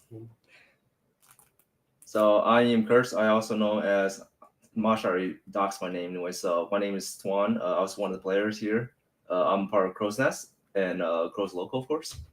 And I'm out of the tournament, so I'm be here casting. Oh, we're not. I'm Grayson. You can find me on Twitter at same thing as my name, and I'm also on Fuzzy Paradox as the name #1. But yeah, I shouldn't be there, but I'm still there. For some reason. Yeah, I know. Must be nice. You're so good, bro. No. Alrighty. All right. So apparently, they want me to talk how I did. So personally, I went 2-1 in groups, and then for some odd reason, I don't know how the ruling. There's like 3 people in our group that went 2-1s, and I got the loser stick, and I went to the loser bracket. Then I woke up late. I was really tired, and then I forgot. I was misplaying like crazy in my last game, and I got knocked out. So that's what happened to me. How about you, Kirsten? How you been? I'm tired. I actually want to take a nap, but yeah, we're doing this.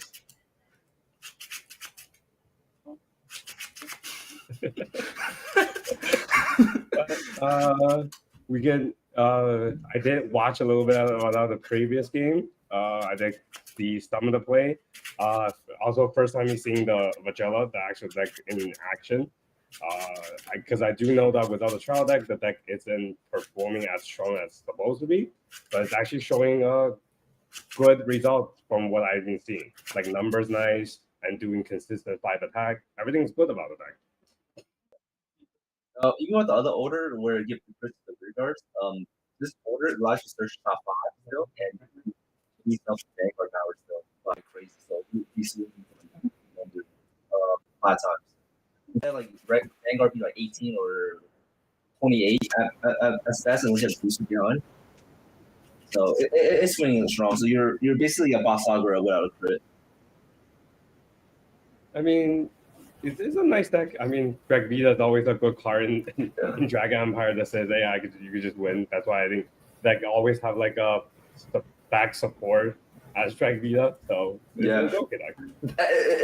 Thank God it's like is once per turn for the resend, but the regular one is unlimited, so you have as much CB to resend. Alrighty, let's go over Crow real quick. So Crow, he's part of Kingslayer, of course, Florida, Georgia based. I'm part of his team. He accomplished a lot last BCS, like a lot. He went to 6 BCS, top 7 times. Finally got his invite in Florida, and he's known as a good guy in the community. Always like doing tournaments with Kingslayer. Has his own tournament as well. I represented him sometime.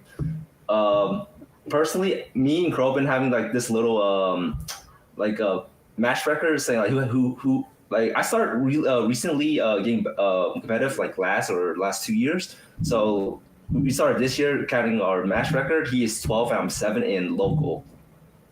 That's good. So, I mean, I know Crow as well. Personally, I played him twice so far, and I won both. But yeah, he's definitely a good player. You know, we call each other washed. So that's why I'm not in the tournament. He's still playing. Yeah, he definitely won that invite, that world championship for sure. Then moving on to the next player, we have Rachi. I know him through him judging because I go to a lot of events and then he's always there. That's how I met the person. But I also think he plays really well, but he's just like funny deck choices. Yeah, he's playing Chaos today. Yesterday he was hard bricking throughout the bracket, and now he's deck wanna say, all right, I'm gonna stop bricking and hard high roll my opponent and hit everything. It's kind of crazy. He actually gone this far.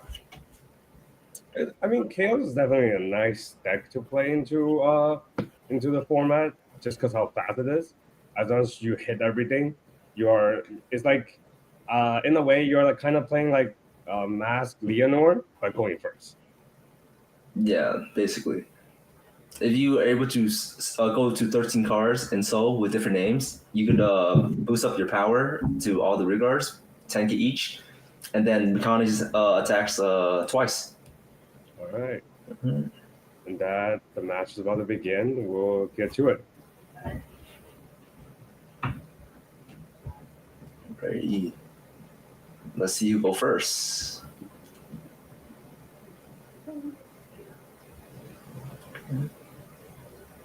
Oh, Crow's going second, I believe. Oh no, Crow's going first. Okay, so this is pretty good for him too. Well, Virgil, you go second still and still have a good turn, ideally, because that's why you can ride into your rewrite form better. But so the rewrite also wants to be. It only triggers when you go second, right? Yes, it goes triggers when it goes second, but Quan Chi is now hard rushing Crow, tri-lane.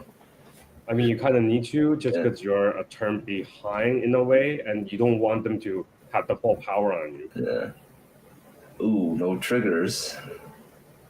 And a PG's gone too. That's pretty bad. Consider how Crunchy built his deck. The PG is not always like needed, just because the rear guard is going to be unguardable with G1 and above. Yeah. If he had the Quinn Blue combo, that would be that make PG unstoppable. You can see you saying two still.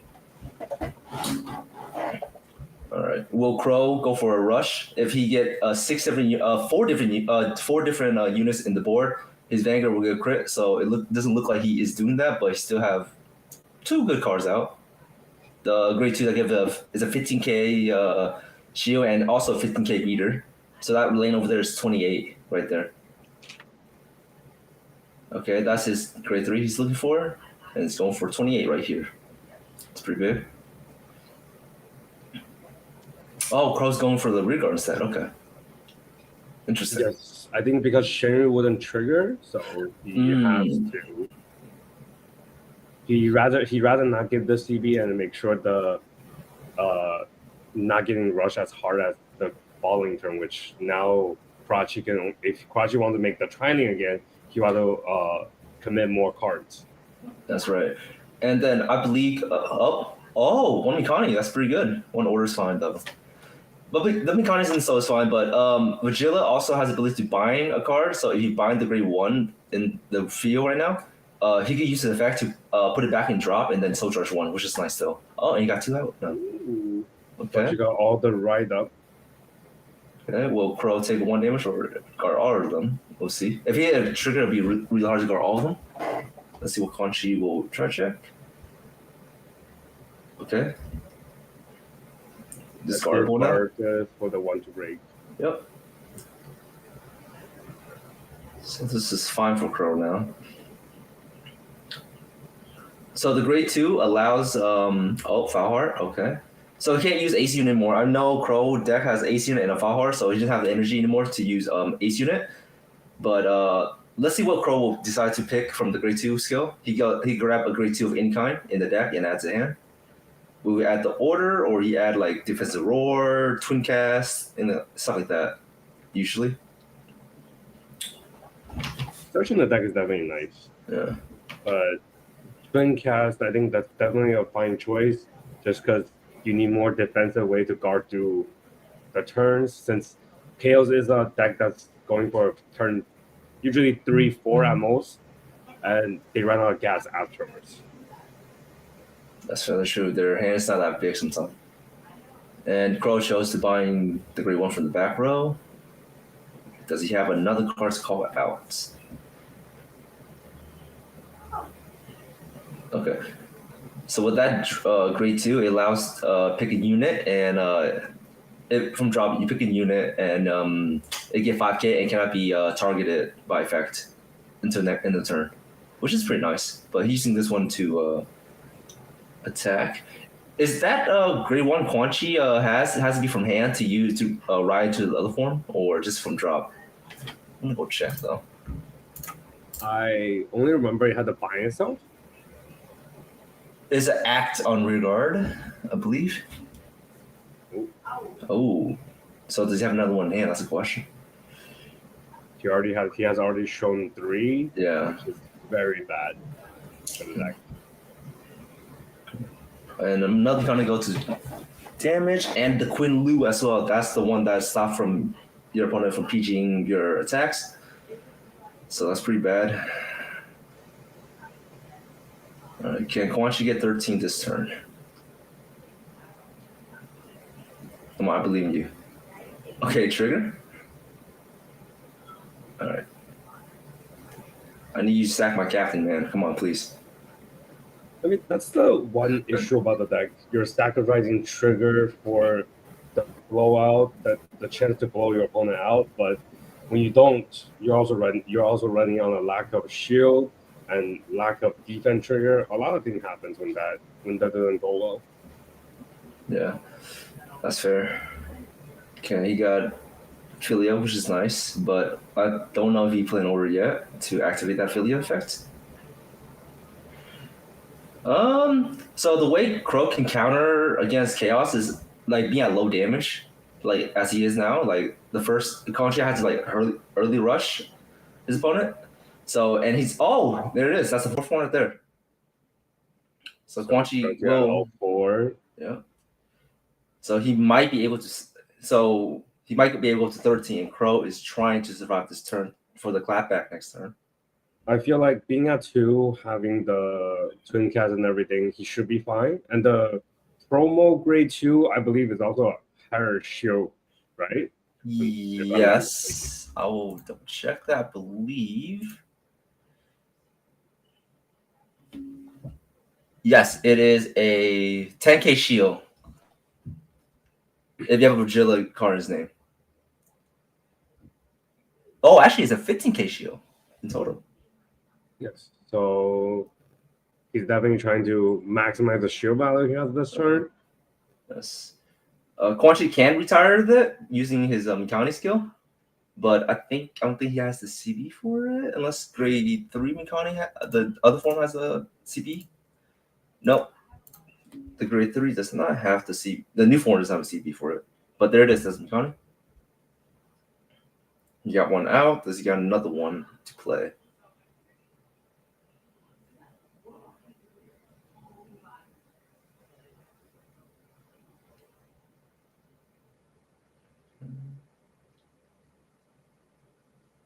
He's thinking hard on what he wants to decide to play out right now. I think he's counting his soul as well. Is that 13? I can't really tell with the camera kind of fuzzy still. Well, we'll see soon. As long as everything triggers, that means he will have 13. If not, the turn's gonna be very weak. Yeah. But getting 8 still allow Mikani to restand and swing, but it won't allow both Mikani to swing though, unfortunately. Okay, so I think he's shoving that corner soul to call out the Mikani. Is that the play now? Is that 13? He's definitely swapping the Mikami just to make sure he has an attacker. But I don't think there will be enough soul. Because I do believe one of the trigger is duplicate. Gotcha. Oh, he's gonna bank on it with the soul charge. Oh, T is gone, and he is fuming. Okay, he might get 13 now though. All right, Crow might not get high roll, unfortunately. All right, so the Mikani is swinging.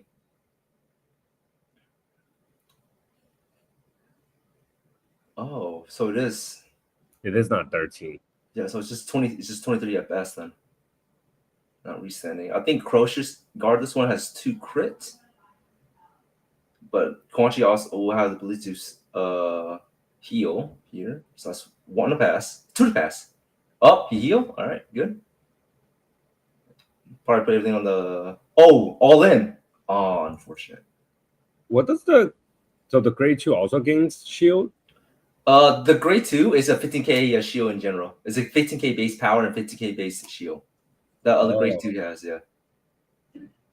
All right. Now Crow could afford to take 1 if you want to, but staying at 2 is actually perfect. He got 2 open CB and he can actually do full combo next turn Yes, and being at especially Crotchy healed, so you want to be at 2, so this way, if he gets the full combo next turn, you wouldn't get blown out. Yes. I think next time he just want he showed that's not a PG in the drop and the damage, unfortunately. Okay. Well, now he still use the grade 1 to still search for the grade 3 if he has it. But 3 is not bad. He have a chance to heal down. And not being 13, you cannot write back down because you can't trigger the effect. Yeah. And he is. Oh yeah, that's unfortunate for Quanchi then. Yes, that's the problem with glitter decks. Well, particularly for this glitter deck, Ava, you could still write down as long as you get an I offset. think every glitter deck you will want to go back to original just so you can do extra skill. I feel like the base effect is actually very nice. So when you don't have it, it's very rough for these glitter decks. That's fair. All right. Oh, he's not searching for the grade 3 out. Instead, he's going for the grade 1. Unless he has his hand already, so he might not want to do it. Or just hard search it from that. This lane indicate me he just want a double grade 2 15k base instead of the grade 3. Because that grade 1 right there boosts. When it boosts, it also restand when the other grade 2 restand, I believe. It has to be that certain grade 2. I think his name Ezreal. S-word? Yeah.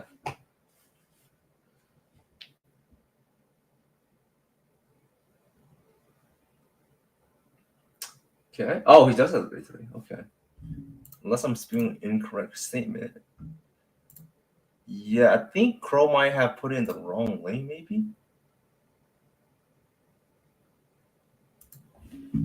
Yeah. It didn't seem like the deck. I understand Crotchy doesn't have a lot of unit on the board, but it didn't seem like the deck does a lot of retire. The grade 3 economy can retire if you soul blast the same grade from the soul. So yeah, but I'm talking about Vegella as a deck. Like I know it has removal, but it's not like as crazy as like you remove 2 to 3 a turn. It's just like 1. Yeah, just 1. There's another card in the trial deck that's coming out that says EB3. I'll buy another card as well.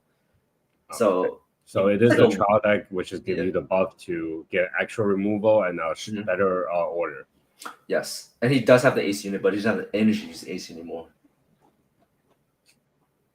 So the ace unit could be just used as a PG fodder or just a great beater. Quanchi's taking the first swing. That's another mechanic. You do not want in that deck. Yes, this kind of sucks. Wait, can that grade 1 actually stand without the? Okay, it's PG gone. Oh, it's when an Ezra name is stand during the battle, it can also restand. Okay, that's fine then.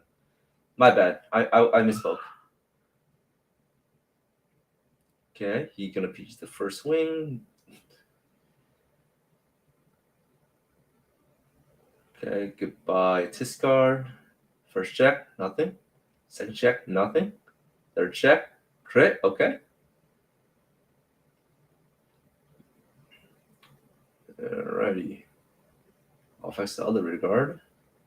So Crow will get an extra 2 draw from the Shinri and the grade 3 on board. I believe his name is Fanver.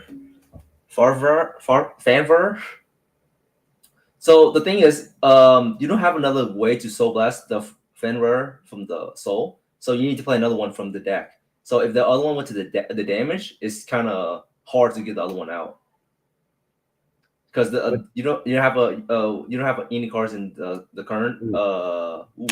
Another mechanic. Yes, another mechanic. Yeah. But the deck is generating a lot of resource.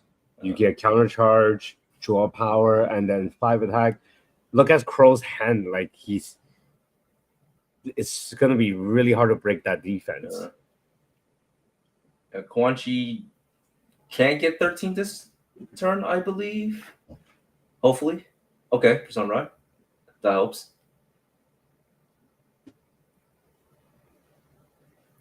Mikani Connie number 2. So he's gonna Soul Blast the grade 2 out. Oh no, he can't because he used the grade 2 from the drop to stop the retirement effect, I believe.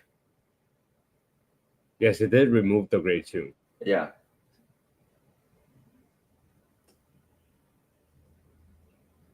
That's cool. Oh, there it is. Yep. So he might go get rid of grade 1 or not do that effect anymore. Okay. Yeah, Quan Chi didn't know. They could do that. But here comes the order. He could put 4 into Soul now. And he definitely will most likely get 13. This turn is definitely a full 13, but is whether being at 3 is not good for Crow, but with the amount of cards he has in hand, is also pretty likely for Crow to survive the turn. Yes. Especially when OT is also out. That's true, but he also lose 2 PGs. So he might have the hands to still live. He should be able to, unless Quan Chi like God high roll like Chris or something. Come on, show it to me, man. Okay, 3 cards. So charging 3. Yeah, I think those are the same names already in the Soul. So he just want to filter his deck more. 2 of them. Well, the Philly and the Cycler definitely he already have in. Just the Order, I believe he does not have one. That's why he could have it in the Soul. Yep, and no Quinn Lu, unfortunately. It's gonna EB7 to draw. All right, these will be 33, I believe, and the other one's 43. Is he gonna want you to call a trigger out? Yep. So this is his last turn, then you believe? Because I think that's heal is our stand heal. Is an 4K heal for sure, but you definitely need the extra number just because you need to push if you think this is your last turn. Even if it's not, but your deck size is also too low that it's very hard to play more than 2 turns. Is it better number you put in the other column? Only, I believe, to me, I'll put it on this side only because I want to balance out 2 sides. So this way the number is higher on both. If you overextend on one side and then your opponent just PG or have a higher shield value, then it's not worth putting it on. That's why. Okay. Okay, that is 33. Guard. This should be higher, a little bit higher. Oh, Crow, take this one. Okay. So he has a hard guard Vanguard then. Or PG, right? He might have 1 PG. But this is like one of the weakest attacks, no? Well, definitely without the guard restrict, it's a good number attack, but it's not threatening, which you have to be like, oh, I had a hard guard, one might lose. But because there's no restriction on it, it's actually very easy, depends on what your opponent check. Oh, crit. Here's a crit. And heal. Trigger. Okay. Offense a little rigor. I believe Kaji's stacking both on one column. Okay. Just try to push it out. Even if it's a PG, he had to push it out. Yeah. There it is. So Crow definitely was gonna use defensive roll, but he forgot he got things into his hand. He made that mistake one time in like a local fight, and I flame him for that. But good job for Crow doing that. That is the problem when you're playing more than one type of defense order, blizz order, and it will happen. So knowing which one you use will affect the game, but because he knows sanctitude value more, and that's his only PG, so he had to use it over the defending rule. If he bounce back the card, he will still have to. He still have a chance to, or he might die on the Vanguard swing, because he will either overguard or not use the PG. Alrighty, Crow hand still looking big, and Quan Chi hand is, I can't tell, maybe like 6 cards max. no persona ride, but he gets to call out the other as bind. Yup, going to his other form. And I believe the grade 3 becomes stronger for each card of the same name in Soul. So it is getting stronger each turn. You have to play the order from drop. Yeah. Grab the order and the grade 3, I believe, unless you want to do a different lane.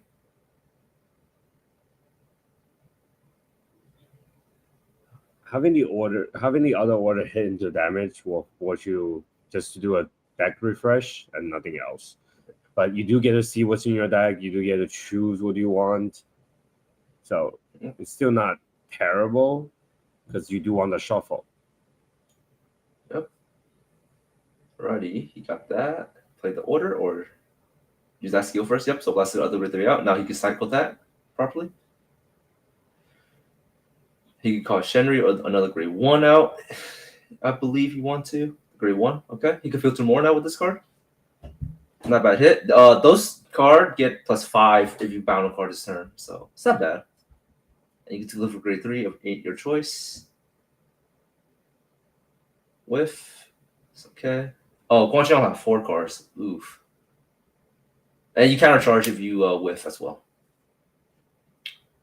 Using that grade 2 skill again. Pretty nice. I believe this was swing for 28. Not a defensive. No defensive.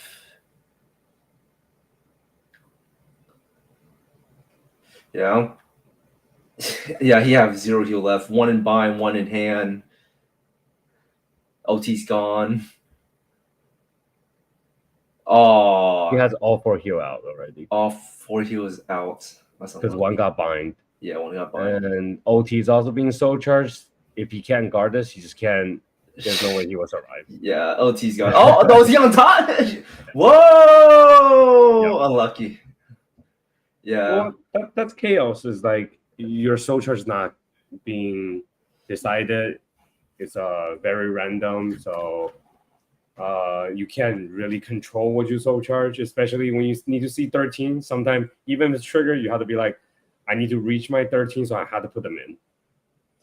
Yeah, he was unlucky to put 13 in his first ride up, and his second ride up, his opponent already farmed a hand and is at 2 damage, so he was fine regardless of going to the next match. But losing to 2 PG was scary, and and Quan Chi not having Quinn Lu was also well, Quinn Lu would be nice. It definitely would be nice, so the turn will be a lot more strengthening. But without it, we can see the power and number, like everything goes in. It's still very rough, but it's just that being at Crow being at 3 also helped him on the turn, and having the PG still help him survive. Yes. Well, we will be taking a little break. I believe there'll be no interview. Yep, not for this round, but I'll be back later today, and I believe you're off completely for the day. Yeah, I just want to cast 1 game for Crow. I want to see him get sad. Quan Chi, why you can't do it, man? No. All right. Lucky. See you guys back from break.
Hello, everybody. My name is Nirvana Vivster from a couple rounds. I was the Odium player, and I'm here with Mr. Grierson. So I just wanted to introduce myself for a bit. I've been playing Odium for quite a while, and while May had mentioned, even though I say the Odium deck is max rarity, there is a triple rare card, so it is almost we're almost there. So I just am being really lazy on finding the last FFR, but for the most part, just going to talk about my matches for a bit. So in round 1 of losers, we played against a slugger against Blankmeyer against Twan, and that match super came down to just how defensive can I draw my hand. Round 2, we played against Barry playing Rewinder, and well, I won dice roll. The Odium went dice roll. They saw turn 4, Divine Skill, Tale as Old as Time. But against the great Jake, playing on that Chrono Jet, you saw what happened. It was a close game. It was a slugger for sure, but he shows why he's a really great player, and I'm really excited to get into this next game with him as well. How do you feel about that last round, though, Pearson? Last round was, I think Crow definitely played really well, and Crashy definitely missed his effect again, and he's so charging OT, missing the heals. It's just unfortunate. Yeah, it was literally the people will tell you the epitome of chaos is let's go gambling, and normally Kashi all day today has just been like, I can't stop winning, and then now it's like, oh dang it. Right, but, so let's move on to the players. We have Pro first. That's my GOAT right there. This man he has proven time and time again, he is not only consistent, but he's determined, and he's always just so confident in all the levels of play that he does. And like on any deck, this man is a threat. I don't think there is one deck that I have seen this man play to where he is not just proving time and time again while he is top 10 of all time, and honestly just deserving of the title of GOAT with just how much he does for this community as well. For sure. And I definitely think he's not washed. So I think he's proven himself that he's not washed. For sure. Oh, absolutely not. Yeah. God. But in our joke, he keeps saying that he's washed. So I keep telling him he's not. He says he's washed, but during the 6K, this man was beating everybody who was challenging him to a money match. So it was funny. But leading into our next competitor, Demios, the other Olympian, the other top 10 of all time. This man having a similar track record when it comes to Crow, also topping a bunch, but also known as being the Chrono Jet GOAT in both premium and standard. And we are seeing that GOAT status of Chrono Jet in this standard run, with just taking a very fresh take on Chrono Jet and just going above and beyond by far. Like going top 2 to start in winner's bracket and then making a heck of a run through losers. I mean, what do you think of his list? I think it's very surprising to me because he's playing a lot of G1s. He's definitely going for the early rush, but normally we will play like I don't remember the name, but we know it's a Jewel Nation card. So like we help you the turn 2 rush as well, because as a strike deck, we are playing like a blind second most of the time. Yeah, for sure. But with that, I think the competitors are ready. You know them. You love them. Let's get right into the match. All right, here we go. Who's going to be taking the first turn? Stand up, Vanguard. And Crow is going first on the Vergilla. We're just going to see the promo get pitched and then just a casual ride. Well, both deck, in my opinion, wants to go second. They all go off a lot stronger as going second, especially a strike deck. You also draw a lot more cards. Having the license and the starter drawing just one extra card, just including the starter. Well, that's like 2, but it's just a lot. Yeah, And we are going to see the clockwise get played and the GG. So is he going to Soul Blast the 2 to get the draw? Of course he is. But this is exactly what Damius has been doing kind of all day. Oh, and the folklore behind Vanguard. Damius means business coming into this. Like, oh, the double Philia. He says, I want to go all the way to losers finals right here with this just massive wide board, swinging Vanguard crit and the power. crit. Oh, he's pushing Crow to 4 maybe this turn, I think. Yes. So you have 23 right here. That's still no defensives, by the way, from Crow's side. So this is a for sure third. Oh, but the draw trigger may be giving him some breathing room. Still had to be a good shield value for a good 15k. Yeah, there we go. We see the 15k, but still 3 damage. Ooh. This is gonna be a tough one for Demios. I mean, not Demios, Crow. Yes, like, for sure. But on the bright side, it does allow Crow to just play a little bit more aggressive. But being in Crow's position, backed into a corner so soon, would you want to go for the rears instead of just swinging Vanguard? Personally, I do think you still have to attack the Vanguard just because you need to tempo your games where your opponents also at a damage count that you can one-shot them. If you leave them at 0 or low count damage, you're not going to have enough pressure on the turn where you want to kill. And right there we see it. Crow finds the chat GPT card himself for Gilla Rewrite. So we do know that that loaded gun is ready when Crow gets to his turn 4. And we are going to see, a nasty play of just triple Urzwur right off the bat and to get that extra crit. So he said, Demios, you may have just punched me really hard, but it's my turn now. Yes, the pushback is definitely very strong. Yes, especially with the fact that he did the ultimate skill. So that card is... Vanguard's massive, honestly. I think he's going to try and push Demios to 3 right here, potentially. Another 15? Okay. All right. So a casual 2, potentially. I mean, that's not terrible. It also could be Drek. That's such a good drive check for Crow, though. I think that's just... for those that don't know, that's the grade 3 that Crow just checked that he can give that Urzwur bonus power, a draw, and a countercharge for himself. Yes, it's definitely very nice for the deck, but not pushing enough damage isn't what Crow really wanted it. It's just that it's still ideal for how he wants it in his turn. We see the H unit coming down this early. I was wondering myself too, how does because like the grade 1 rush board is really good, but at what point, like what gets you back into this game of potentially contesting? We are going to see the upstream dragon go to soul. Now, would you want to grab Philia here, or do you think the upstream grab out is like the move, even though you have to be afraid of the Vergilla bind on the next turn? I do think Demios did. They pulled out the upstream. You do need it just in order to guarantee secure your number.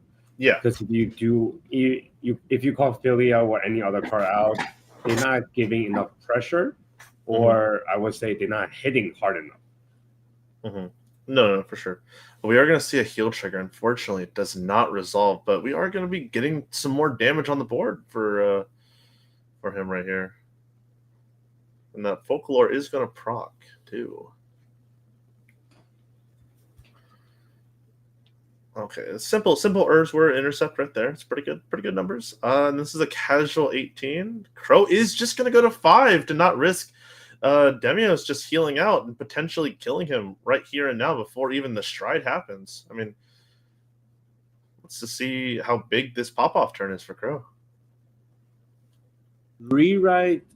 Oh, he decided not to ride. No ride. I feel like that's the smart option, honestly. That is a very good option, but being at 5 is very risky. Yeah. Oh, but that PG is going to help him out a bit. Demios wanting to keep himself at low damage count. We're going to see the write-up potentially here. It really depends on what Demios have. If he has a good board control, he could stay at 2 as well. 6 cards because he got a lower damage. Yeah, for sure.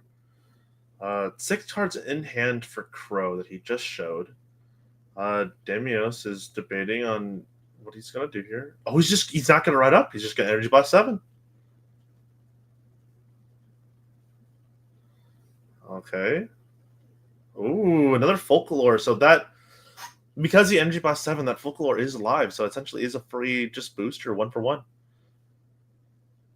Definitely. And he did manage to get a good board for the rush, even though Crow has all the shield for it on the board as well, but it's still not looking good for Crow. No, it's not. And with the Amethyst Cat boosting, that's 18k booster, a 16k column, and then an 18k column with 6 cards in hand, one of which is a PG and a rewrite. We're just going to give the intercept. Oh, but that's just it right there.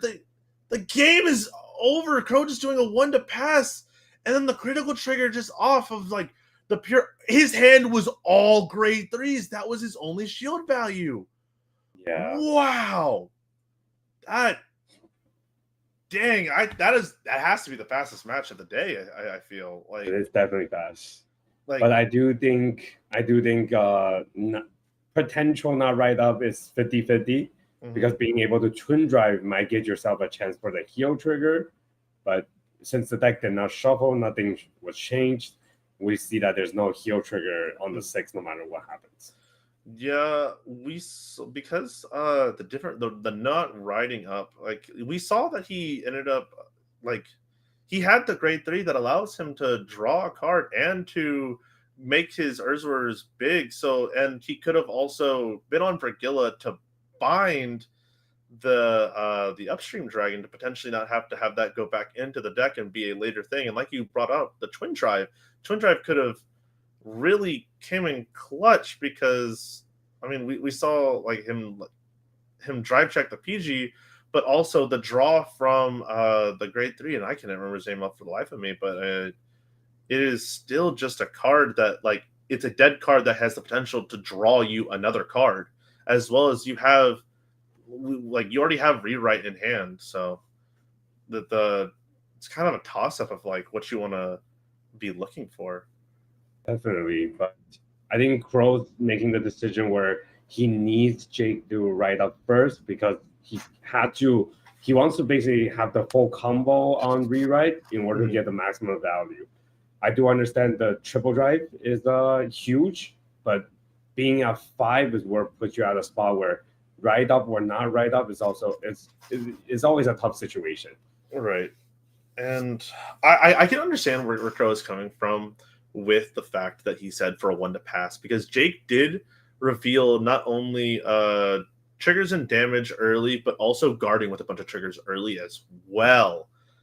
So, and triggering them too. So I feel like that has the potential to just like make it seem like, well, like the odds are out. Like the numbers game is being played right there, and he has to just bank on the fact that he's already out of a lot of triggers. So like the 1 to pass is potentially the smarter play in not riding up. You know what I mean?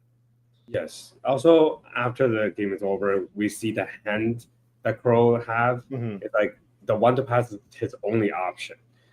But Jake calling down the Gem Cat definitely hurt because it makes the number a lot stronger instead of being just a 10k Vanguard. Yes, correct. It does make the magical numbers magical.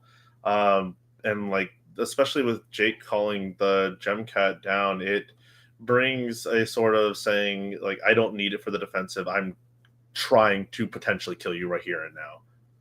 So I feel like Jake is just playing out of his mind right now. But that's what you get. You get a hot, nice, strong match against 2 Olympians, 2 GOATs, and I can't wait to get one of them on to just do an interview here soon. We should have both, or one of them is coming soon. We'll have, but normally What are you thinking? What do you think about Jet potentially just being an actual contender now? I feel like Demios is like really showing the fact that like this deck's not dead, and just like May always says, like Jet buff anytime a new card comes out. I mean, the deck is the king of Dark States generics. Go Bird. Yep. In my opinion, ever since Standard came out and they introduced Shy decks, I was just like, this is not a good idea, just because a lot of them can just use all the generic you want from the nation, and they just go like, oh, this is a free card for my deck. Oh, this is a free card for my deck. And we can see like Shiranui getting hit multiple times, and people still using the deck in like team league, single, just because how strong the dominate is. Yeah. We can see people playing Luard, Jet, and Messiah, like they're still in the format. But with that, we are going to be joining us is Demios Jake with such a impressive and fast-paced victory. Jake, how do you feel after that game? Like, that was insane. If anyone has seen the Scary CFA Twitter, that's what I built this deck to do. Earlier, Zorga, I also had a similar early aggro. One big thing, huge shout out to Crow, member of my team for the VPL. Actually, we're going to get him this week. But one thing I'd like to talk about is the choice I had to make going into that turn. Mm-hmm. So, at the start of the turn, I have Forklore, Upstream, Cat, Footsteps, PG, and Crit in hand. I'm decently safe to ride up and activate the Footsteps order, which I can use to turn the Upstream into Bali in deck to be a 23k beat stick plus booster. Ooh. But that lets Virgilla get to their 5 attack turn, and I only have 1 PG, so that really puts me into ranges of just some crits thrown my way, just completely ending the game. So I decided to take a beat, do the Energy Blast 7, and try to just eat more guard out and push at least a 5 so that when I get the first grade 3 turn, the first multi-attack turn, I could capitalize then. No, for sure. I feel like staying down at grade 2, especially with how small his hand is, you're literally telling him, hey, you didn't ride up. You're at a higher damage deficit than I am. So I'm going to just take all those potential combo cards in your hand to try and defend yourself right here, because you were just swinging magical numbers of just 18, 16, and another 18. And I feel like, yeah, he has 2 Urzwers in the front row, but you know that 3 of the cards in his hand, of his 6 cards, are just dead. They're just not able to be guarded with. And you know that there's also 1 PG. So I feel like you just not riding up and going in full force was the smarter position to do. Yeah, definitely for sure. Grierson, do you have any thoughts on the matter? I think the part where it's like, because I know when you were riding up to 2, you're considering the grade 1's effect, whether you want to remove it to grab the card you discard back.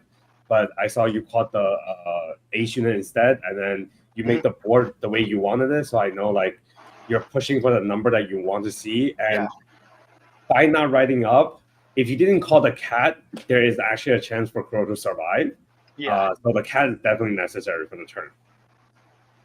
I knew that I wasn't grade 3 yet, so his draws weren't 10k shields yet. These are all asking for 10. If I call the booster, he's only showing 2 15ks on board. I have to get through at least those 2, guaranteed, by calling the booster. Yeah.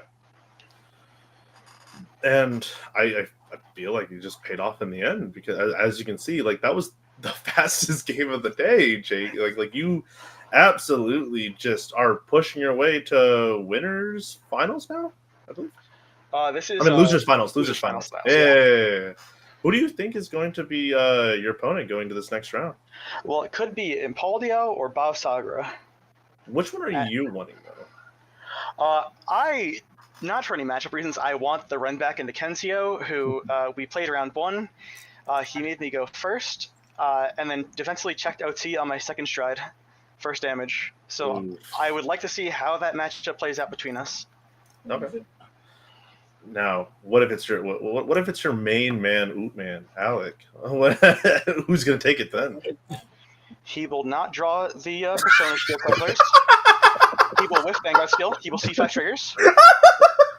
He will not see defensives. I will see crits. It will be great. There will be no mercy. Man said, "Curse of Ra." Ooh. I think it would be a really cool to see you for sure face off in the grand finals or against whether it is it's Alec or whether it is Kenzio. I really look forward to seeing that matchup and seeing you play more. Mm-hmm. Thank you. But with that, we're going to cut it to a break. So everyone go ahead, get some water, get some food. I know personally I need to go get some food, and we will be right back here shortly. Yep. Thanks for having me.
Hello, everybody, and welcome back to the Primordial Cup here, held on the the Cards Dweeb channel. I was going to say Charles Dweeb again. Charles Entertainment Dweeb. I will be one of your co-casters for this upcoming match, and more than likely the finals. We'll see how everything's progressing. But hi, I'm Fuzzy, also known as Fuzzy Paradox, owner and operator of VGParadox.com. And to my right, we have someone who kind of needs no introduction after that last game. But if they want to go ahead and introduce themselves. Hey everybody, I'm Jake, also known as Demios. I'll be commentating this match. Thank you to Charlie for having me on. This is great. Happy to be here.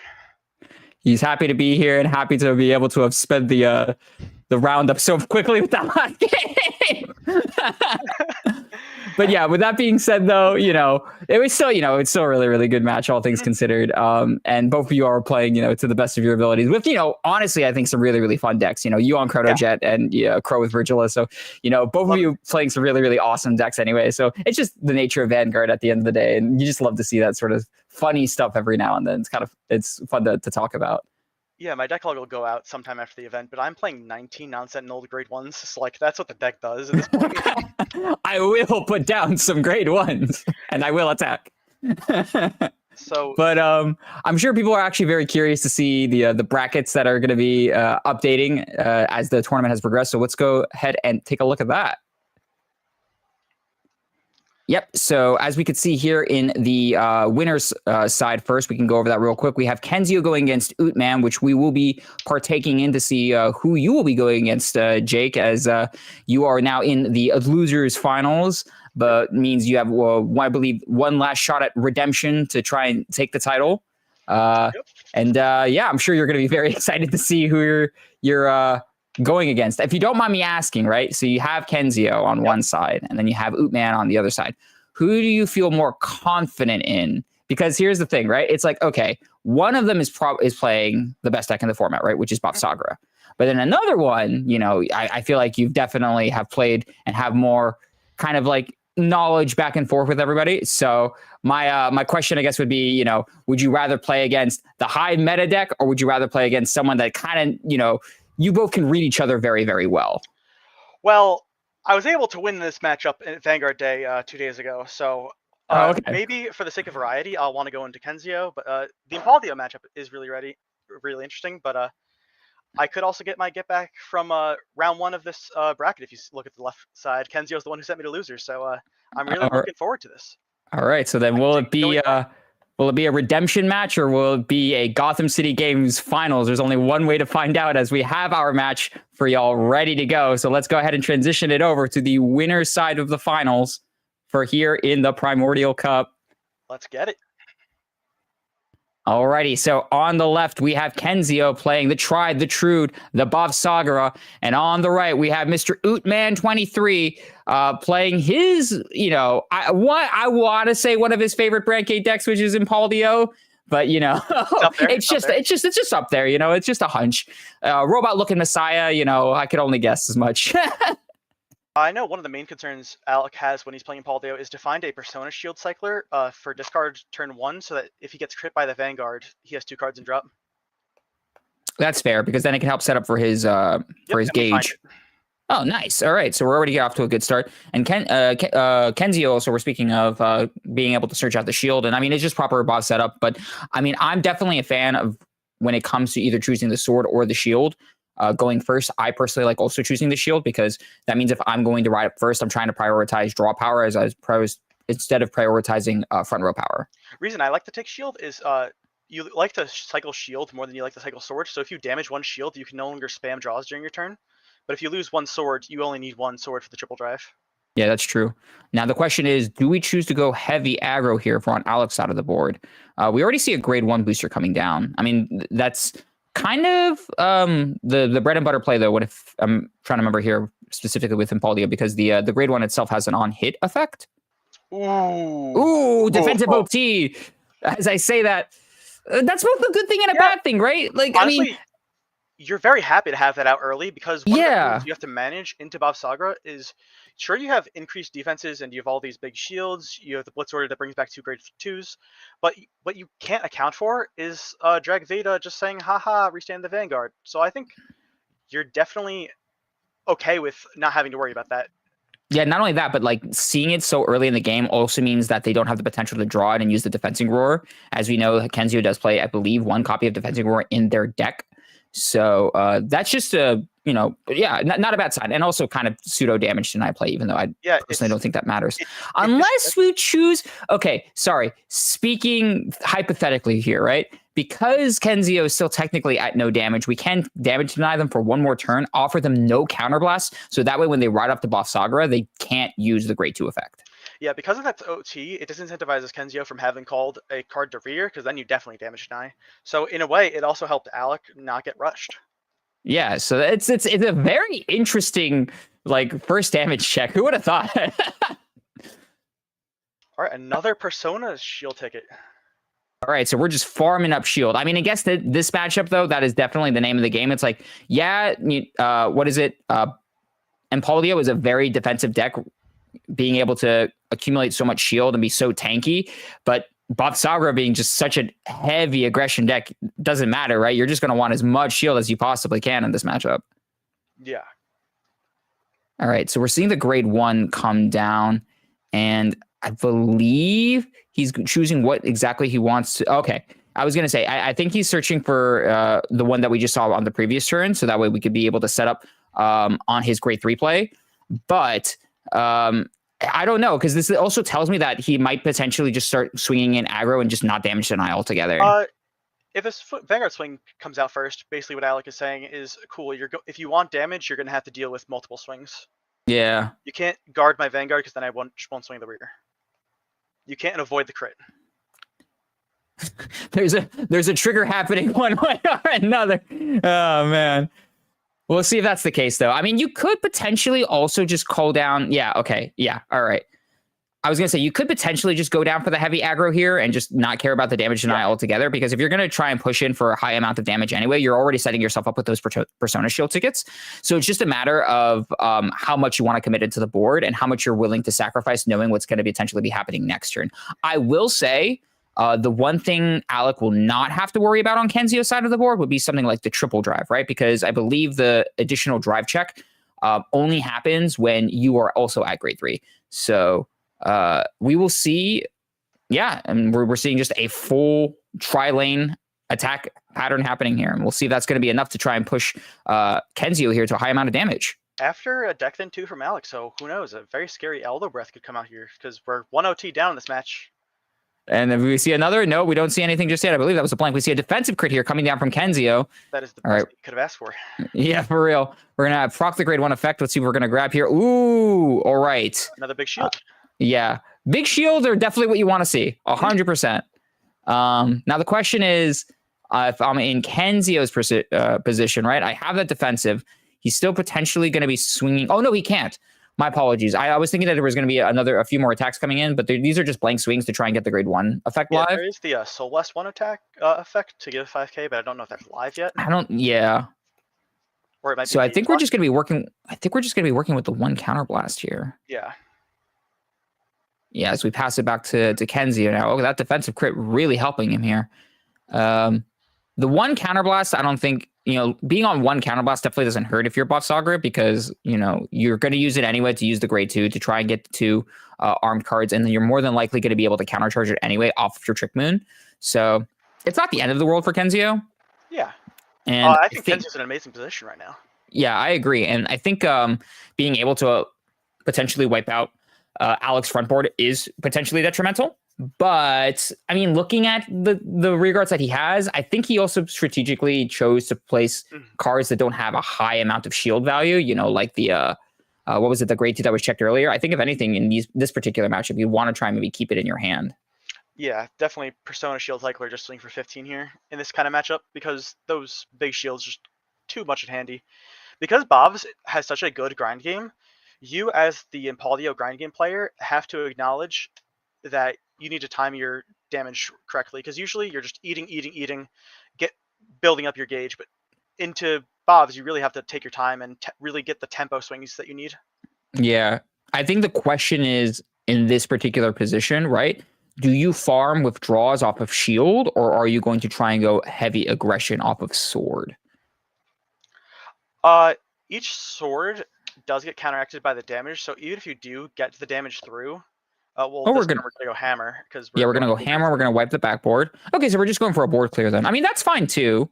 You definitely want to try and at least get a few rear guards off. That way, Ootman is gonna have to try and commit more to the board on his grade 3 turn. Yeah. Will he have enough for divine turn though? That's the question. Yeah, there is This is definitely a hard matchup for Impaldio. One of the main outs is just here's divine. Do you have the PG? Yeah, pretty much. All right, so we're going to be proccing the effect now. We're going to be wiping out the front board. The fact that it's that's one of the crazy things I can't get over about Bob Sagar. It's just like it retires, it does the extra drive checks, and then like you also get an additional charge as part of your effect, like your energy charging as opposed to energy blasting. Yeah. Interesting. You know what? You know what it reminds me of? It reminds me of the Gancelot stride from back in the day. Okay, yeah. Where you had the counter charge as the cost for your effect. Yeah. And I remember back in the day thinking that, like, what do you mean counter charging is your cost?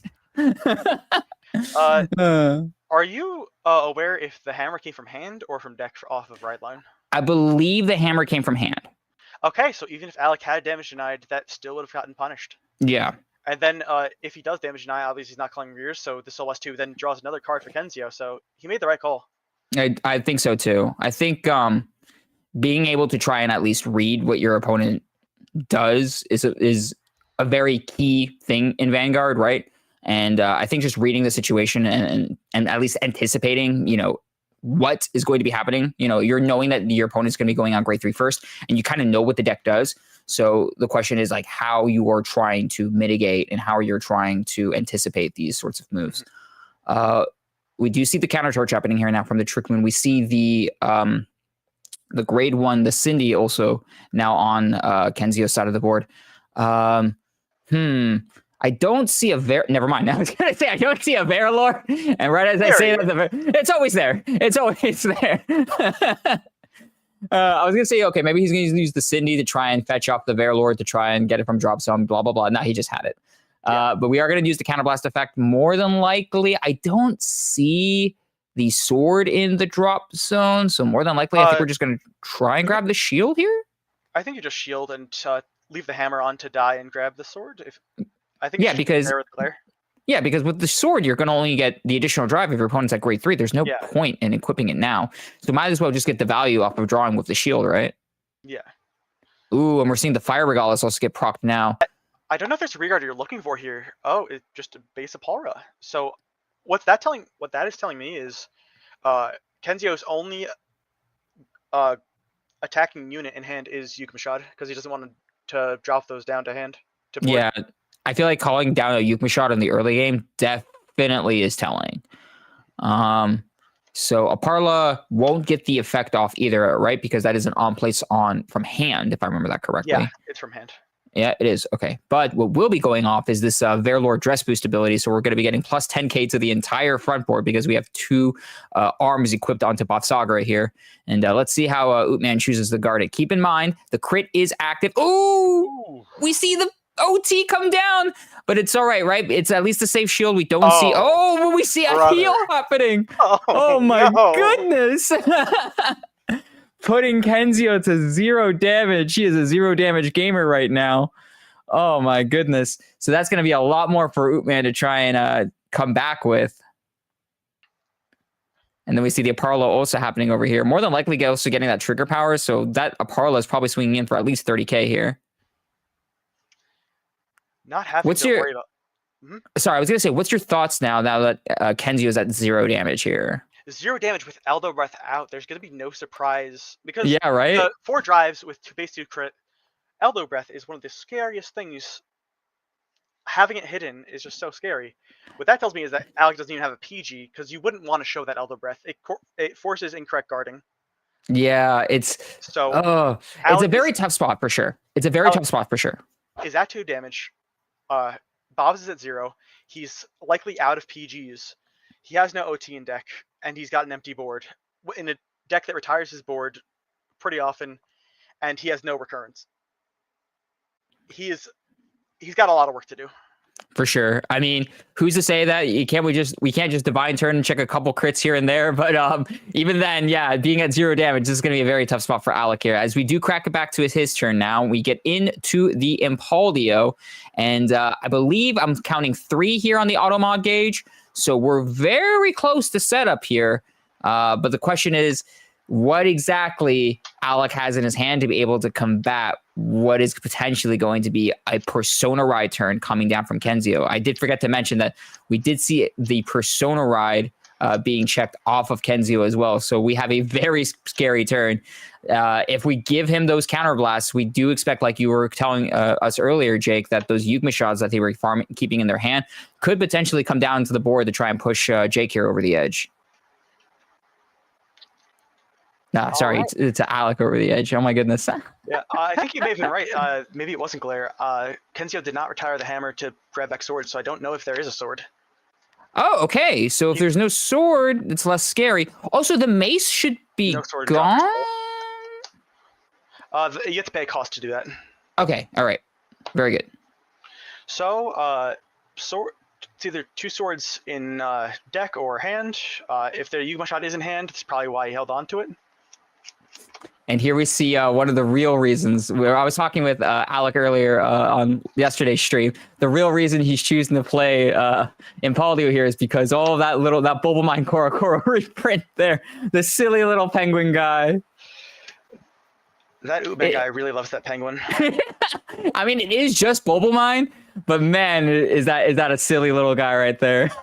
I think that's the ideal rarity to play. Absolutely. I don't deny it whatsoever. I mean, if I were to play any sort of Brand Gate deck that had Bulba Mine, this would be the pick for me, 100%. Was that a ditch for Persona from I believe no, because what it would be ditching off of the Persona here? What is exactly Soul? Well, that's 1 out. It is 1 out, but I don't see anything where he would have been pitching for the cost. Oh, was it Divine Skill pitch? Yeah. Okay. Okay. So we're just looking to hit crits. We're spraying and praying. We could hit 4 crits. That does take us to 6 critical. Anything's possible in Vanguard, right? The question is, does Kenzio choose to guard it here? Because then that also poses a very interesting question, right? Because like, all right, if I fear the crits, I PG this, then I hard guarding. Oh, we are hard guarding. Okay, I mean, yeah, the OT's out, right? There's you have less things to be worried about. Your hand is big since the defensive let you conserve hand. You can conceivably 3 or 4 pass it, and then just keep your PGs for these later turns where if Alec can survive, his numbers will get incredibly large to where the once per turn shield isn't enough. Yeah, that's the one cool thing. Yeah, that's the one cool thing. I don't remember. Now I'm remembering it. This might have been a rematch from one of the previous days where it would have been Kenzio versus Utman over here. But yeah, it's literally just that. There are certain instances in the game where those auto mod gauges give so much power, right? That it's just not enough. You see a crit I don't know if it's the 3 or 4 pass, so we're just gonna. No, we were going to the side. Yeah. We're not feeling God gaming here. Ooh, we do see the drive check grade 3 come down. And anything else? No, it's just the 1 crit. Okay. It's an important part of our game plan in hand, though. So if we can survive, we can still apply pressure. Do we swing rear and pass? No, right? That's not the play. You win this game by dealing 6 damage. I don't think we're going to deck out. But that's the dream, man. The dream. Nope, the dream's dead. He takes the damage, and it's a Cindy. Oh, and a heal on top of that. Oh my goodness. How many out is that for Kenzio? 3? I believe that's only 2. I only saw the one. Right, because one of the removed damage was OT. Yeah. Correct.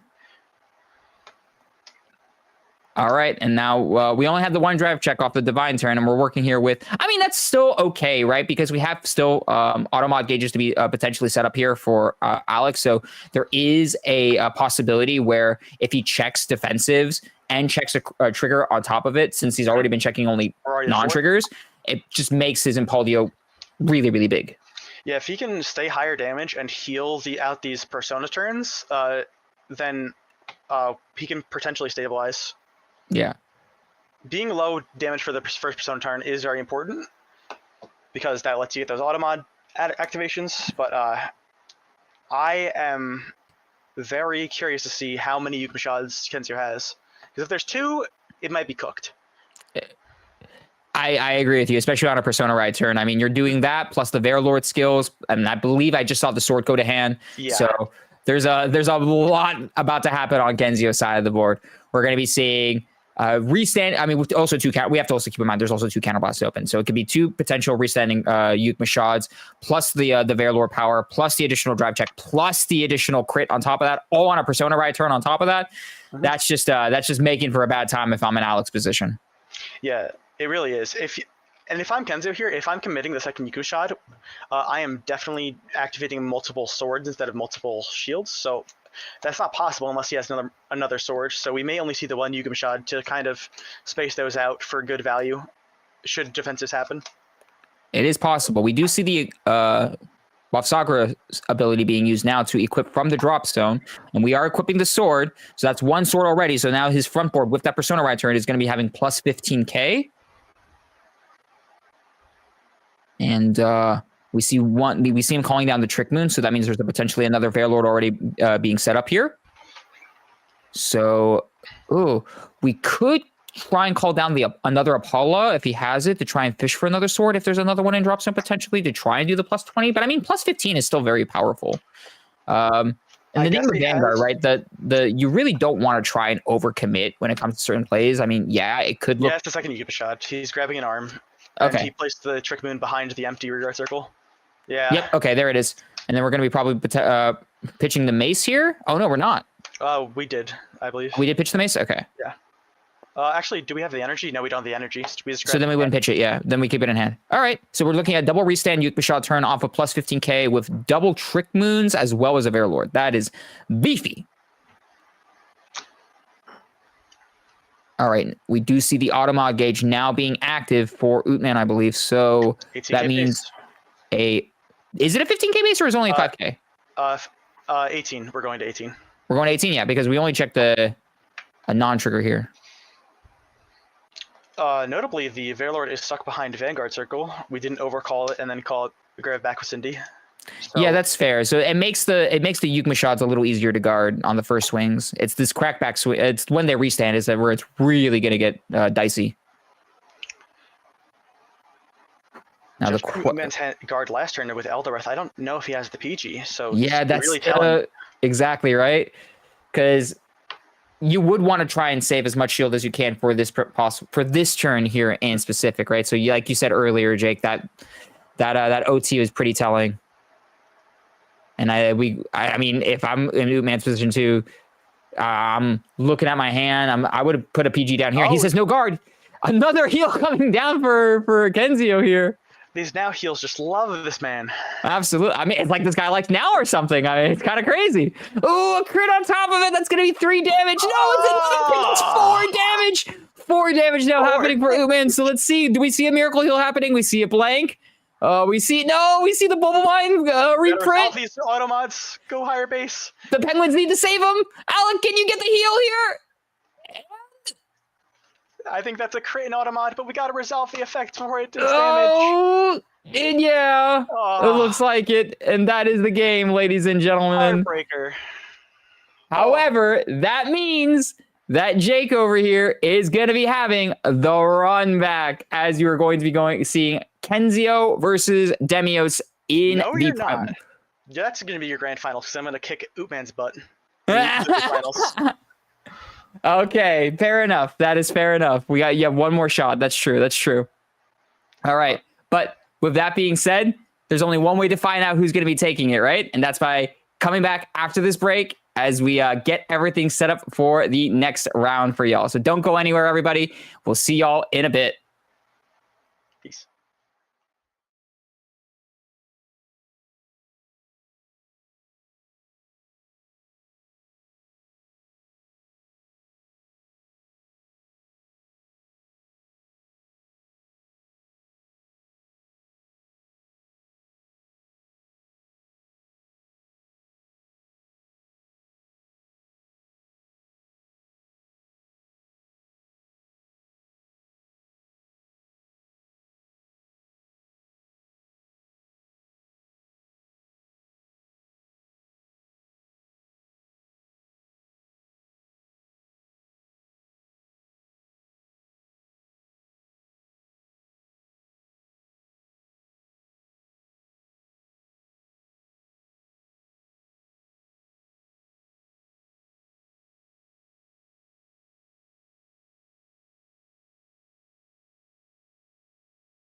Hello, everybody, and welcome back to the Primordial Cup. I am Mr. Fuzzy Paradox. Joining with me, we have a new commentator for y'all. If you want to go ahead and introduce yourself, or reintroduce yourself, rather. Hello, it is me, Nirvana Veevster, again. Just like Java, I rise back from the ashes to join y'all again for great matches. Oh man, I hope Nirvana is getting more rises. Man, I'm so excited for new Nirvana. Honestly, like that stuff. I just see all it takes for me is just one really cool piece of promo art. And like, all right, we're back. We're so back. We're so back. I actually have my full max rarity Java deck. I always have it on me, and I never doubted her for a second. So I'm really excited. I'm really excited. Hopefully, we get a new form, and hopefully we will potentially see some really good stuff from that new Virina. Hopefully, fingers crossed. It helps with like non-targeting removal. Like we can get the prayer dragons back to our hand, or maybe it just copies all the effects underneath it because it's a sewing needle. So like, or they're like, hey, guess what? New Trick Star, just because we can. Yeah. Because your older brother Trick Moon is already doing so much work, especially in today's event. If we want to recap it, oh my goodness, Kenzio going on an absolute domination from the last match. I was talking with Jake about, it's going to be probably an interesting match because Empoleon is pretty much known as like a defensive deck, so it could probably tank a couple hits, and then all it took was one no guard off a triple drive and a double crit, and that was the end of the game. Yeah, I was like, I think Ootman can do it. I think he can do this one. This one's looking pretty promising. And then I was just sitting there watching him, and I went, no shot, my boy Alex. Don't come back from this game, right? He just scales. We scale. And then I saw Kenzio flip that first crit, and I went, oh no, it's my game with Kenzio all over again from Split. This man going on a tear. But I mean, it is to be respected, right? It is Bob Sagra. It is the best deck in the format right now. So also, sorry. No, go ahead. I was just saying, also just on Kenzio being such a great player as well. For sure. Because Bob is one of those decks that you'd never want to just turn your brain off. You always have to be thinking of what your possible line of play that you want to be doing. So it's very interesting to watch like a Bob player who knows what they're doing, just playing at their best. Yeah. So now we have, I believe, a losers final is going to be happening to see who's actually going to be able to get their run back now against Kenzio. So we had Jake on earlier with their Chronojet, and we had Alec earlier with their Empoleon. So now it's going to be interesting, at least in these side of things, because it's going to be a Gotham City Games losers finals to see who's going to be going a rematch with the Kenzio. Both of them now having a potential run back with them. So I'm very excited to see who's going to be taking it. All honesty, I think it's gonna be Jake. I think it's gonna be Demios. I think he's gonna okay, all right. I feel like the Empoleon matchup can be a little rough for specifically the aggro style of Chronojet build that Jake is running. I feel Jake is just a knowledgeable player, and like he said, he cursive rod his boy Alec if he played against him. He said, "Ooh, no defensive triggers. I see crits." So I mean, there's a chance. You never know, but I do feel like just off of alone, I feel Ootman has been just showing so much potential with this Empoleon and just showing that this deck is actually been flying under a lot of people's radar. Yeah, for sure. I mean, I definitely wouldn't have anticipated Empoleon as a contender here when it comes to it. But there is only going to be one way to find out who's going to be taking it, right? Because I believe our match now is ready to go. So let's go ahead and transition it over to our quote-unquote Gotham City Games finals losers match finals over here, as we have Jake Demios on the left with the Chronojet and Alec Ootman 23 on the right with the Empoleon.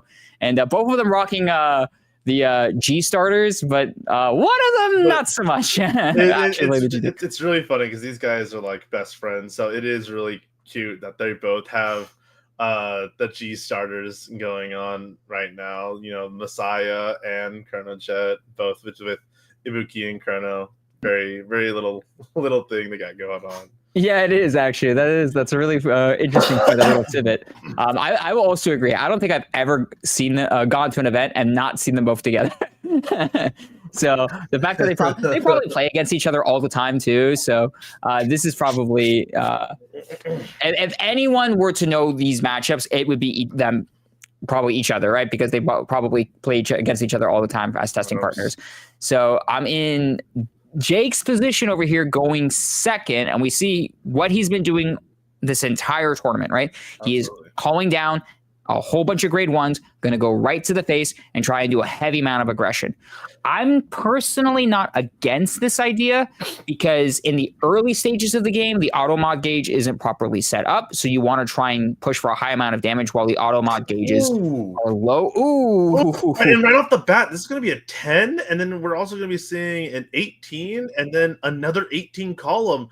So even if Alec has a lot of cards in drop to fill up that auto mod gauge, Jake is just hitting him for those perfect chef's kiss numbers right there, honestly. Very scary right out the get-go. I mean, he's doing what he's been doing this entire tournament, and it's hopefully going to be showing some fruition here. I do like the attack pattern of swinging in with the rear guard first, then potentially swinging with the Vanguard, because it helps keep things, even if, Alec were to check a defensive trigger, if he chooses to take it, helps kind of like mitigate a couple of damage plays here. So, but he chooses to guard it, which is also understandable because like you were explaining earlier, where he's trying to set up for those auto mod gauges in his drop zone. But we'll see. He gets the crit off of the drive check. It's going to be sending Alec here to 2 damage, but that is going to be 2 auto mod gauges that are going to be going up on standby. And there is that third one in there. Do you think he's going to take it? Because I know. No, I think we guarded here. Wants to keep himself at low damage. Yeah, I think we definitely guarded here. We want things in our gauge, but we also want to be at a low amount of damage. The last thing we want to do is be the first ones to go to grade 3 and then have to face a Stride turn at a high amount of damage. I just don't see that being a thing. I do potentially see Alec here on the crackback here swinging in at rear guards, just to try and alleviate some of this heavy amount of pressure that Jake's been doing. Oh, absolutely. Especially just because Impaldio is one of those decks that like it wants to set up. It wants to have time to get there if it can. But if you just have board, it can potentially just one-shot you. So, and Jake is going to go for the defense on the rears. And actually, Alec just not choosing to call down anything. We're just trying to conserve as much hand as we possibly can. We'll see if that plays out well for him. It is a higher amount of shield that he has to be able to guard Demios' following aggro turn, but we'll see if it's enough, if he managed to even push Alec to a high amount of damage here. I mean, just like the olden days of Vanguard, especially against Aquaforce, all you need is one defensive to help you get through this turn. Good old Aquaforce. Good old Aquaforce. Calls down double Basil, and you check one defensive, and your opponent cries. But right off the bat, this board is looking scarily similar to Demios' match against Crow, and we saw just how impressive that one was. But we do see him. Yeah, it's still really, really tight as we pushing Demios now to. We're pushing Alec here to 3 damage. Do we choose to guard it? We do. I think we're gonna make it a 1 to pass here. Okay, no trigger to that. That would have been so explosive right from the get go. Oh man, I think we're still pushing, even though that wasn't a trigger. Though I think Alec here might potentially still choose to take it here, pushing him to 4. No, it looks like we're shuffling our hand. We're carefully considering what to guard here. God, just what do you do against this blind aggro? We gotta guard it. We guard it with a heal trigger too. Ah, man. It always stinks when you're drawing heals, especially in the early stages of the game. It's like, get back in the deck. I need to check you. Well, on the bright side, Alec is going to be able to put cards into that gauge, and then also be able to pull it right back out. So maybe we can see a potential defensive piece coming back to that hand. So he's going to put that critical trigger in off of the effect to give power to his front row. But it didn't look like he grabbed anything, honestly. This wasn't anything he really wanted. Possibly. That, or he's just trying to set up his gauge a little more. It's tough because when it comes to Impaldio specifically, there's so many combo pieces that you have to think about, right? There's the defensive cards, there's the new grade 1 triple rare that was that's being used now. There's the grade 3 that gives your additional drive check, but at the same time, you just need to start setting up that auto mod gauge. And your opponent being at grade 2, it's tough. It's honestly tough. And the question is here too, is that maybe we're not trying to set up as much because we're trying to still go into rear guards here because we're gonna let Demios here go into their first stride turn with no counterblasts. That is smart to do. It's tough. I would say it's pretty tough. Ooh, okay. We see a Persona Ride and we see a shield, and that yep. So that's exactly what's happening. And then also with the Abs Router boosted by God, I can't remember the things for the life of me. I know what skill does, but I just can't remember the name. But it's a skill. It's a card with a skill. It's a card with a skill. It is Brent Gate Dog. That's all I know. Alec is gonna get the 25k shield. I can't remember the double rare for Impaldio. No, that's good. That's really, really good. That's super good. Yeah, especially with Jake's turn here, no counterblast to work with. So there's going to be a limited amount of multi-attacks that's going to be happening over here. I can't remember off the top of my head if Fate Rider costs a counterblast to do their effect. But if that is the case, it is going to be less for Jake here to work with on his stride turn, as we do see the Chrono Jet coming down. The first time I've seen Chrono Jet, because every other game I've seen, the game's ended at grade 2. Very true. I will say, I feel like the smarter play, instead of wasting a Fate Rider, is just to go into your Chrono's Command Dragon, so that way you can start stacking them up. Because if you're not going to be able to counterblast, it is. I would think it would be smarter just to like get those face up, so that way when you go into the Chronos Command, you'll have more. Yeah, I think you might be right here. Yep, and there it is. There it is. We do see the Chronos Command come down. Okay. Thank God, I kind of know. I kind of know Stride decks. We're aware of cards and what they do. But yes, Chronos Command here, definitely a very scary play here for Demios, as like you said earlier, it doesn't necessarily have a cost in terms of counterblasting, so there is a lot more to work with here.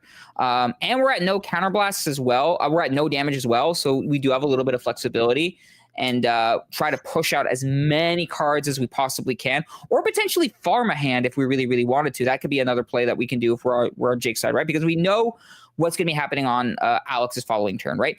He's going to be Persona Riding, more than likely. He's going to be using his Divine Skill, so he's going to be trying to do a heavy amount of pressure and try and push you in for a high amount of damage. So then if you're in Jake's position, that just tells, all right, this turn, I'm going to focus on trying to farm as many cards as I possibly can into my hand.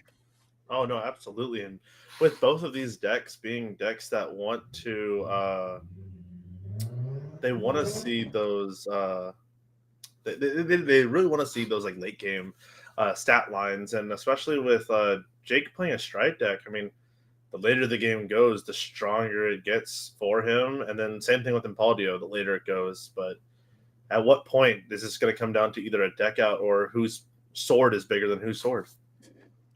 I mean, let's be real here, right? Both of these decks, while, they play differently. One's a multi-attack deck, one's a tanky deck. One thing that they both have in common is the fact that they both snowball in terms of power as the game progresses, right? Mm-hmm. So in Impaldio's case, they get more power because of the auto mod gauge. And then in Chronojet's case, they're going to get more power because of the crest. So it's just a matter of who can outgrind the other.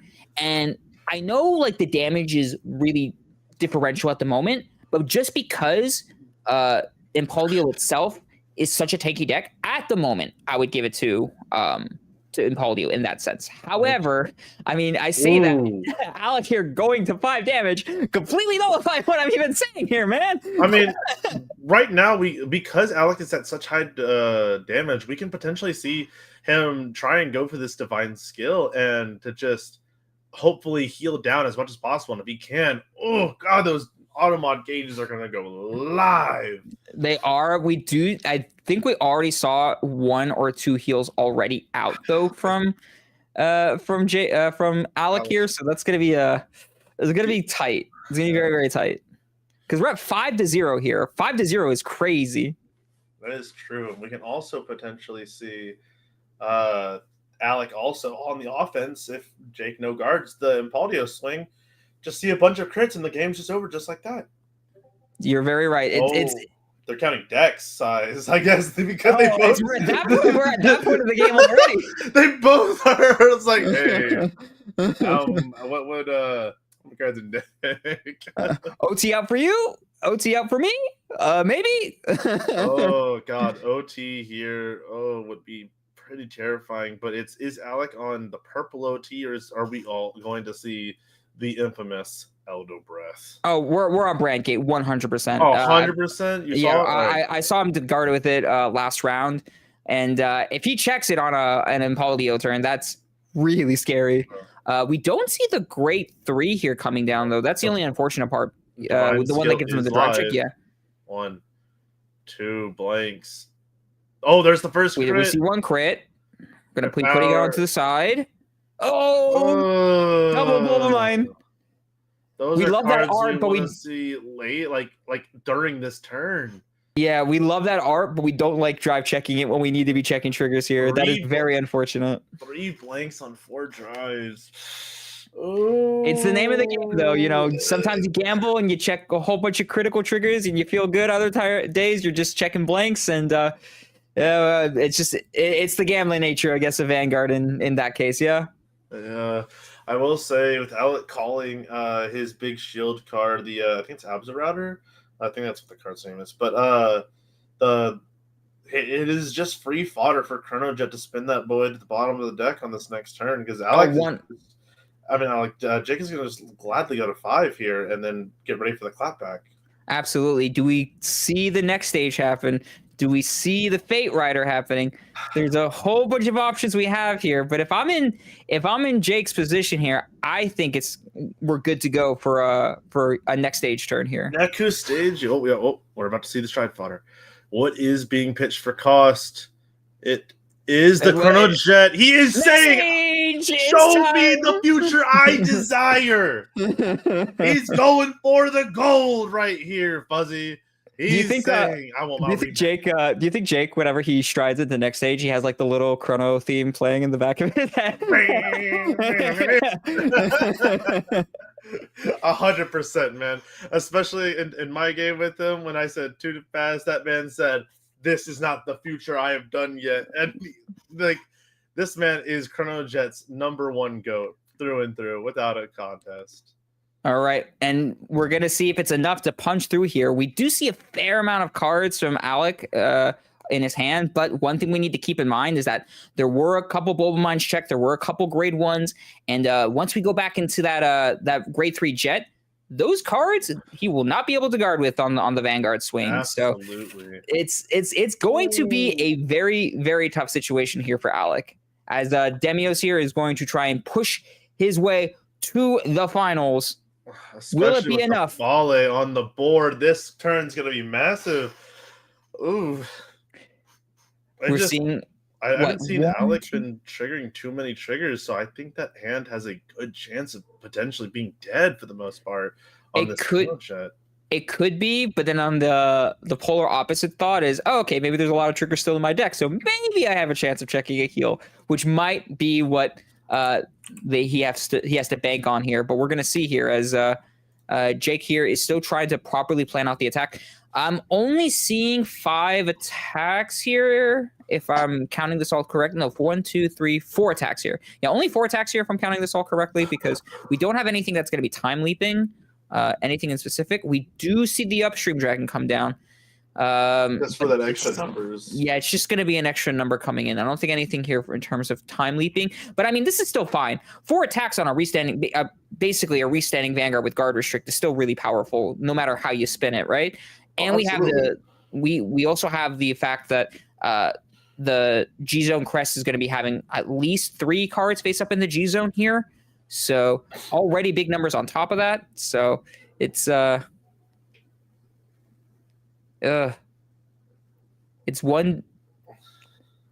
So it's tough. I believe it was only like 1 counterblast that was denied. We see the critical trigger. Oh, the heal trigger. Power's going to the booster. He's saying he's going to try and pull it all right here. We'll see if it's enough here. We're going to be counterblasting one. We're going to be pitching two cards. Footsteps and clockwise, yeah? Yeah, clockwise.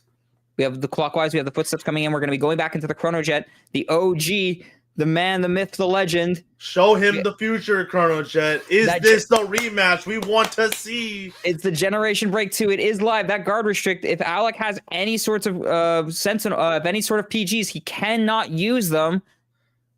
But we don't want to see him Polio done just yet. This deck has been so cool to watch this tournament.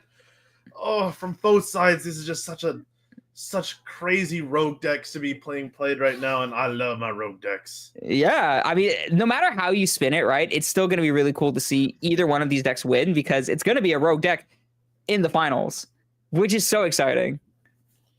Yeah, so we'll see if it's going to be Jake here or if it's going to be Alec, as Jake here is trying his best, pushing in that high amount of damage. Ooh, we see the Twin Buster. Yes. Oh. Okay. Big shields coming in. That is definitely one way to get around it. Now, the Twin Buster allowing you to call cards down from your drop zone. He's declaring to pass. Oh, and this is the first exit trigger. Do we put it on Vanguard? He's all man. He's saying all man. Oh. So that was so scary. That was so scary.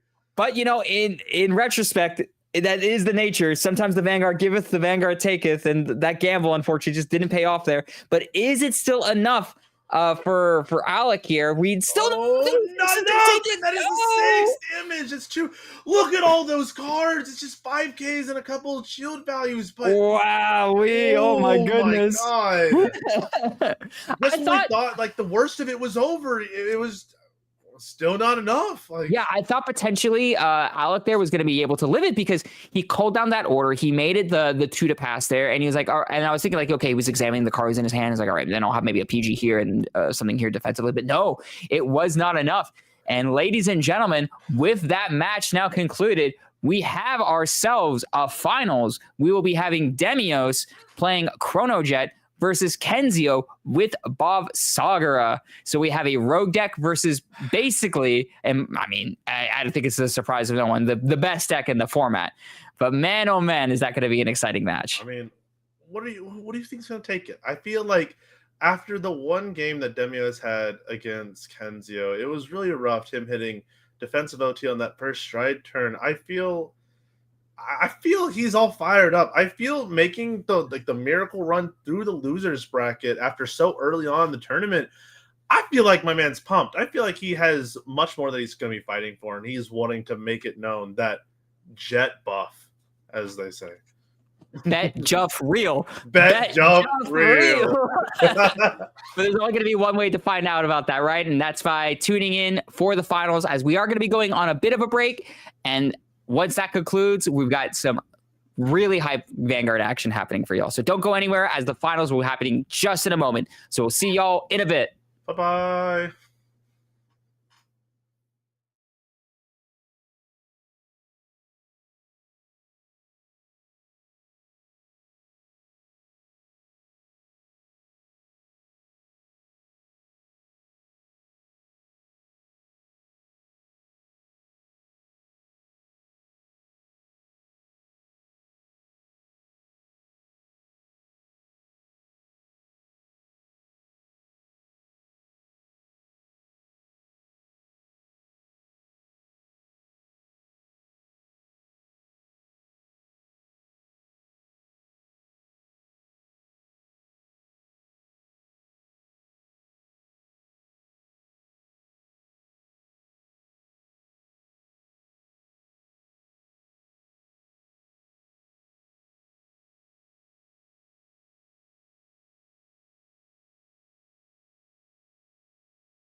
All right, everybody, and we are back here with another caster. I'm, of course, still here, me, myself, Fuzzy, but now I have a new caster with me. I've had 3 wonderful casters with me. Of course, I've had a whole bunch of wonderful casters with me all weekend, so everyone's been, so humble, and thank you so much for everyone co-casting. But yeah, Gearson is here, Mr. #1 NA ranked player who chose to not play today, but he's like, you know what, I want to cast instead. How are we doing today?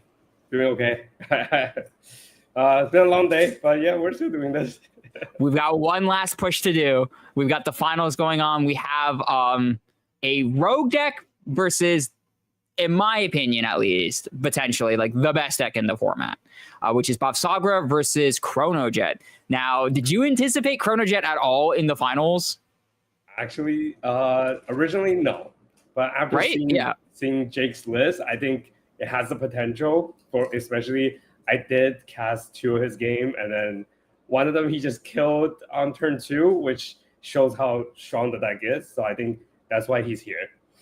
Yeah, for sure. He worked his way all the way up, went through the losers bracket, defeated his teammate Demios in the losers finals, and now is here for his redemption against Kenzio. So Bavsagra versus Chronojet. Put your bets in the chat. Who do you think is going to take it all? Our match is ready to go. It's going to be a best 2 out of 3 for y'all, as we are going to see who is going to be our Primordial Cup champion. So let's take it away. Alrighty, ladies and gentlemen. So on the left, we have Kenzio with Bavsagra, and then on the right, we have Demios with the Chronojet. So, all right. So, Gearson, I'm going to ask you right off the bat. We see Kenzio going first, which means we have a potential option for Jake here to go into his stride first. So do you think with the ability of going to get stride first that Demios might have a little bit of an advantage here? I definitely do think stride deck going second, having the ability to stride right away, give the deck a lot of advantage, especially when Crest, you want to stack as fast as possible.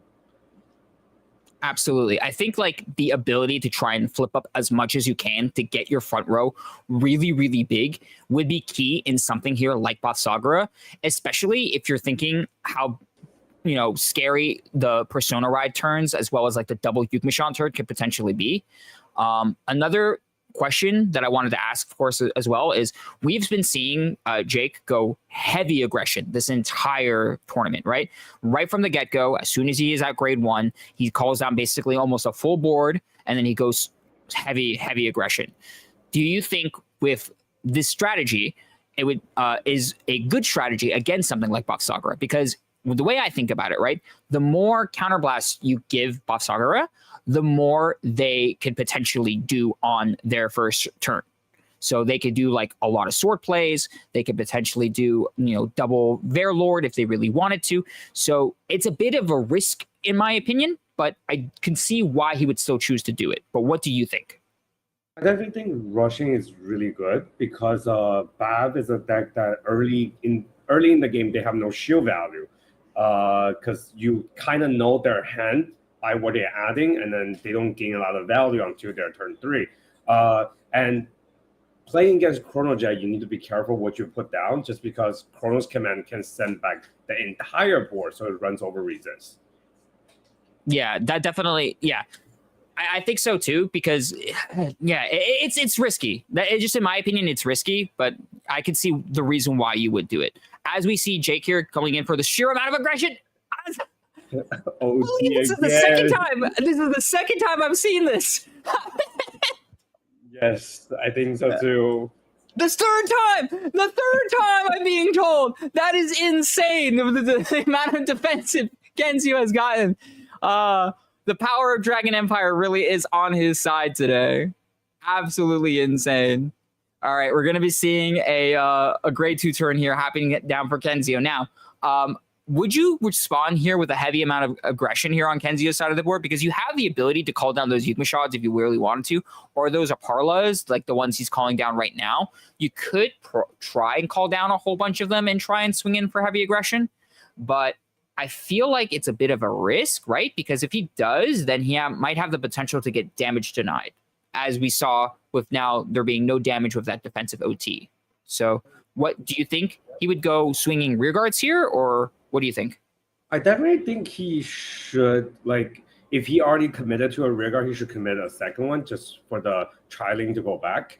But as long as you commit a rear guard, you will be denied, in my opinion. Yeah, definitely. We actually see the Verlord come down. That's interesting.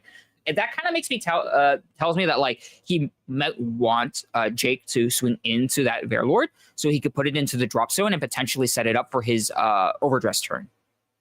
Yes, definitely. And then having this play also in a way is potentially telling player that he also has the other weapon, so he could still arm to weapon if he needs to. I think so too.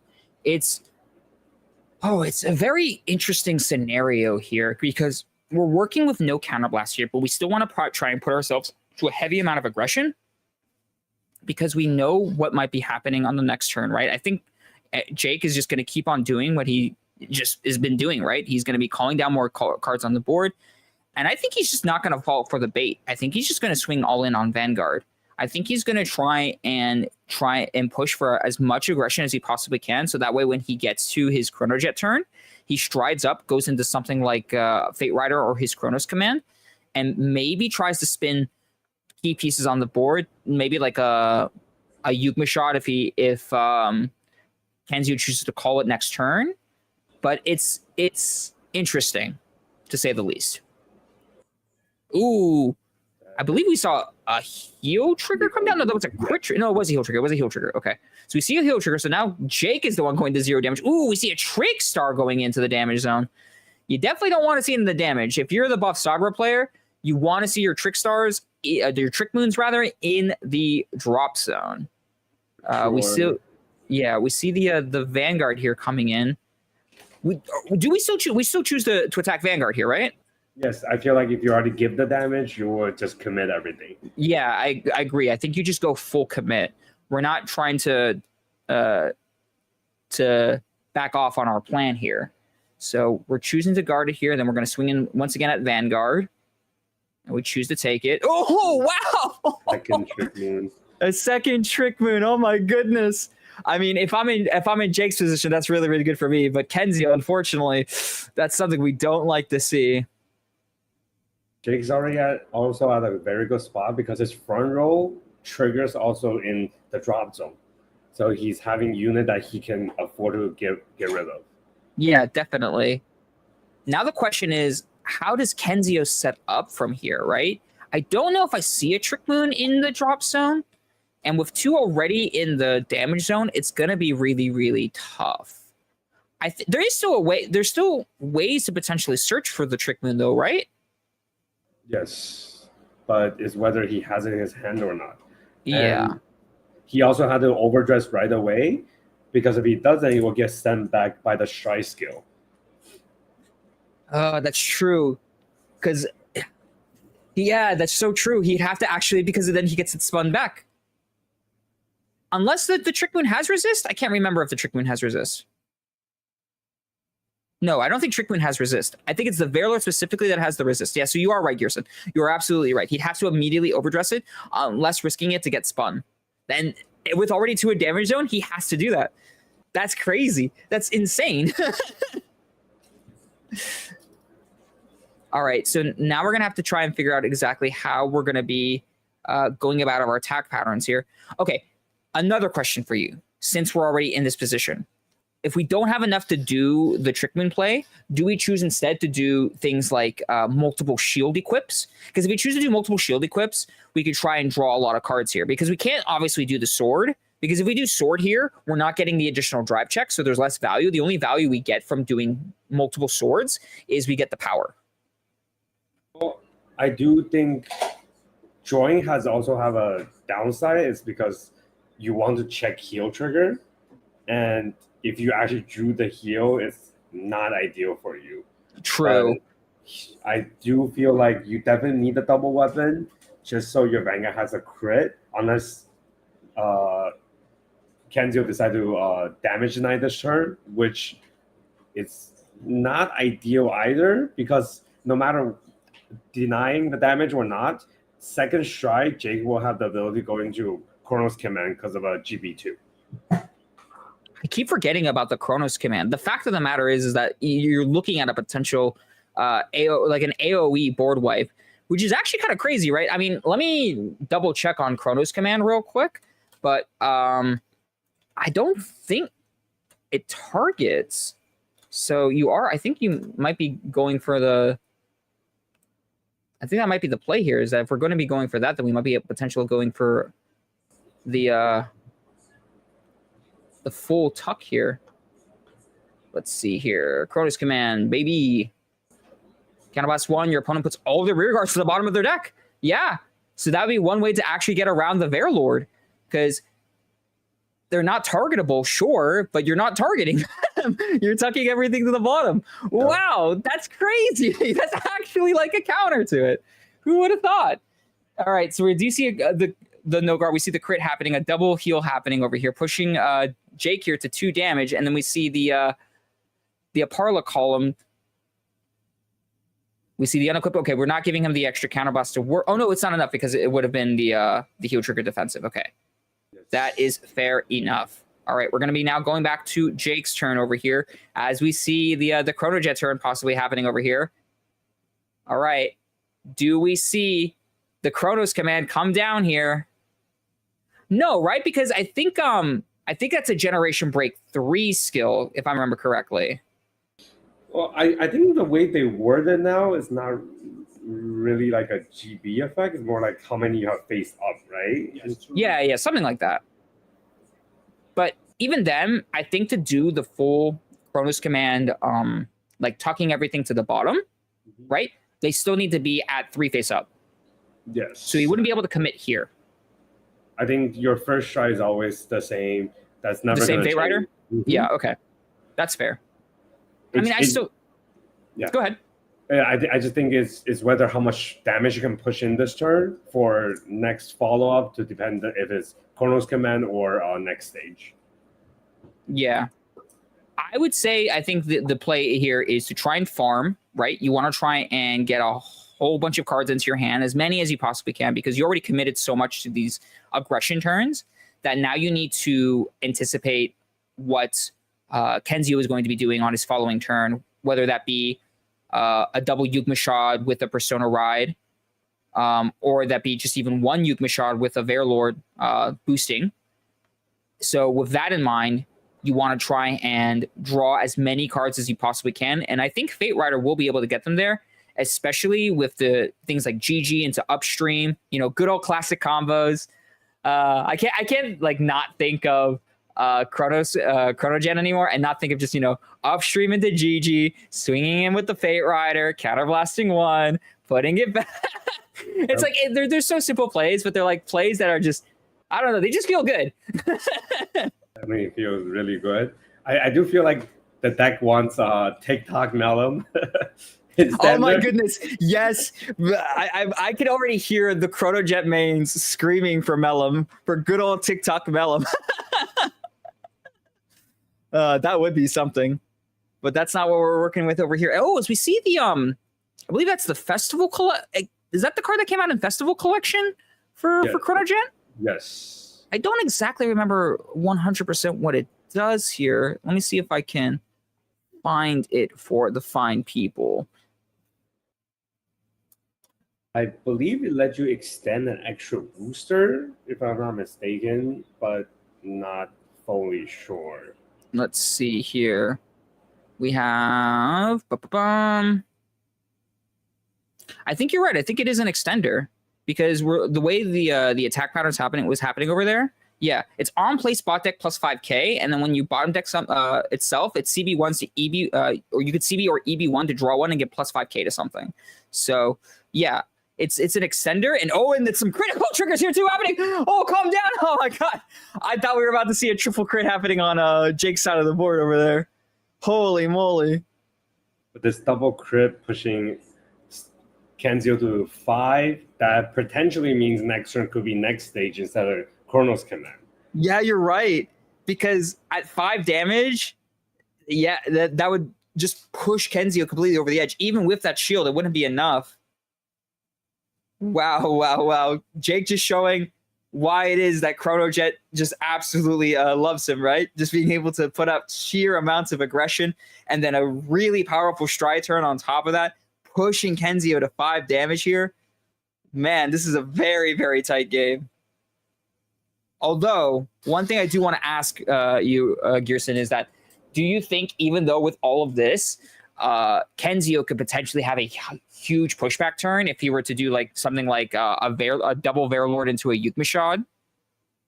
Well, I do think there's still like Bab itself, the card's designed very nicely, and then the advantage you can gain back is huge. And we do know that there is a Trick Moon and Gem in Kenzio's hand from his previous dry check.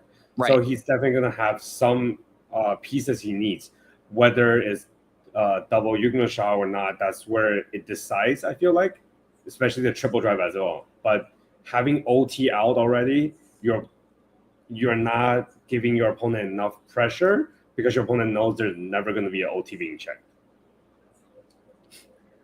Yeah, that is very unfortunate, especially since we saw that defensing roar too come down from Kenzio's side of the board. You know, you normally want to save that things for, like you said earlier, like that OT, but now that it's gone and it's out of public knowledge, it's less effective, I guess. But I mean, that's not to say that using it against something like with a front trigger isn't still really powerful, because you're looking at what 30k shield there, so that's still really, really good regardless. But it does make the crackback a little more awkward for sure, especially since I think he hasn't even healed out yet, so we still have the double Trick Moon in the damage zone, so that's still really, really awkward, because we can't just do what we normally do, right? We can't go double Verlord into Yukmashad, swing in happy shenanigans. We do see the Persona Ride. We'll see if it's enough. We're going to need a little more to work with here. We do see the Yugma shot come down. We're going to be energy blasting here. What do we have here? A sword? Okay, we have a sword. We're going to be drawing 2 here. Is it enough here for Kenzio? Now, one thing I want to say, one thing I wanted to ask is that depending on the situation for Jake, right? Because he is only at 2 damage, right? Let's keep that in mind, ladies and gentlemen. If Jake does manage to live Kenzio's crackback turn here, do we still go for next stage, depending on how many cards does he have in his hand? Like, if say, for example, like he uses a whole bunch of cards in his hand. Maybe he only has 1 or 2 cards left after this attack. Does he still choose to go into the next stage? Or would he choose to go into the Chronojet to try and tuck back the whole board? I do think it really depends on damage and hand size. If Jake is being pushed at a really bad spot, I think he's, compared to Bav, the fight back is not going to be as strong. So I do think Cross Command is definitely safer because you completely get rid of the board. But I think if you try for the kill, next stage will definitely be better because Jake still have the OT not shown yet. Oh, that's so true.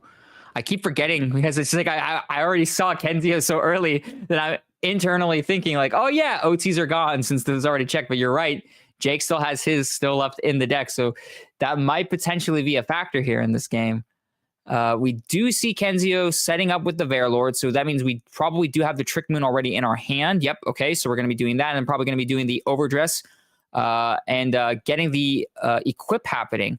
Now the question would be, do we do sword here? Do we do shield? I think we still do sword here. There's no reason not to. Or we're looking at hammer instead? No, okay. Oh no, we're choosing shield. Okay. We're not choosing sword. So we do get the extra draw here. And then what else are we working with here? Do we commit to a double Yugma shot? I don't even if we had the other Yugma shot, I don't know, because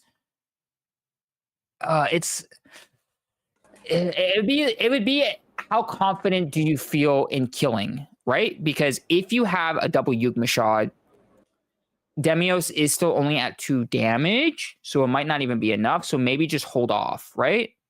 Yes, I definitely think holding off will be better, especially when you cannot get the full effect of Yugma shot. And since Kenzio did not equip sword again, the power is also lower. So you wouldn't want to risk it, especially when defense trigger could happen. Like defense trigger could happen, which shut down the power. All right, we're making 2 to pass here, a front and a heel trigger on top of it. Oh, breaking through Jake's shield. All right, so far that's going to be 2 damage. But does Kenzio here check the extra crit? Unless he's making it 3 to pass. No, I'm pretty sure it was 2 to pass. I'm pretty sure it was 2 to pass. Last check. And another heel. Oh my goodness. Wow. That pushes Jake to 5 damage. Last 2 heals, I believe, also left in the deck. Those now heals really, really liking Kenzio here, saving him and putting him in a very comfortable spot here now. Ooh. Do we still... Oh, it was not enough. And that's it. Well, for game 1, I need to preface this. Yes, I need to preface this. So, I do need to preface that here in the finals, it will be a best 2 out of 3 match. So while we did see Kenzio taking game 1, that doesn't mean that Jake is out of the running yet. We still have a game 2 happening. But man, oh man, what a crazy turnaround. Like, I thought Jake was in such a good position, right? He was only at 2 damage. He managed to put Kenzio into a high amount of damage, pushing him right to 5 damage. And, you know, potentially seeing, like you were saying earlier, Gerson, like that next stage turn potentially happening, or even then like a Chronos command happening. But then all it goes to show is that he made the 2 to pass, and then look, a front and double heel to push him out of the edge. That was crazy. I think the front is definitely nice in terms of 2 to pass, because you don't have to decide where the power go anymore, and that double heel just says even if Jake do manage to survive, being at 3, it just the position Kenzio's in is too comfortable. Yeah, it's one of the reasons why. It's another reason why. I mean, there's not to say another reason why Bob is like such a good deck, but just another reason why is because you're compressing your deck already through searching so many searching so many weapon cards, that your chances of checking triggers are so high that potentially played a factor in that match. But we'll see if that's going to be a factor again as we have our game 2 happening right here. And it looks like Kenzio is going to be going first again, and Demios choosing to go second, because I believe loser chooses. Even then, I would still say, you being a stride deck, you go second regardless of the fact, right? Yes. You do not want to go first, especially against Ab, just because if they get double weapon and triple drive on right away, I don't think a stride deck naturally can survive, just because how little amount of resource you can get. For sure. I think you definitely want to try and put yourself at the most advantageous position. And like you were saying earlier, I think going second definitely is the play here. We do see them discarding the Festival Collection card, so we might not be seeing that in the... Oh, never mind. I was going to say, we might not be seeing it in the game, but then we are calling it down anyway. We are energy charging 3 here, and I think we're just going to keep doing what we do best here, which is call out a whole bunch of grade 1s and try to go for face here. Let's see if he has everything. That is true. We say that like, it's so easy to do a lot of grade 1s, but he was telling me earlier that a lot of his deck is grade 1s specifically because of that play. It's what he feels is, for at least the current moment for Jet, the most optimal thing to do is just to try and get in as many attacks as he possibly can in the early stages of the game, which I've actually been seeing a lot of people, not just like here, but also like at a local level, try to adapt, is try and go in for a high amount of damage right from the get-go, because a whole bunch of decks at the current moment need to be at like grade 3 and things like that to be able to set up. So I'm curious to see what you think when it comes to people's strategies about just going in heavy aggro right out the get-go against like these newer decks that are needing like to be at grade 3 specifically. Well, I definitely do feel like these decks are just, when it comes to grade 3, their full potential unlock is too powerful. So I do feel like having decks like this that can rush early is nice. But a lot of time, a defense trigger will shut down the rush, because Jet is actually a little different from most rush deck I have seen. Is a lot of deck I've seen, they just trialing with 3 grade 1 in the front, but Jet is a type of deck that can give you boosters and you benefit off of them.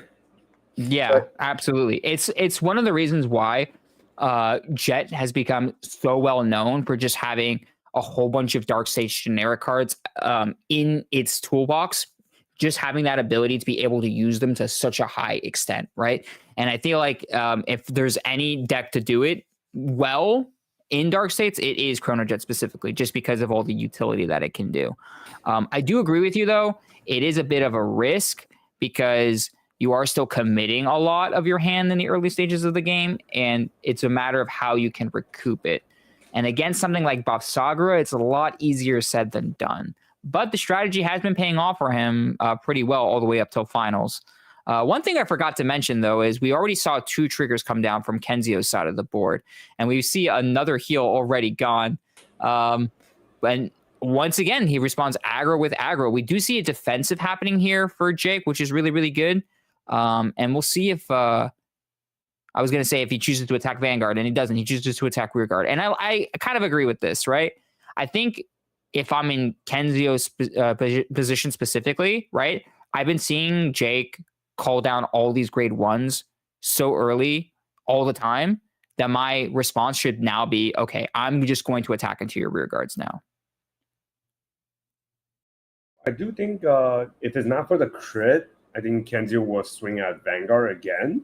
But since the crit did happen as a defensive, hitting the rear will also give Jake a hard time because he now need to rebuild the entire board just for the rush and still risk losing them the turn after because Bab's going to kill the whole front row.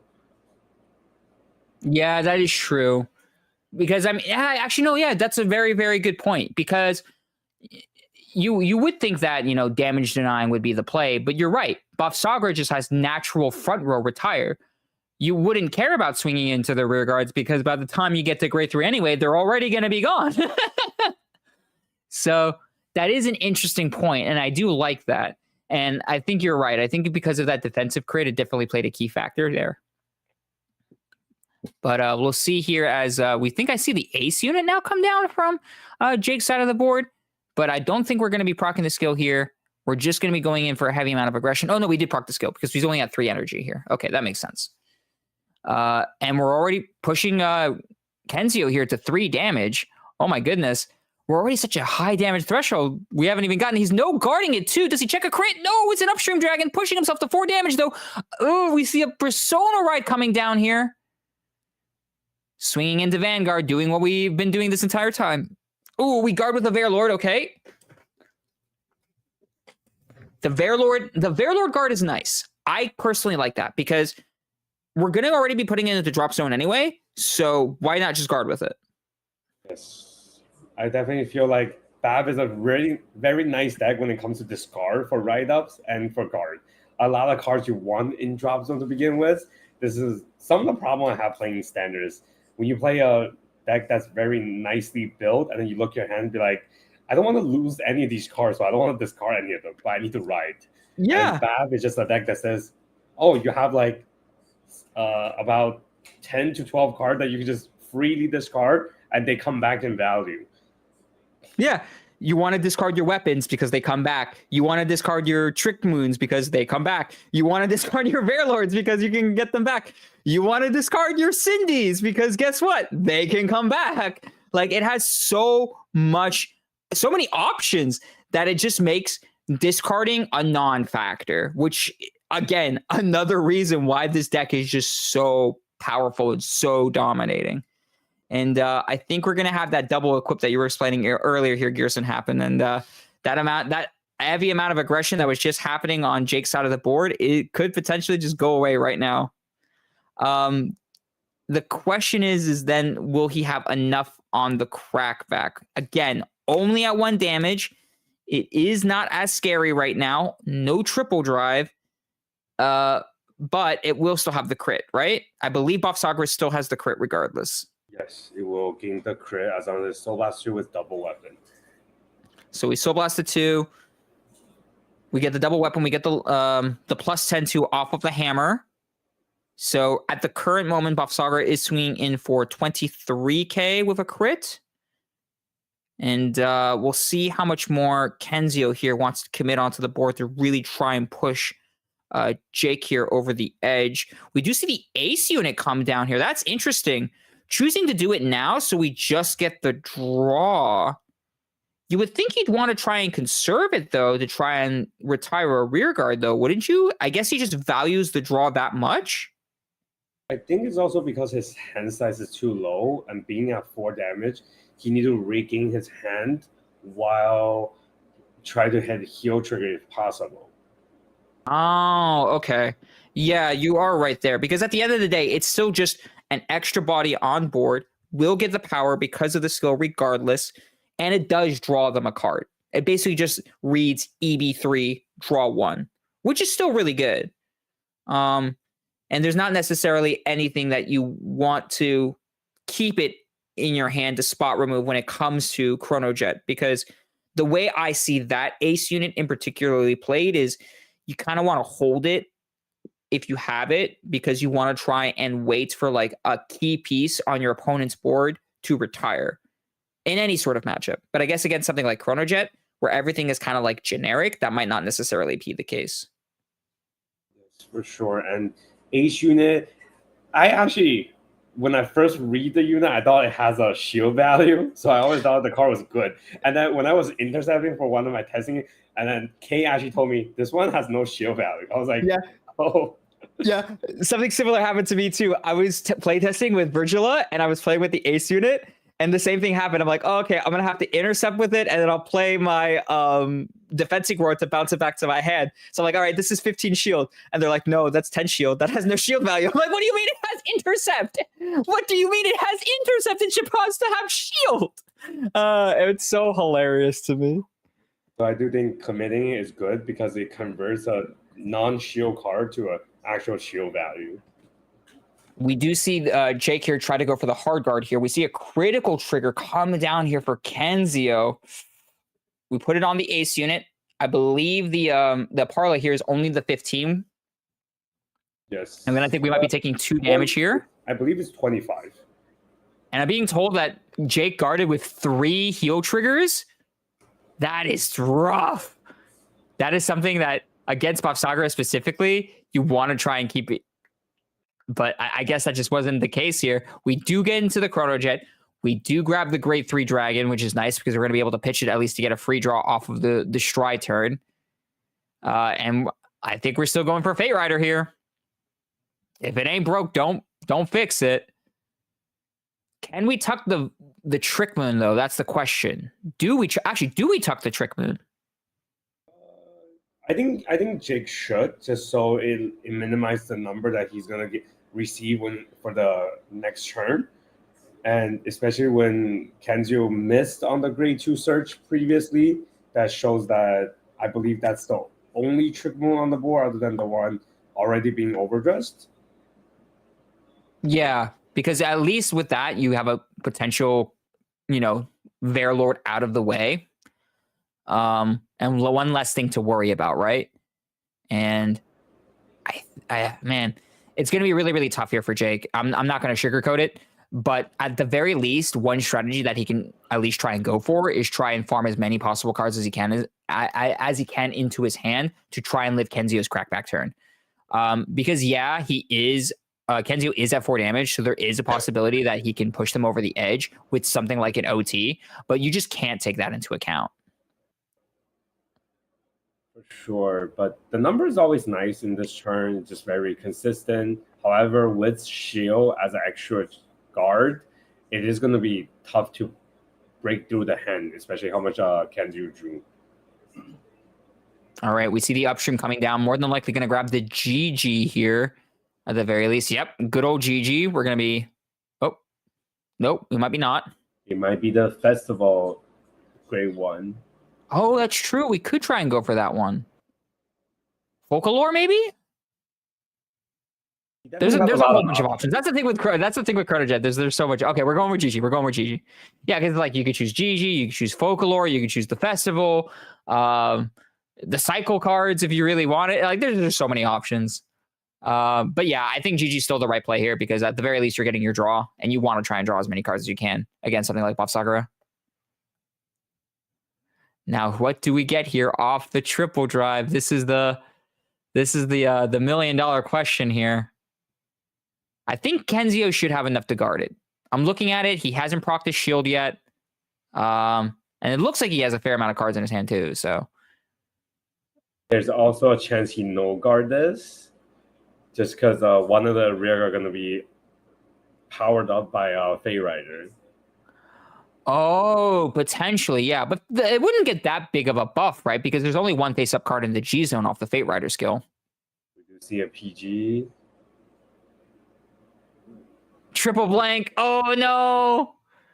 That is something you definitely don't want to see if you're in Jake's position. You wanted to see at least something like your OT there, maybe, to try and push him over the edge. But we'll see if... So now the question is, does Kenzio try to take it to go to 5 damage to try and keep Jake from miracle healing if he chooses to go for like a large amount of swings next turn? I think this attack should be guarded just because upstream will go back for a booster for the other column to be much higher. It's harder to guard. Okay, that's fair. So you take the easier hit and then you guard the easier hit and then you take the harder hit. That makes sense. And it's crazy too. I still don't think Kenzio has proc shield yet. Yes, he has not. The fact that it's a constant 20k shield on your opponent's turn every single time is one of the reasons why it's so powerful. Wow, he uses Defensing Roar to bounce back the Aparla, so the next turn he can call the Aparla, do the seal again, fish potentially back for that Trick Moon that he previously tucked away, depending if he has a way to shuffle the deck. Oh man, that's one of the reasons why I really, really like Defensing Roar. I've been touting about this card since it first came out. I absolutely love Defensing Roar. The utility that it had, and the utility it still has, being both a defensive option and kind of like an offensive option where you're able to like bounce key pieces back to your hand. It's such a good card. Yeah, originally I always thought it was an okay card just because it could bounce back a shield until someone actually intercept and then do defending or bounce back the card. I was just like, oh, I could attack the rear guard first, but like now he gets a piece back. And I never thought about it because a lot of people wasn't playing Defensing Roar at least in like our testing group, because we always never like an extra non-shield card potentially a lot of time. Yeah, it's a bit of a risk to take because it is a blitz order too at the end of the day. And I think when it first came out, if I'm not mistaken, Elementaria Sanctitude was still like really, really popular. A really, really popular choice because obviously you had a whole bunch of stride decks, right, that were super, super popular. So Defensive War being a blitz order as well kind of got in the way of it. So not a lot of people chose to run it. But now that like stride decks are less popular in the meta and less people are playing Elementaria Sanctitude, especially in like Dragon Empire decks, they see like, okay, I can play Defensing Roar and I could do so much with this card now. There's so much more I can potentially do. Especially like when you see those like really crazy decks that play like 4 Defensing Roar, and then they're like, oh, if I draw into my OT, I basically have like an extra PG like every turn. Yes, that's why I think Defensing Roar is strong. If they ever said no bouncing back the OT, the card will be just average. But because it has the ability to bounce back the OT, I think it's absolutely broken. Yeah, it's so good for that. It's just so amazing. I am curious now that we're talking about Defensive Roar, if they're going to potentially ban it in the upcoming ban list that we're going to be having. Because if I remember correctly, we should be getting a live stream soon. I just don't know if the ban list will be announced there. It will be interesting though. It's funny too because now I think about it, this might potentially be Buff Sakura's last hurrah at full power. And what better way to show it off than in the finals here? Yeah, I'm not 100% sure how we're getting I do hear people saying that we're going to get a ban list, but I'm not sure when it's actually going to be fully effect. But I do think everything looking from Japan's side, I think everything was okay as a hit, but I think Defensive should be at least a 2-0, not a 1-0. Yes, agreed. Let my homie, anytime, it's a nitpick with me in Vanguard, anytime I find a card and I absolutely love it, Bushiroad goes and bans it. I loved Nazari when it first came out, and they banned Nazari. I loved Defensing Roar, and then they put it to 1. Like, anytime I find a card, they're like, "No, sorry, man, it's too good, can't have it."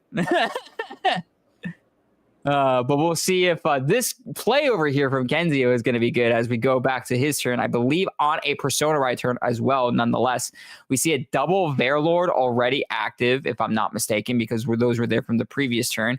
And I don't know if we see the Yugma shot coming down now. We see the Aparla coming down. So we might be actually looking for a triple Verlord happening. We do see the Trick Moon happening.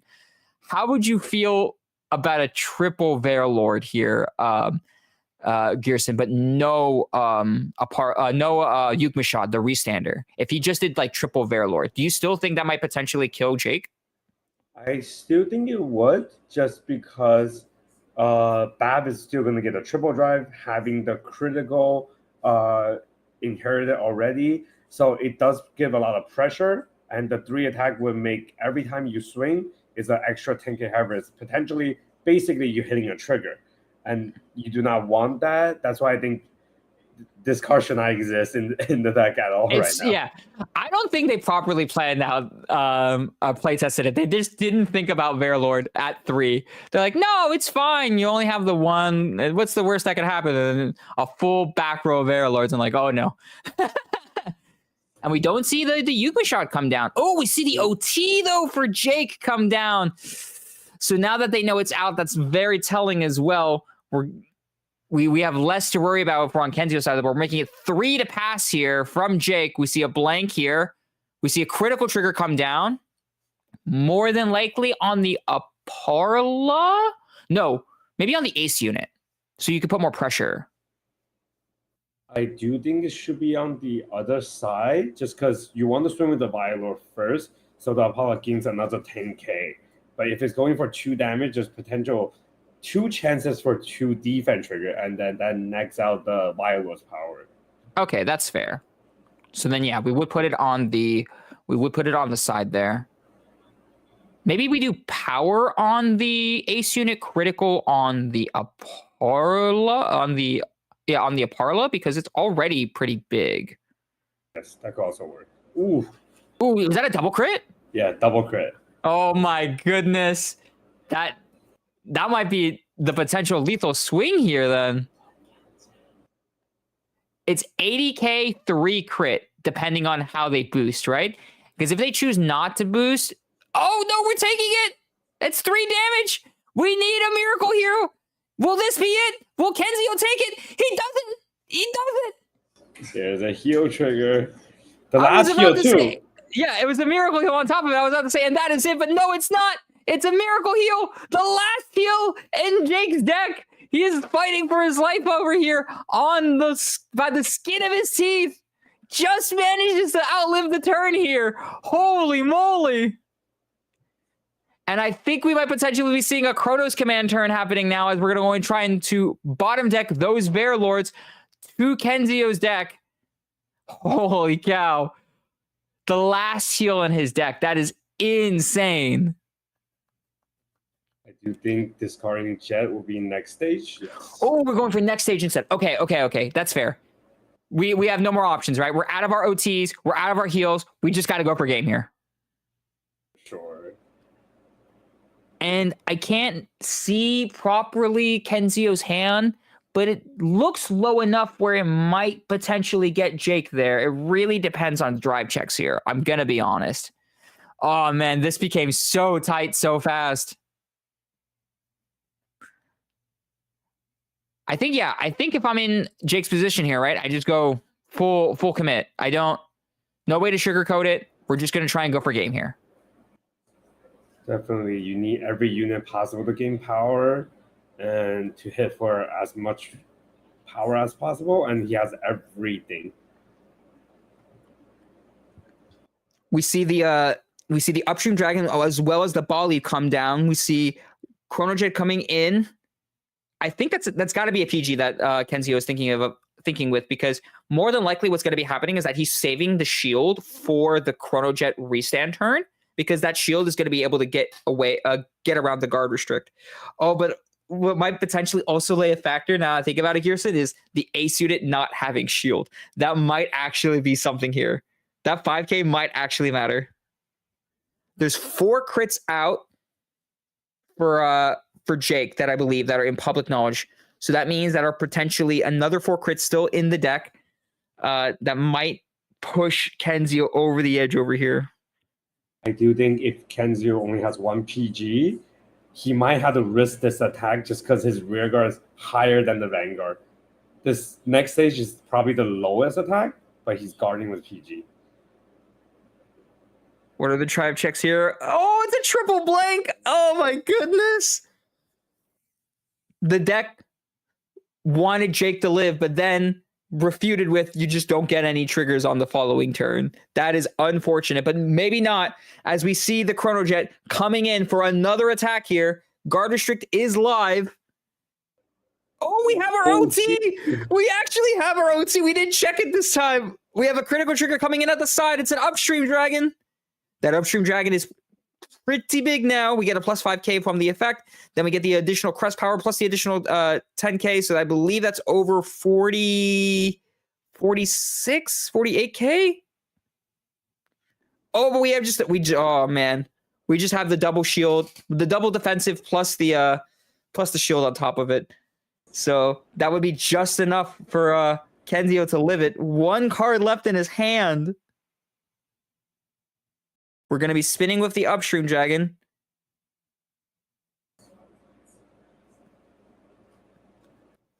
We need to find an answer here. We've been another GG off the upstream. We're going to try and draw into a possible out here, which could happen. It could happen. If Kenzio only has 1 card left in his hand, that is more than likely a shield card that he would have needed to use, or a non-shield card, or a PG. Could be a PG. He's very comfortable to take this 1 damage. Ooh, a Yugma Shot. All right, we're going to be going down to back to Kenzio on the crackback. Will he be able to close out the game here? We have 2 cards now left in our hand. We could potentially just call down our full hand, regardless of what the fact is. We just have 3 really, really big swings here. Doesn't matter if we have the Yugma Shot. I think what is going to matter here is that if we have the ability to get maybe a triple overdress happening over here, but I don't even think that's needed. I think all we need to do really realistically here is just equip, put 1 card into soul, equip with the sword. Using that, we can revive something like a Cindy or whatever other card you might need, or just be able to call down an Aparla. And yeah, we could just go for game here. Yes, I do think the double Vylor is already huge enough. And having a Trick Moon on the side will grab more. Oh, he's actually trying to reuse everything. Yeah, because we're going to just use the Cindy, right? So that way we can possibly draw, maybe go into like another sword to get more power onto your front board, and then just call whatever he has in his hand and just go in for game. Because unfortunately, I mean, if you're been keeping track of the game, I believe all 4 of Jake's heals are out, as well as his OT. So unfortunately, he just has no way from coming back. And I believe he only has 5 cards in his hand. So unless those are just a whole bunch of PGs, this might be the writing on the wall here. Without Yugma Shot, 3 PGs needed to survive the turn. Yeah. At minimum, because I believe... Oh, he's going for the...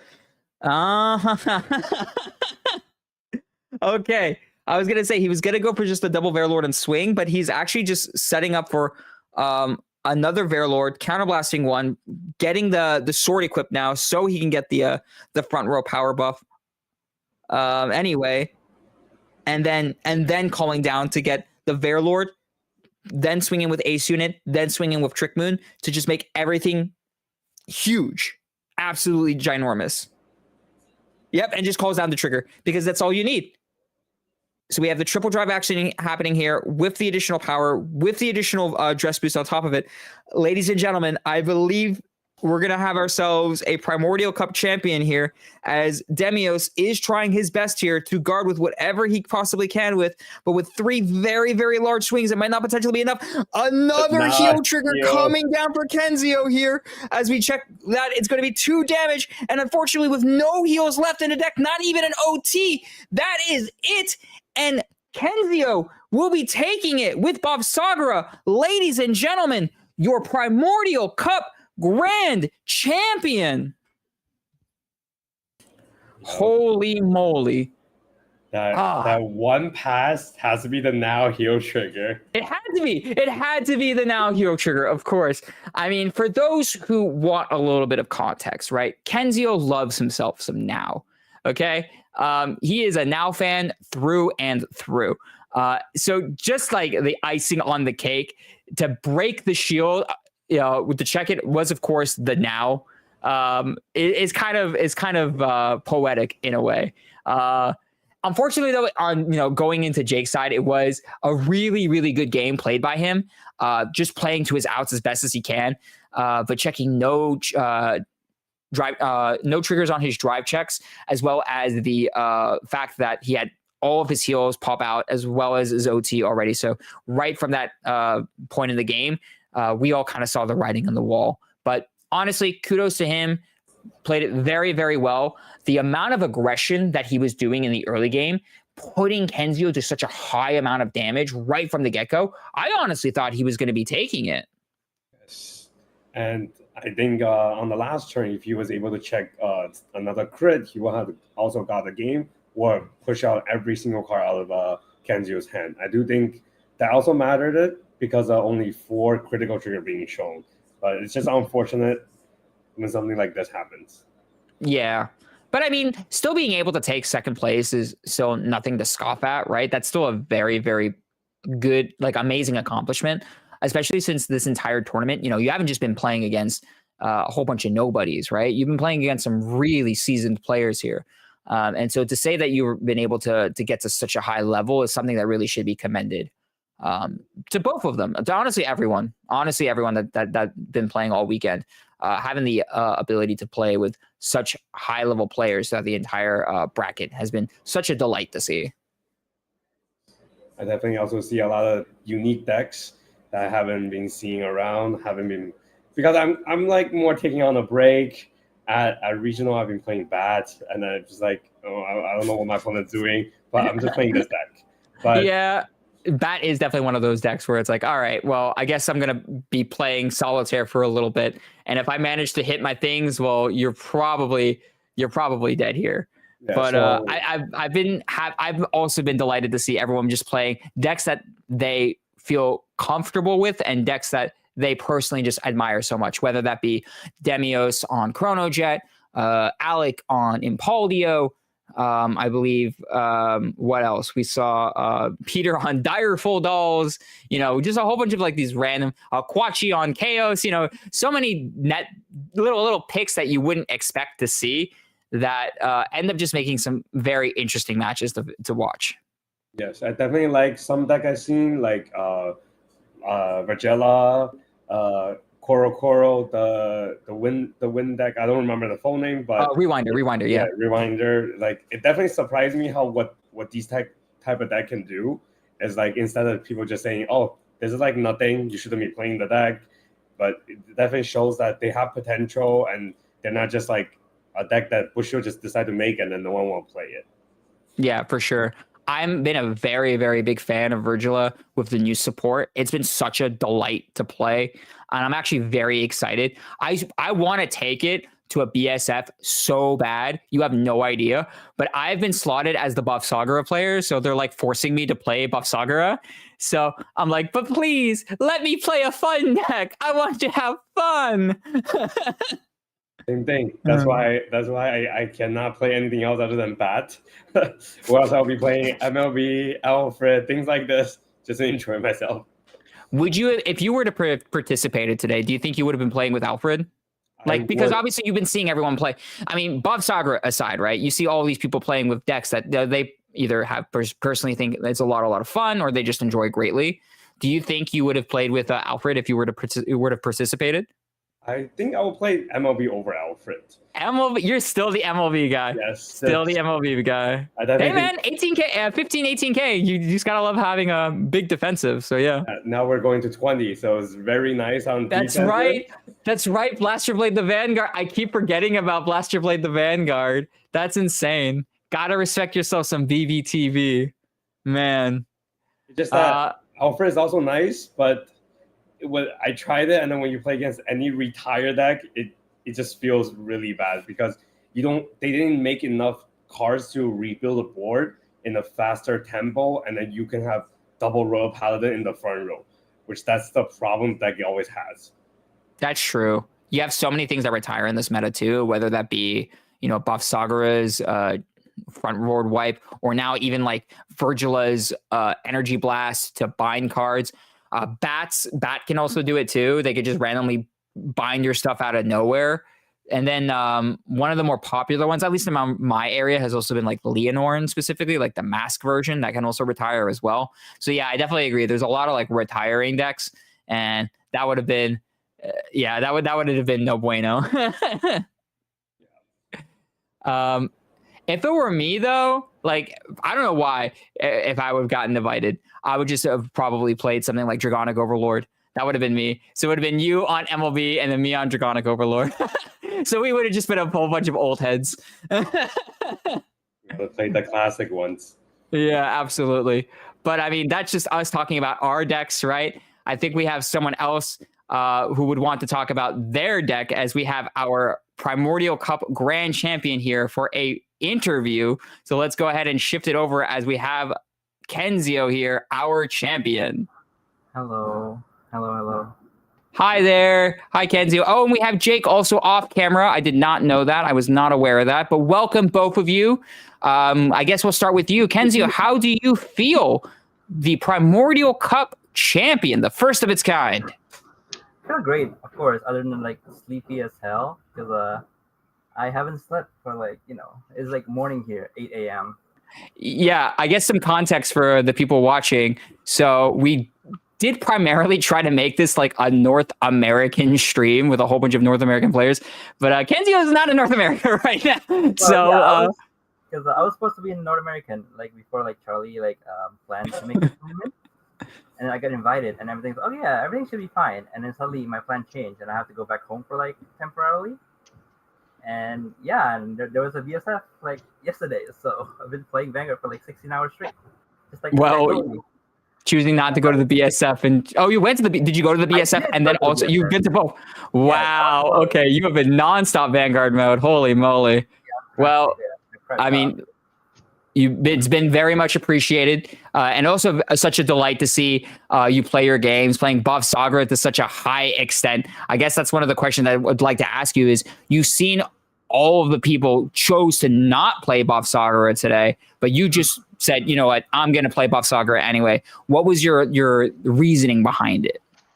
Because I was like, originally I was planning to like bring Varga, like just event as a casual kind of thing, like just play my fun decks. But like that changes after like there was like BSF today, so might as well just like have some practice with it, right?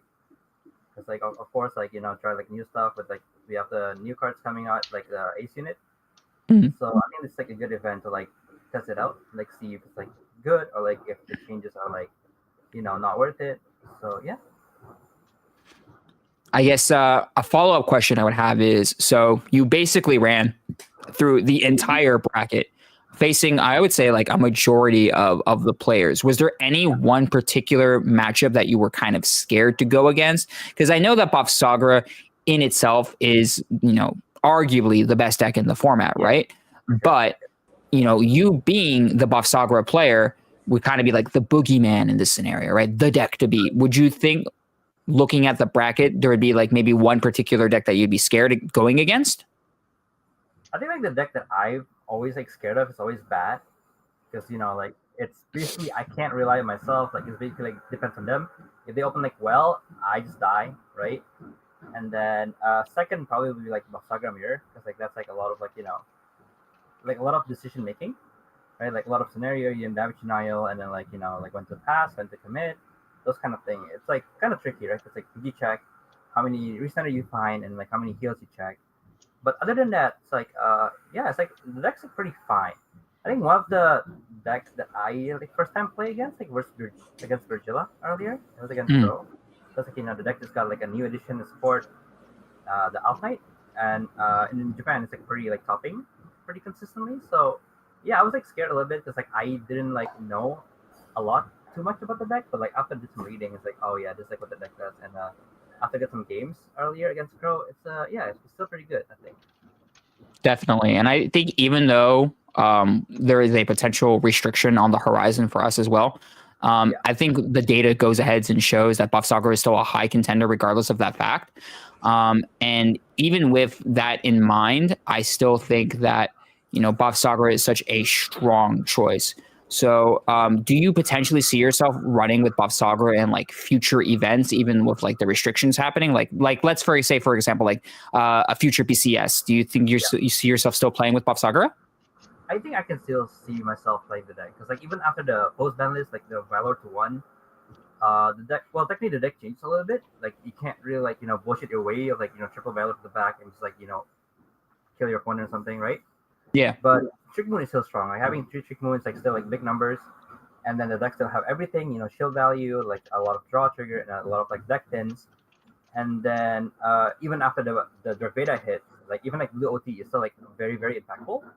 And then we recently just got a new support from like set 10, I think, the Shenri that can like resend. I think that card is actually like broken. Yeah. The card's really, really good. So yeah, I can definitely see myself like playing the deck for sure. Definitely. I think now until, some point in the distant future, we're still going to be seeing Buff Saga on the horizon. And I think you have definitely shown today with all with it at full power why it's such a prominent deck in the meta. Yeah. Would you do you think you're going to be seeing yourself go into a whole bunch of BCSs this season specifically? BCS, yes, absolutely. Because like right now, I'm temporarily in Asia, so I'm probably gonna stay here for like 6 months minimum. I don't know exactly like how long, so I'm probably planning to like travel like somewhere like closer here, maybe like Malaysia, Singapore, like Vietnam, and then all right. If I can get back to NA as soon as possible, then of course I will travel again. Yeah, that would be cool. They removed the area restriction lock, so maybe I'll come join you. Exactly. I can even technically go to like whatever I want, like Europe maybe perhaps, right?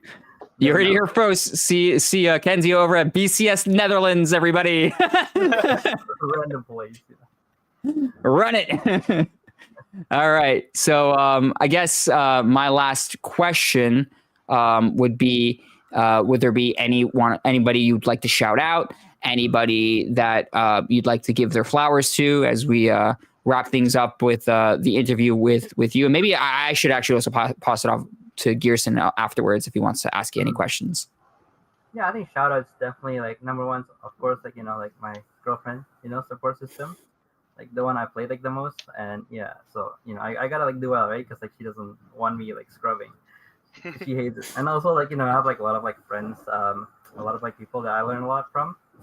Like this guy, I ask for advice all the time, and then like Steven, like all this like a lot of like good players, right? And I have like a lot of good people like in my group as well. Like shout out to all of them for being like really good friends, a really like really good community. Like I really love like Vanguard community and see like hopefully like it stays like this like for a very, very long time.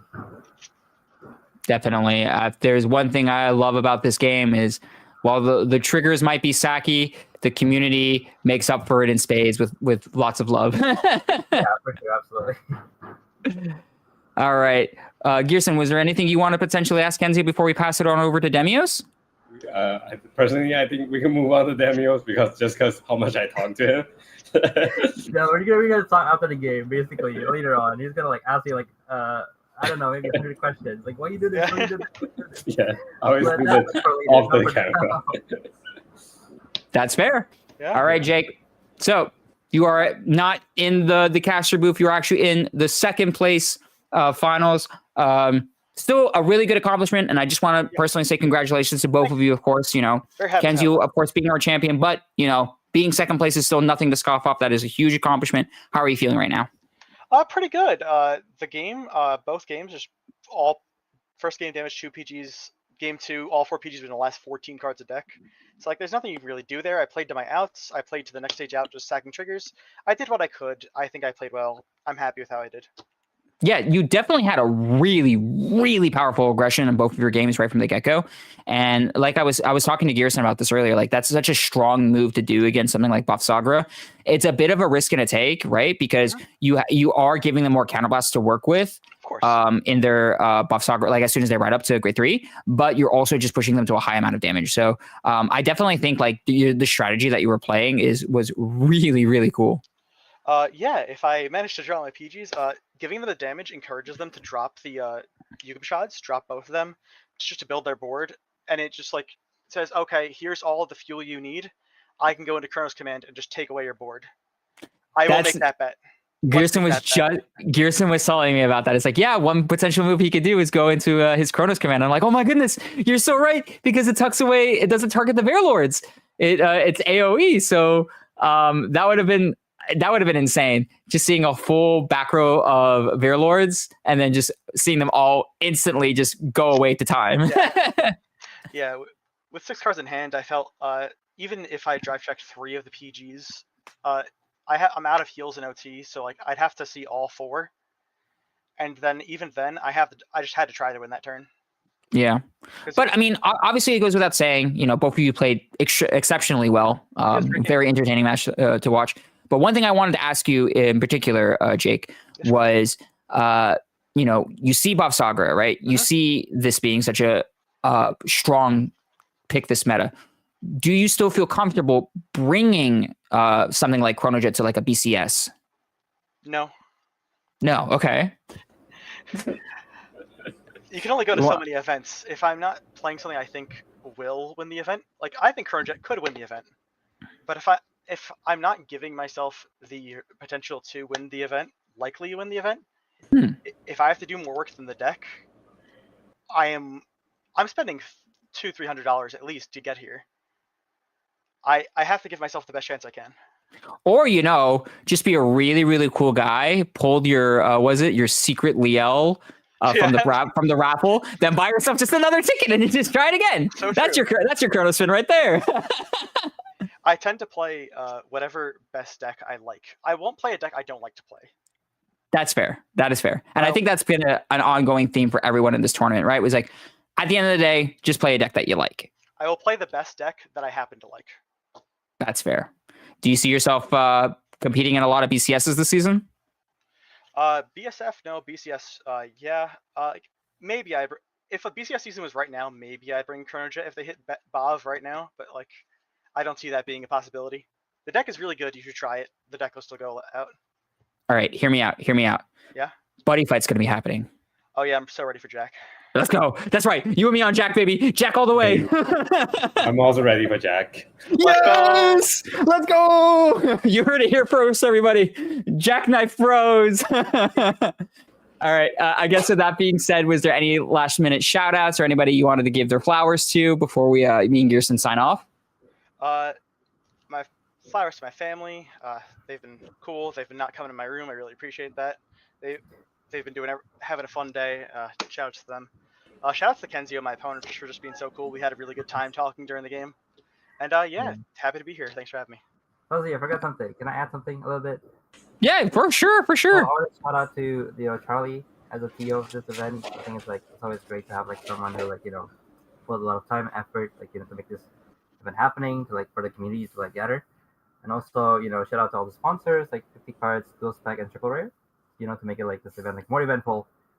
And also to all the caster for the for your hard work, and all the judges and stuff. So thank you guys. Absolutely. I think if there's anyone to give their commendance to, is everyone who's working behind the scenes, making these types of events possible. We're just here playing cards and shouting about cards, but at the end of the day, it's the people that you don't see behind the scenes that definitely deserve as much credit as they possibly can to make these things happen. So yeah, lots of love to them. And Charlie, much love to you as well.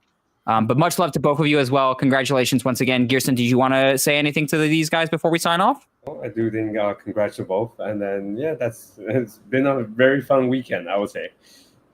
Definitely, for sure. A lot of entertaining fights, and y'all have made a lot of memorable fights for sure. But I hope I want to just say once again, congratulations to both of you guys, and Kenzio, to you specifically. I hope you have a really good nap. Thank you. I'm gonna sleep maybe the whole day.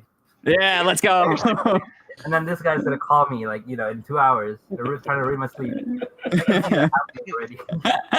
For sure. All right, both of you. Thank you again for the interview, and once again, congrats to both. So take care, both of y'all. Take care. All right. So I did say we were gonna sign off, but I'm gonna be honest. I lied because I have one last thing I want to do. Listen, I'm known as the data guy, and I have some data I want to go over. Yes, of course. So obviously, I'm not the one doing it since I have been kind of actively just been casting and watching these awesome card fights happening. But we do have the lovely Sage who has been working tirelessly behind the scenes on all of the data. So why don't we go ahead and show that real quick? So this is a lot to look at, but just for the people to give your TLDR, you have your final standings, which are technically not your final standings because we're still first and second. So don't worry about that. But all of the deck log codes can be shown all the way to the right on that first page there. Then you see the player information. You see everybody who participated there today. And then I kind of would like to show the pie chart because obviously I am pie chart guy. But, you could see that everyone, maybe for like just a couple of people, brought individual decks. We see Blagmires, Raziels, Magisters, Buffsagras, Chronojets, Direful Dolls, Impaldio, Chaos, Night Rose, Odium, Chrono, Shoujo Doji, Virgilia, Zorga, basically like any type of flavor of Vanguard you want. It was here. And just goes to show that despite all of this, it was still Buffsagra that took it on top. One thing I also want to kind of highlight real quick are the pools. I don't know how properly it was explained, but if you've been watching these past couple of days, you would know that everyone has been playing in these pool brackets, a la kind of like Vanguard Deluxe, and you could see that a whole bunch of people, regardless of the fact, you could see like Kenzio himself, right? Even though he won the entire event, he didn't go undefeated in his bracket. If you look at Pool A over here, it was actually Stephen Lee, Suo managing to take it with Blackmire. So. And then, going into pools like Pool C, for example, you see Crow going completely undefeated with Virgila, despite the trial deck not even being legal. So there's a lot to look at here. And it's one of the reasons why I love looking and analyzing data so much is that like you might think that the best deck won, no shocker, but then looking at the context of it can be completely different. For sure. I do think I was actually surprised originally to see Crow going undefeated with Virgila, just because I know without the trial deck, it's not fully completed at the deck. But it does show that it has enough to do what it needs to take the wins. Yeah. But this is just kind of what the data is showing in a nutshell, but we can actually show you guys the bracket as well. So we can even show you the whole progression of the tournament. So why don't we go ahead and check out the bracket? And as you can see here, we see the winners finals up top and the losers finals all the way on the top. We see Kenzio making his way all the way up, beating Demios originally in the final, the winners quarterfinals, making it all the way to the finals. And then Demios just having that absolute run back here in the losers finals, going against Nirvana Vister, against Liel, then defeating Entropy. Then we're going against Crow with Virgila, and then finally beating his team, his fellow Gotham City gamer, to fight against Kenzio in the finals. But man, so many exciting card fights from this bracket here. Definitely. And if you want to see any of these amazing games, well, you have the lucky opportunity to be able to see it right here archived on the Card Dweeb channel. So if there's a particular game that you yourself wanted to maybe rewatch, well, you have the ample opportunity to do so, which is the beauty of these live streams. And honestly, just shout outs to Charlie, shout outs to Card Dweeb, shout outs to 50 Cards, your sponsor, shout out to Dual Spec and Triple Rare as well. All of the wonderful sponsors. I cannot thank all of these people enough for making these types of events possible. You might think that like it just goes to show that there's so much happening behind the scenes, and a lot of love happens in these grassroots communities, and you just absolutely love to see it. Thank you, everyone. Yeah, and with that being said, yeah, I guess we'll have to conclude it here. Was there any last minute things you wanted to say to the audience, Gearson, before we sign off? Maybe see them all at a BCS, crack some knuckles, and be like, all right.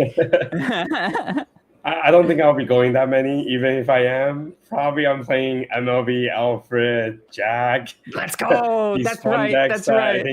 I think I like more instead of trying that hard this year. It's so funny that you say that because I'm going to be in the same boat, man. I'm going to be on Dragonic Overlord and freaking Jackknife all season. So I'm like, I'm just going to I'm just going to have a fun time.